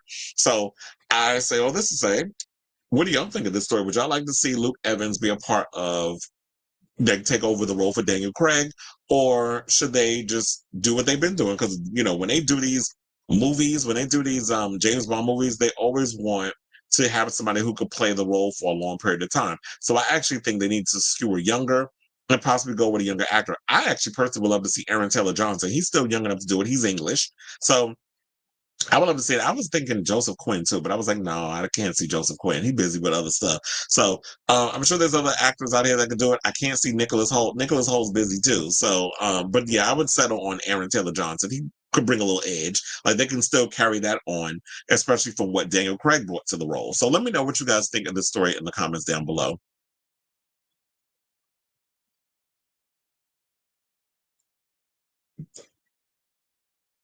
Oh, see the mermaids in the building? They said good. They claim to be protecting Sid's women, but it's demonizing one, because she's not the conventionally attractive type. And that's what irritates me, especially in our society, is that when somebody is not conventionally attractive, the first thing I want to do is call them a lesbian, or she's a man, or y'all do that. You're doing it to a lot of women too. And I think that's why a lot of women have trepidations and, throw a lot of shade at trans women, because all their life, people say, oh, you a man, or you this, or you that, because you're not giving Kardashian teas in regards to your aesthetic. And we got to stop doing that. And Andrew Tate's another one that's a piece of shit, too. He said, JK Andrew being transvestigated. I was like, okay, shout out to that word, by the same people she supports. Okay? I tell people bigotry is intersectional by design, and it can bite you in the ass of the said discrimination. So absolutely. And that's why a lot of times they don't think about that. But you know what? When you get a lot of these clear folks that be doing that sort of thing, specifically, if it don't affect them, then they're going to keep going at it with the stuff. That's like I was watching this clip somebody sent me of a thing with Keke Palmer, where she was interviewing this guy, and she said, like, when it comes to like AI and stuff, then she said now white people finally getting, it's clicking with them in regards of how we people of color feel when they come in and they colonize our shit in regards of like intellectual property, whatever the case is. So now you have an artificial intelligence that is taking your hard work and replicating it. So now y'all feeling violated, just like how we've been feeling violated over the years from our dances, our type of music, all the things that we, people of color, especially Black folks, have come up with. You know what? He said he got a golden eye on the barn roll and a brown eye on the. You are a mess. Like, he's a problematic Brit. Mm-hmm.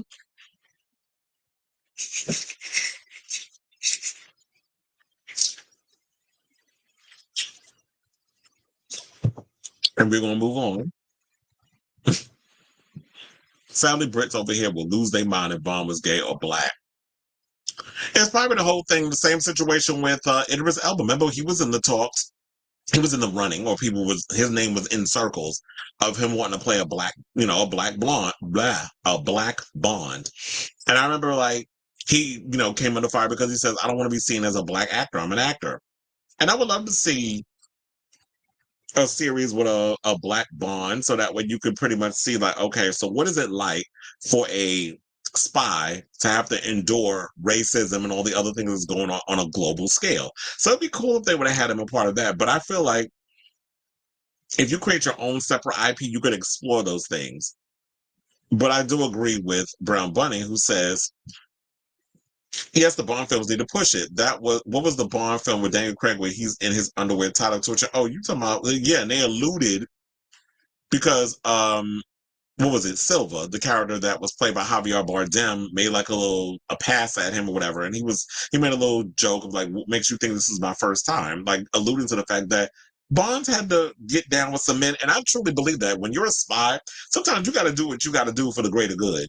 And sometimes you got to get fluid. And I feel like y'all should show those sides. And it's not just for, okay, being gay for gay purposes, but I feel like as a spy, sometimes spies have to do what they got to do to get the information. So you happen to come across a tech billionaire who happens to be a homosexual and he's flirting with you.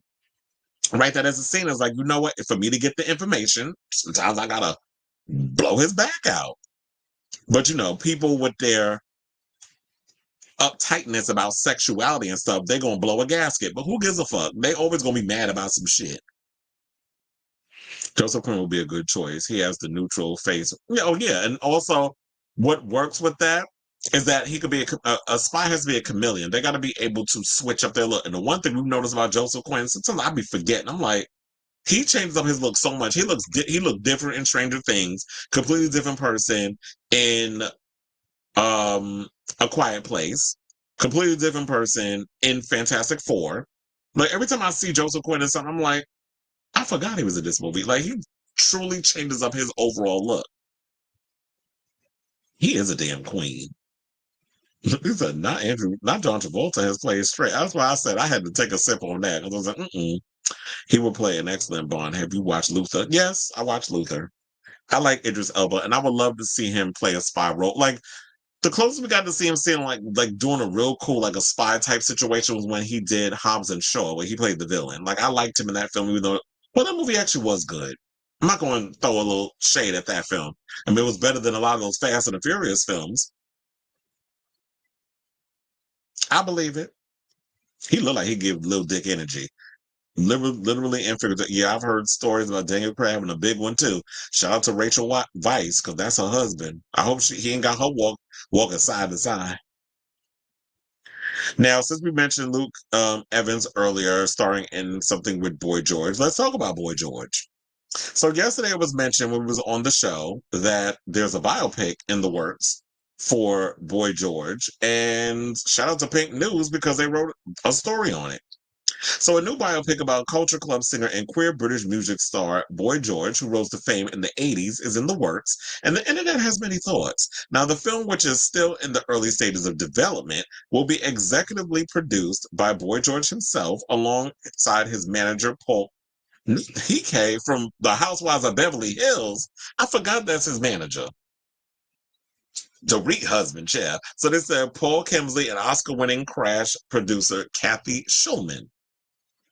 I wonder if this is going to actually be a storyline in the upcoming show. Because, they are filming the Housewives of Beverly Hills right now. But anyway, they said How to Get Away with Murder and looking writer J.C. Lee will write the film's script. Now, according to Deadline, the new biopic will focus largely on Boy George's rise to fame as part of 80s pop band Culture Club, who were catapulted to the spotlight in 1982 with #1 hit Do You Really Want to Hurt Me? And shout out to the late, great Sir Ari Gold, who actually covered that song on his album. I think it was on Space Under Sun, or one of his albums that he did. The following year saw the 80s band release their most recognizable song to date, Karma Chameleon. That was like Karma Camellia, because that's the way I be singing the song, Karma Camellia. Which also hit #1 on the charts in the UK, America, Canada, and Australia, among other countries. Don't forget I'm Tumble For You. That was my song too. Now, Boy George began releasing solo material in 1987, scoring 1 UK chart topper in single Everything I Own. He also came out, I know he also highlights as a DJ. Hold on, because let me pull this up as a background. I'm going to put up the Deadline for story. I was like, wait, is that the writer from Looking For? Is he single? I was like, ooh, I love a man with tattoos. This man a hoe. I'm always window shopping.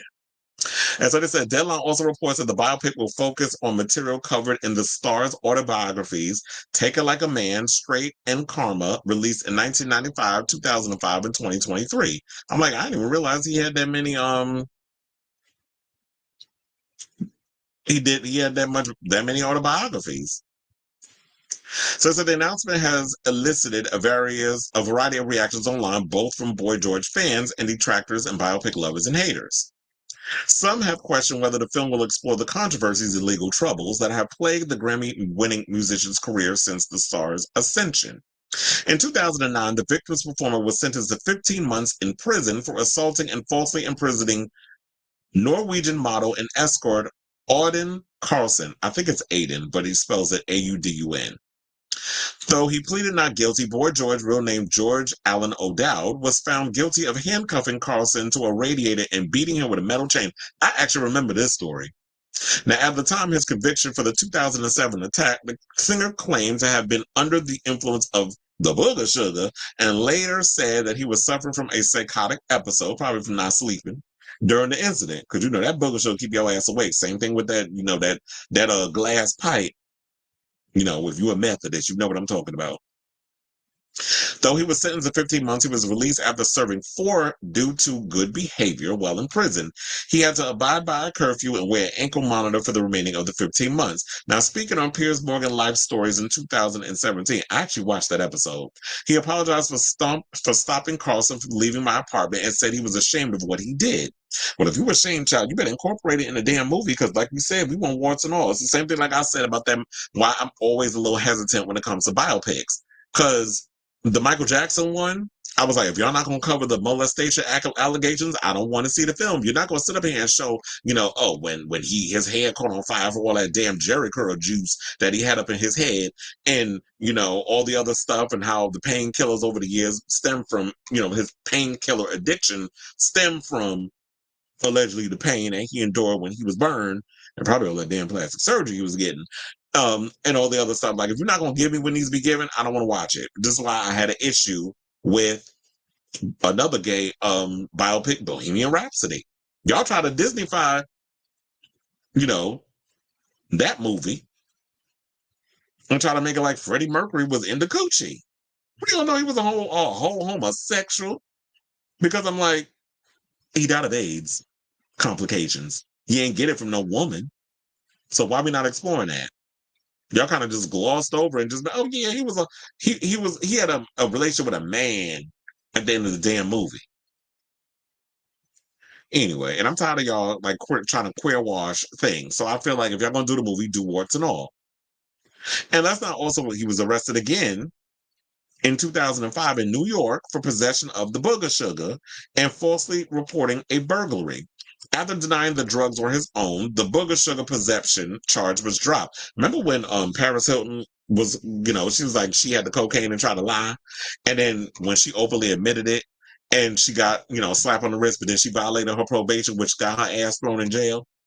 I don't know why I just started thinking about that. Anyway, is that he was found guilty of a latter charge and sentenced to 5 days of community service in Manhattan. Just days later, the Ivor Novello Award winner and his former Culture Club band members, Roy Hay and Mikey Craig, were forced to pay former band drummer John Moss £1.75 million as part of a settlement over Moss's loss of tour earnings as he was expelled from the band in 2018. The star's most recent biography, Karma, does dedicate a section of his stay in prison, as well as addressing his legal battle with Moss. So there is potential for those elements to be featured in the Bible. Well, child, y'all better. However, on social media, fans and Boy George lovers are sounding off. One person said, "Give me an effing break. No more biopics, please. Did these people run out of ideas?" Question one tired moviegoer on Twitter. Another person said, "Are they going to talk about that time Boy George chained up a man and beat him with a chain and went to prison for like 4 months?" Another person posted, "I wonder which heterosexual actor they're going to get to play him." That's a good question. Let's regulate a third. Great Expectations actor Douglas Booth rose to prominence playing Boy George in the 2010 TV biopic, Worried About the Boy. I totally forgot they made a movie on him. But yeah, that's a good question. Because I'd be feeling like, you know what? With this whole situation, I'm here for the biopic. I'm curious to see it. I'm wondering if they're going to, look, y'all better do this film justice. And then on top of that, it's like, yeah, if y'all going to do biopics, tell it all. I hate when y'all do these biopic movies and then y'all get into this whole situation of, oh yeah, I'm going to water it down. I'm going to just not really go there with the thing. And I'm like, we want the tea. I mean, that's why I like docu-series or documentary type stuff more so than a biopic, because I be feeling like biopics, y'all turn that shit into like a Lifetime movie of the damn week, and then I be disappointed. So if y'all gonna tell it, like I said, if y'all gonna be doing all these things from the Michael Jackson to the Britney Spears to and even on down to Boy George, y'all better tell it all. And I'll be wondering, like, I can't think of somebody off the top of my head.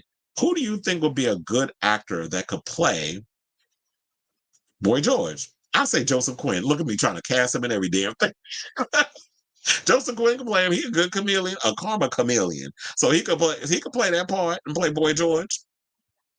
He was he gave a little flamboyance to his role in A Quiet Place. Come to find out, they said his character was gay. But I was like, why do we even need to know that about his character? Because there was no alluding to it. Like, the only thing we knew about him was that he was in America because I guess he was here for college and his parents, lived in London. So that's all we knew about him. But we didn't know about his sexual orientation. They had to bring it up in the thing. I guess people were speculating because of how he was carrying himself in the part. But it was never really like, we need to know he was a homosexual. But I would like to see him play an actual one and not just in passing hearing from the director as he could play Boy George. So I'll say this to say, who do y'all think should play Boy George? And if you are, and are y'all here for this biopic? Let me know in the comments down below.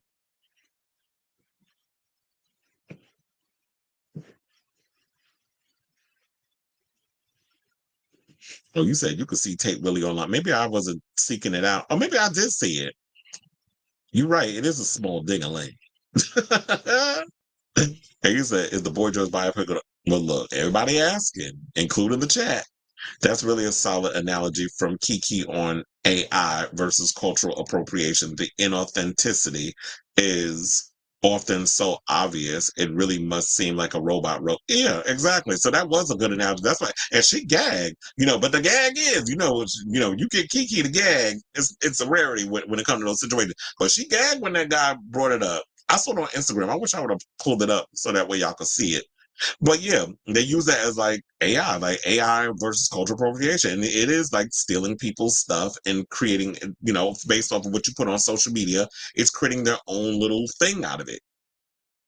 So now white people feel violated. Now you know how we feel. Wait, what's going on? 'Cause I'm like, I'm like,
hold on, let me check and see if all my stuff is working.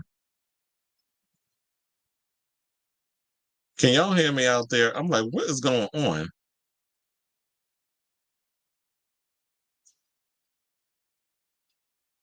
He said Jenna Rollins passed away. I'm like, what the hell is going on with the chat? Biopics of Tyre. I don't know. I really love the fake biopic Tar and the accidental train wreck Mommy Dearest. Oh, I love that movie. That movie is iconic. And you said I would really love to see a Divine bio. Me too. I love Divine. Felix said that would be good. Chris, we can't see or hear you, but the Sharon is scrolling.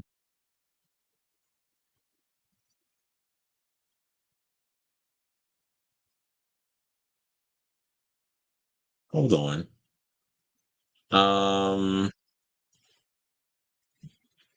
Can y'all hear me now? I'm like, what is going on with my situation?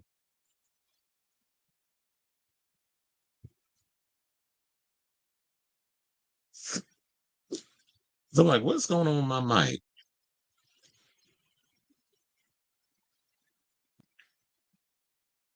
Oh, I forgot I could reduce the background noise. Oh, okay. Because I'm like, what the hell was going on? It's like all of a sudden, I don't know what's happening, and they're gonna hear my mouth because I'm definitely gonna have to. There was like, how was the stream? I'm like, child, you gonna hear? I got a list because I'm like, why does my shit keep going out? Like it crashed like 3 times. I couldn't hit. Oh, now I can hit it. Before I could not even hit. I couldn't even click on the comments.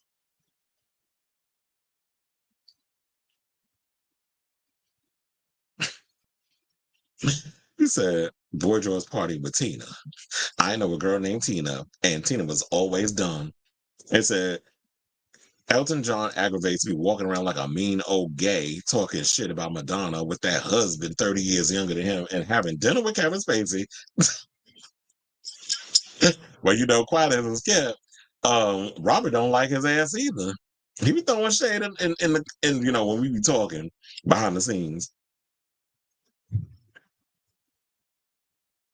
So wait, y'all didn't even hear any of the stuff that I was reading y'all comments. You said you would love to see. Onyx says I would love to see a Divine biopic, and then Brown said we can't see or hear you, but the Sharon is running. No, my Wi-Fi didn't go out. It was actually I don't know what happened. I just think like it kept like freezing and then it would just crash. Because I'm looking at my Wi-Fi was fine.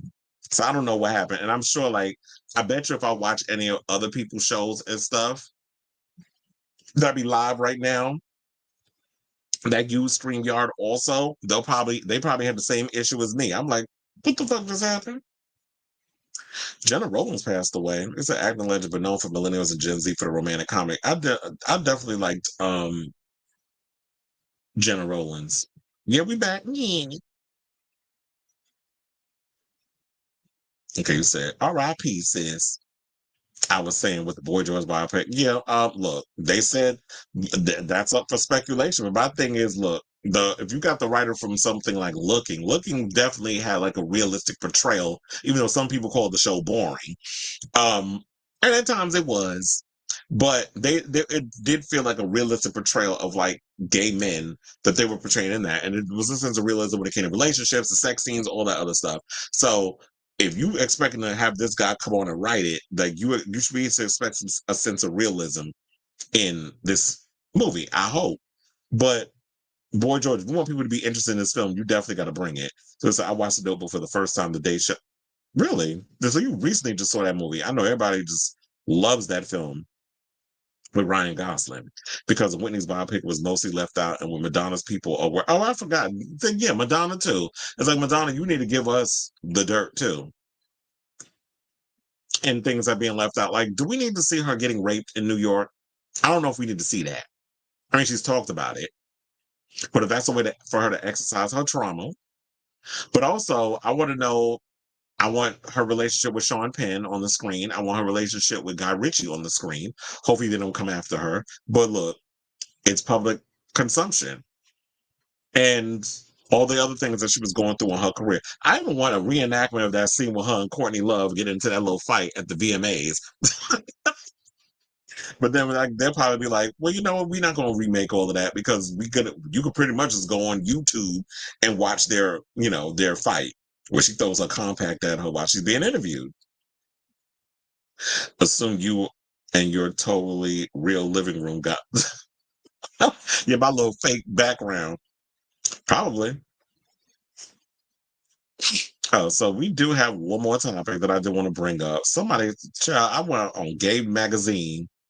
Somebody brought this foolishness. A bunch of ninjas got on social media, and this is why I said not everybody need a goddamn podcast. Because I feel like a lot of y'all just be saying dumb shit for the sake of saying dumb shit. So a guy got up there and said that he ain't had his hair done by a dude since he was like 9, and basically tried to assume or basically suggest that letting another man cut your hair is feminine. So should barbershops not exist because you consider that gay? Like, what are you talking about? There's a lot of guys that cut hair that aren't gay. My grandfather used to cut fucking hair. Ain't shit homosexual about him. So, my father also cuts hair. Like I know a lot of I know a lot of people that cut him. First of all, my father's like a jack of all trades. He pretty much could do everything. I literally call him the Black MacGyver. So I don't child. Before I just go scorch earth on these idiots, let me just let y'all hear what he said. Please hold. So I had braids. I never let another man touch my head since I was 9 years old. That was the last time I had a low cut. I think it's feminine. Myself, personally, I truly think it's weird if another man touches your hair. A woman cuts my hair. Yeah. But anyways, there was one where he had said some shit. I'm like, Cooley, I don't know if I agree with that shit, bro. He told me I was weird for getting my hair cut by a nigga. I was like, bro, what do you mean? Oh yeah, I see. I'm like, what you mean? I seen that. And the crazy shit is I know so many niggas that's like locked up that have no choice but to get their hair done by niggas. So it's like there's definitely exceptions. Yo, my pop started cutting my hair when I was a kid, nigga. Like, what you want me to do? Oh yeah, like Of course, there's bro, exceptions. and like It's not a thing. this might not help the argument, but I've literally been getting my hair cut by my barber for like 10 years. Like we like locked in for 10 years. So like, Yeah, that's I'm not just gonna switch and go Is to that someone a- else and get a fucked up cut. is that a nigga. Like, relationship or is that just like a good, you know what I'm saying, like a good barber? so I had braids. A I barber. feel like that's a friendship at this point. Yeah, Yeah, that's my dog. yeah, Like, that's bro, like family I now. hit him up every birthday, every holiday. Oh, that's Yeah. like, yo, happy holidays, bro. Like, you know That's what I'm saying? family. That's my dog. Yeah, You don't like, trust many people to touch your hair. So it's exact, like, bro. Cooley- Literally, Cooley that's don't that's. trust no man to touch his And- head. Pause. And I'm gonna be real. I don't even think that my barber is like the best barber. That's just my nigga though. Like, yeah, I'm not about to trust I just someone fuck else. with him enough. Yeah, it's like, bro, I just fuck with you enough. It's like, why am I cheat on you? Now it's sounding like a relationship. Now I gotta sound kind of think a little bit. Like, Yeah, damn, right. is this a I barber? feel like that's a friendship at this point. Yeah, Nah, that's my dog. Yeah, like, that's bro, like family I now. hit him up every birthday, every holiday. Oh, that's Yeah. like, yo, happy holidays, bro. Like, That's you know what I'm saying? family. That's my dog. Yeah, You don't like, trust many people to touch your hair. So it's exact, like, bro. Okay. Y'all heard enough of this foolishness. So here's the thing. I do agree, like, when it comes to barbers, it is a relationship. And I'm someone, like, I just got my hair cut today. I don't know if y'all can see. I got my hair cut earlier today. Went to the gym, got a haircut. You know, it was about time because, you know, it's like once a month I have to get my hair cut. If my hair starts growing crazy or whatever, I get a little, you know. I've gone to many people, like the only people, now I'm real specific as to who cuts my hair. I only allow Dominicans to cut my hair and I only allow white people because of the texture of my hair. So my barber is actually Jewish. So I go to him, he cuts my hair, like to my liking, whatever, you know, get my little fade or whatever. And I do agree, like it's hard for me specifically because I don't like anybody just be up in my hair or whatever. I'm very particular about that because it's like if you mess up my hair, I'm gonna be tight. And you know, everybody has their vices. There's like with women too. Women maintain certain relationships with other beauticians. They don't just let everybody be up in their head. Now, if you do, more power to you. But for me, I'm very picky about who puts their hands in my hair or who cuts my hair. And I remember when I moved to LA, it literally took me 6 months to find a barber that was to my liking. Found a dude that was not too far from my house. I was like, where the hell you been this whole time?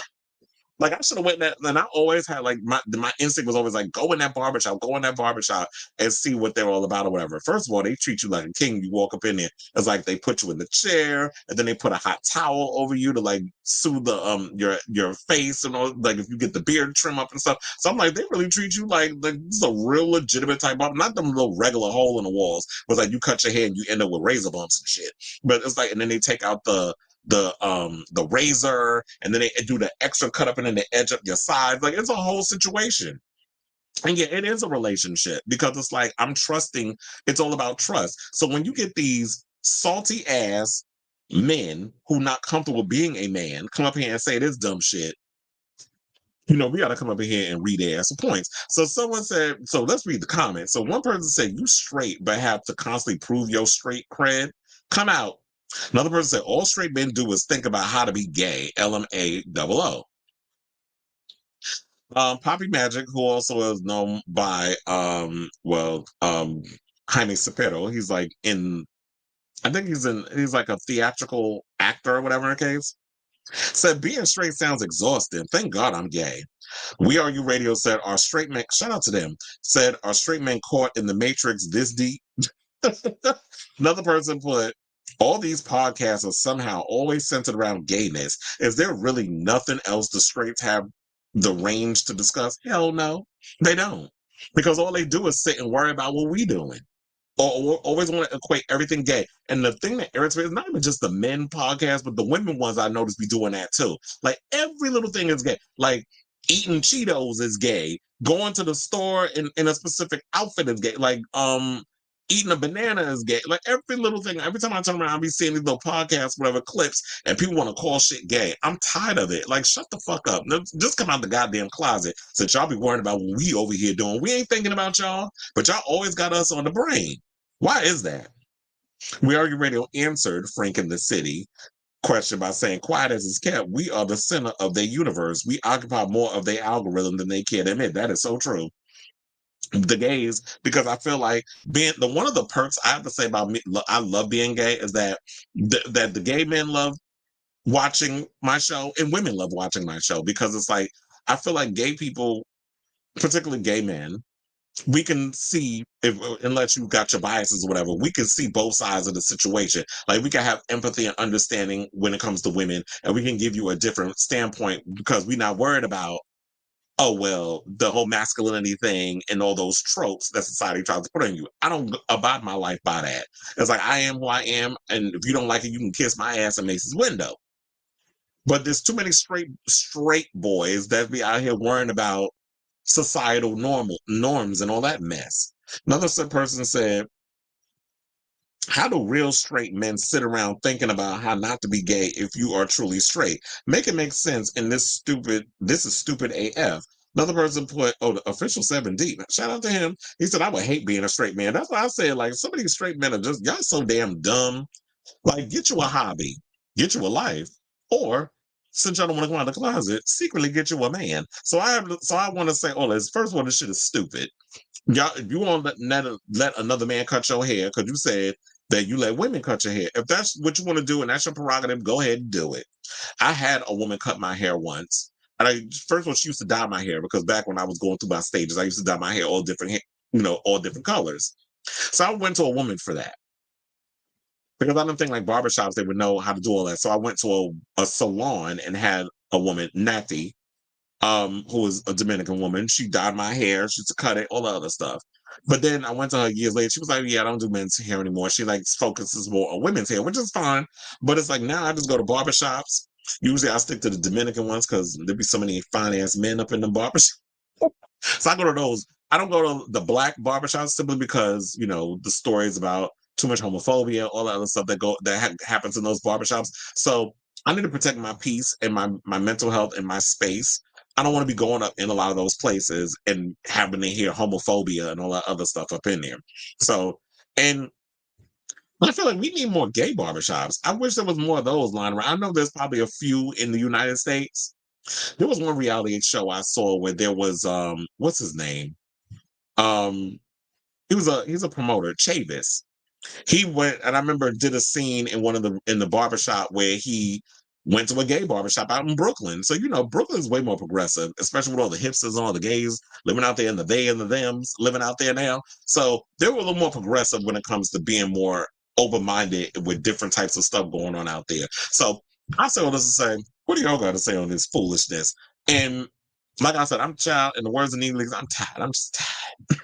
Not tired of the shenanigans with all these breeders running around here always worrying about what the gays is doing or trying to equate everything with being gay. It's like, at this point, y'all might as well just sit in a room and just be stoic with get a lobotomy, because at these days you can't do nothing without being accused of being gay. So let me know what y'all guys think of this story in the comments down below. And speaking of comments, we got a whole lot. That's why Madonna is very honest about not giving. She don't suck dick. I said, I wouldn't to health at knife point. That would be no, sir. I don't like that. If you're mad, well, look, she got that black boyfriend, her fine ass new boyfriend, whatever. You ain't putting your mouth on the meat popsicle. You not slurping him up. I saw a video of a barber who kisses. Oh yeah, I saw that. But Edward says the logic of men who want. Oh, hello. And I forgot to mention, I said these are the same ones that be walking around with skin marks in their damn drawers and don't wipe their ass properly because wiping your ass is considered gay. Well, even though I am a homosexual, I'm gonna still wipe my ass. I use dude wipes. Like, I'm not walking around with swamp behind. Or like when Ray J's stupid ass goes around saying, oh, well, I wear black drawers because I don't want people to see the skin marks. Like, y'all just nasty. You want to walk around with the itchy, yada, da, da, and they booty cheeks from being out all day and your butthole sweating and you itching and stuff. I have very long hair, longer than 40 inches. Okay, Lux Noir London, metalhead, and Native American length. It tickles my ass at times. I'll get it trimmed, but I'll never have short hair again. Well, that's good. You know, some people would kill for long hair. And, you know, long hair in indigenous cultures means strength. A lot of people don't be thinking about that, but like, yeah, there's always strength in indigenous communities. If you eat food cooked by a man, you are performing fellatio on the cook in the process of eating the food. And you said my aunt had long hair like that. The homophobe, okay. And I said, I cut and color my hair myself. Well, I wish I had the ability to cut my hair. One time I had to go, I was going to an audition for a role when I was a teenager and I needed to get a haircut and I don't know, something happened. So I decided to cut my own hair. So, and I fucked it up. Like I had like little patches in my head and I went to that audition looking a mess. I guess when you're a teenager, you don't care. But I was like, yeah, I fucked up my hair. That's why I will not trust myself to cut my hair. But then again, I'm white. To us, some of the stuff that's family just sounds weird. Mm-hmm. Justin Bieber banned kids from a hotel. Yeah, I saw that. First of all, I don't think anybody was caring. Who cares about some damn who the hell cares about Haley born ass Bieber? Us sucking up all that money out of Justin. But look, if you want her to be a succubus and sucking dry, and who dressed him? Because he's sitting there walking around with them shorts on, sagging his pants. I'm like, boy, stop it. Talk about a colonizer of the culture. Some guys are just so insecure. These are the same types of guys that wouldn't be caught dead listening to pop music or being around gay people. Oh, but they do it on the low. They be the ones that make a short. Well, they be out here painting the girls. There was a streamer who wore a crop top shirt and didn't like the comments he got from straight people, so he downplayed it. I wouldn't have did that. First of all, if he was smart, and this is why I always say Google is your damn friend. If you look back on the movies of the 70s and the 80s, and I'd even go far back, but can we say the 60s? But if you go back on the 60s, I mean the 70s and the 80s, let's play it safe in that part because the sexual revolution happened like in the 70s. But if you go back in the 70s and 80s, a lot of dudes wore crop tops. Crop tops was the style. If you watch Sleepaway Camp, you see the short shorts them dudes had on up in there with the moose knuckle and the crop tops. That was not gay. That was the style. So when people go up here and make comments about crop tops, in the words of Morgan McMichaels, why you mad though? Why you mad though? Why you mad though? Why you mad though? You see, yeah, exactly. Secret to get you a man. Okay. Yeah, they are the ones out here painting the girls. I was like, child, the last thing I want somebody to do is paint me on my meat. There was a lot of bisexual men in the 70s who were pretty open about it. And this is like, what happened? It's like, we've gotten to a point in the world now where it's like, everybody's so damn sensitive. Everything is gay. It's like when people out here, more or less, the more people authentically be themselves, the more you see that the bigots come out of the woodwork and say all kinds of dumb shit. I guess that's their way for these tight ass clowns who have nothing of value to offer as a talent. This is what they do. Their go-to is run to the gays and start talking about us. And so, oh, it's pretty gay if I get my hair cut because it'll help us go viral. Instead of actually having to do like a lot of us who had to build our audiences brick by brick. Like me, that's what makes me appreciate my show more because I built it slowly rather than, oh, let me just say the most controversial thing so that way, you know, it gets people talking, and then you have people saying dumb shit in the damn comments. But anyway, we are officially at the end of the show. I will be back on tomorrow with a brand new episode of Chris Avalon Unfiltered. I'm probably going to try to come more early because I know tomorrow I got to go see Alien Romulus with a friend of mine. So I don't want to be too late for that. So yeah, I can't be doing no late show like I did today. It was just so much going on. Normally I'll be doing an early show. So I'll be back on tomorrow. I'm gonna try to see if there's anything that's going on in the world of entertainment. because as soon as I got back from the city, I was like, I got to put this show together. So thank you all for everybody that was in the comments. And I definitely appreciate every last one of y'all. Shout out to Felix, Brown Bunny, Onyx, Robert. Who else was in here? Sailor Mermaid, Ezra Sprouts. If I missed anybody, I apologize. You know, there was some people that came in, Adrian, we had some people came in that was talking about when we was talking about the Barbz stuff. Ron was up in here too. Yeah, I was like, I'd be scrolling all up. But anyway, yeah. Love y'all for watching. I'm glad that, shout out to everybody that is loyal enough, that appreciates the show, that be in the comments, that be saying all the things, good, bad, or indifferent. We welcome that over here. We don't sit up in here and try to neuter what people say, because, we a messy show. And, I live for the mess. So, excuse me. So, yes, thank you for that everybody was in the chat. I'll be back tomorrow. Love y'all for watching. Until next time.